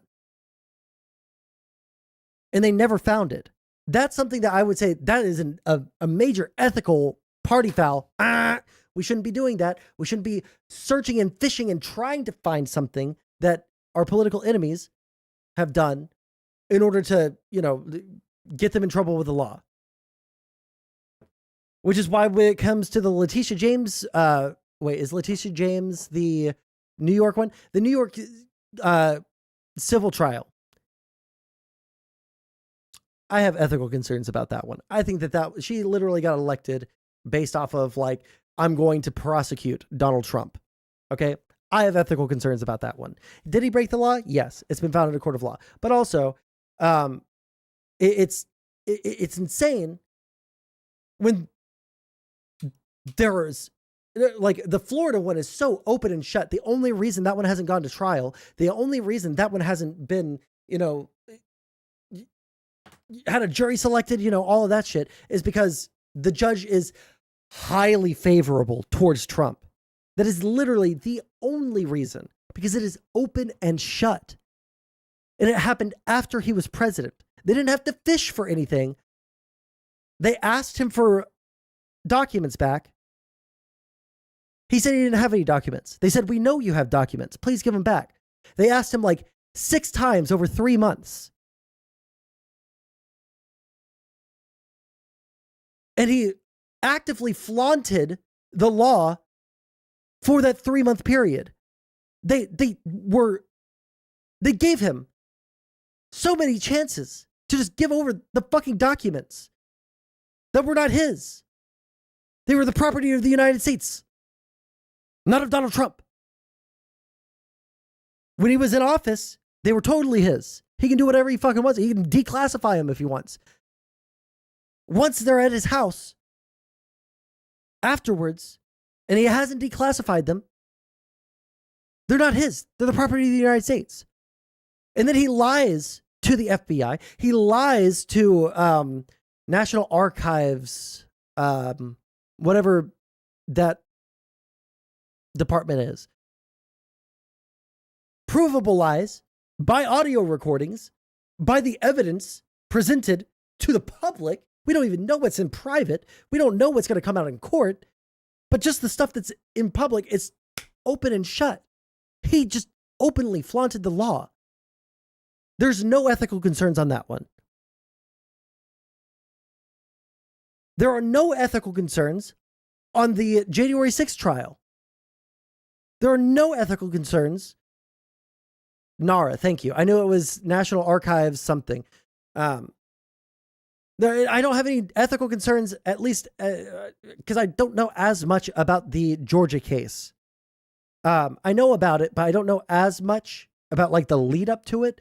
Like if they were like, we're going to find something on Trump, that's one thing. But like there was already like public information out there of leaked recordings of him trying to coerce the governor into changing the election results. If the state of Georgia wants to try and prosecute that, that is their right as a member of the union.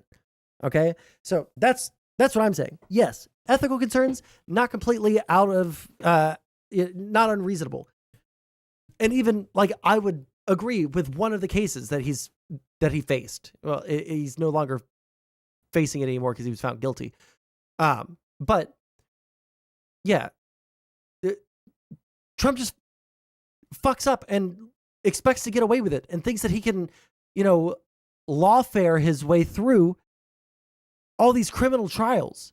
Dog, it is so fucking easy not to break the law. I've done it for 28 years straight.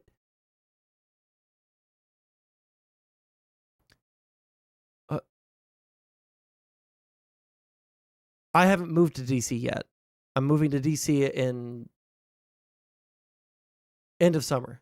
Okay, we got to finish this video. Show him he belongs. And Jesse, you have sent home so many guys who have tried to get next to the Jesse Waters machine. You know exactly what I'm talking about. You sniff them out and you kick them out. And that's what happened with Michael Cohen. So I hope that's the play there, though. They're trying to say that Trump oversaw everything. And I think we know from other stuff, Michael Cohen was doing a lot of things behind the president's back. It was funny, Harold, how he said, well, Biden's out on the campaign trail and I'm stuck here. He goes, that might be a good thing because the man can't campaign.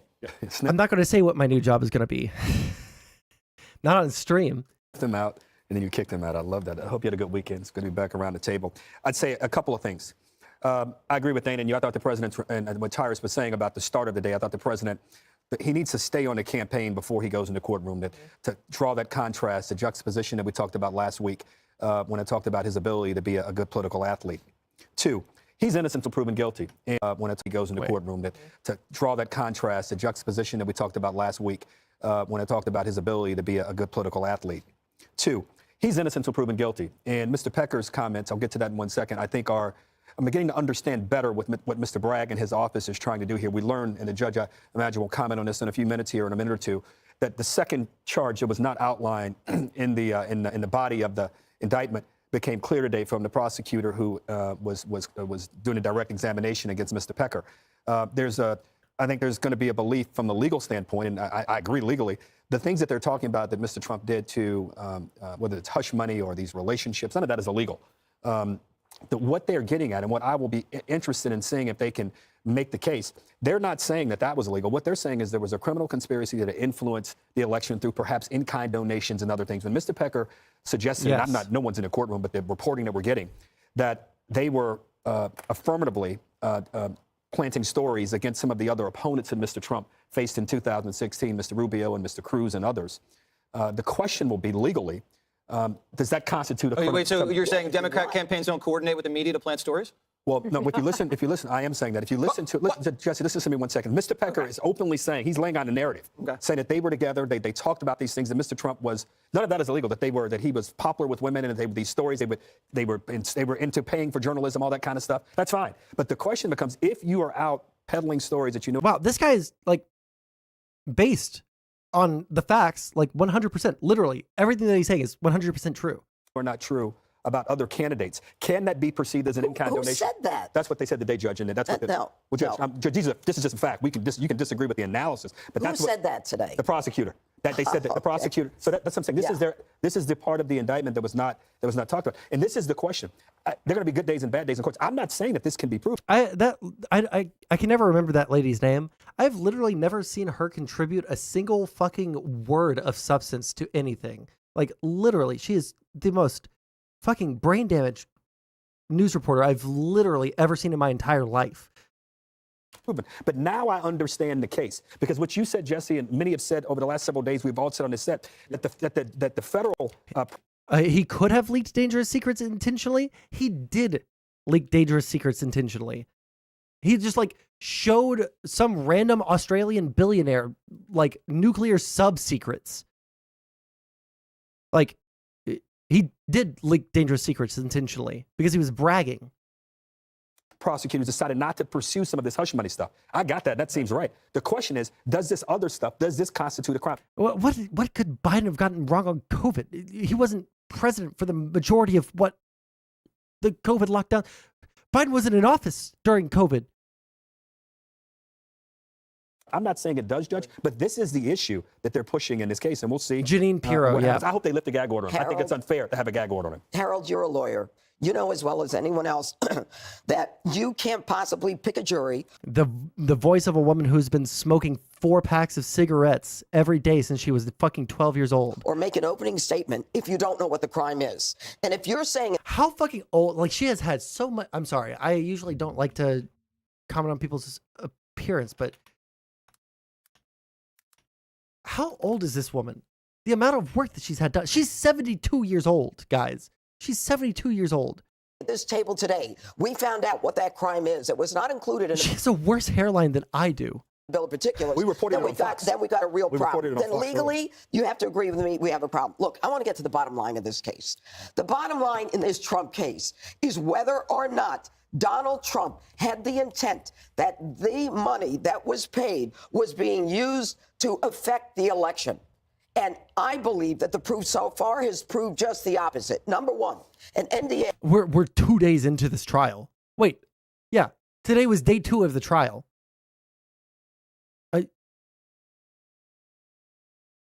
Day 1 was opening statements. This is the only evidence that's come out thus far. Is not illegal. Businessmen do it all the time. Catch and kill. Wait, an what NDA is not illegal. Yeah, nobody's contesting that, you dumb bitch. Businessmen do it all the time. Catch and kill, in terms of stories, is not illegal. And in fact, David Pecker testified today that it was something that he and Donald had done frequently. What? Nobody's claiming that that's illegal. You dumb bitch. Like, he literally just went on a, like, based explanation of what the actual charges were. Were you just waiting for your turn to speak? Were you not listening to a goddamn word that he said? He's the lawyer. What does that tell you, and why is that important? What it tells you is that they have engaged in this in the past, not because Donald Trump was running for president, but because Donald Trump had a family, he had a business, he had children. You put the Trump name on a building, and then it would go all the way up in terms of the evaluation of the building.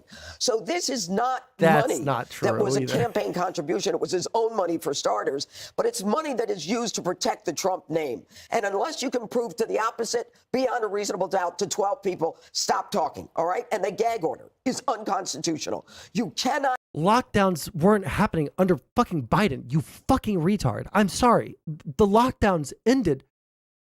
And also, the federal government doesn't control the lockdowns.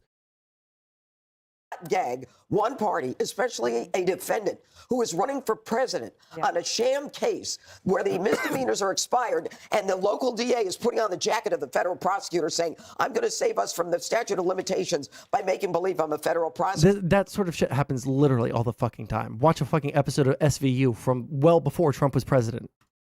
You cannot gag that person and allow Michael Cohen, Stormy Daniels, and the whole lot of them to say Donald Trump's no good, he's a liar. I mean, it just isn't fair. And it shows how inappropriate Judge Merchan is as it relates to Donald Trump's and his rights. If this court wants people to believe that there is fairness in this trial, then what the court has to do, you either gag everybody or you don't gag anyone. And last point I want to make is the feds for decades have not allowed anyone to identify anyone running for office in the 6 months before a campaign to be identified as a target, as a defendant, or bring charges. That is a period of time where the feds zip it up. They're not only not zipping it up. Unless you're Hillary Clinton, I guess. They're trying this man on an unfair, expired misdemeanor that is totally legitimate based upon everything we've heard. Zip it and flip it. I just say, I agree with you on the gag order, but there's a second. I know you don't agree with me, but you should just look back at what we've been reporting today on Fox about what I was saying. I'm not trying to be critical. Okay, I will. It's good to have you back around the table. I'm glad to be back. All right, What coming about up. me? I love you. You were gone? I love you. I was gone. I'm back. You're never gone. Your presence never missed. Okay, I don't care about the rest of that. Okay, I got to end stream. I'm going to respond to one more thing. Personal lives of presidents aren't a big interest of mine. This is largely about the personal lives and partly to do with the election of 2016. The only reason this one is interesting to me whatsoever is because Trump is such a fucking retard, such a con man, fucking thug loser that he can't shut the fuck up and not try to intimidate the jury, not try to intimidate the judge, not intimidate the prosecutor. That's what makes me mad about this one. I literally don't care about, like, this one. If I had my druthers, I really want to see what happens in the January 6th case. That one has nothing to do with his personal life and everything to do with how he tried to, like, coerce the entire fucking, Republican Party to overthrow the fucking country. All right. The fucking legal case in Florida, the Georgia case, like, these are substantive, not about his personal fucking life. This is relevant political topics. This right here, it's tangential. It's not tangential. It's directly related, but it's one that I care less about. I only care about this one because fuck, dude. Like, can the guy not act like a fucking mob boss for like 2 seconds? Try and put on a good face for like literally 2 seconds? No, he literally cannot. He can't help himself. He has no impulse control. He has no intelligence outside of like how to build himself up and tear literally everyone else down. And if that means tearing down the nation and all of the things that make us good as a nation, he'll fucking do it. That's why I care about it. Because like in the past 3-ish years, like before that, I was kind of like 50-50 on whether or not I like America. Like now I really do love my country. I really do think that America is the best country on earth, with some caveats. Things could be better, but like, holy shit. Like, this guy does not give a fuck about America. He, in fact, seems to fucking hate every aspect of it that makes us great. So the Make America Great chant that he has, completely fucking false. Anyways, I gotta go. I gotta finish some stuff in real life, like eating food for dinner. All right. I love you guys very much. I'm going to end stream because I'm not going to look for next stream, probably Thursday.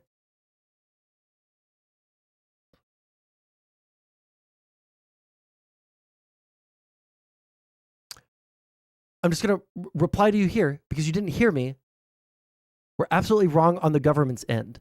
The government didn't institute mask mandates. The federal government, I should say, the one that Biden is in control of.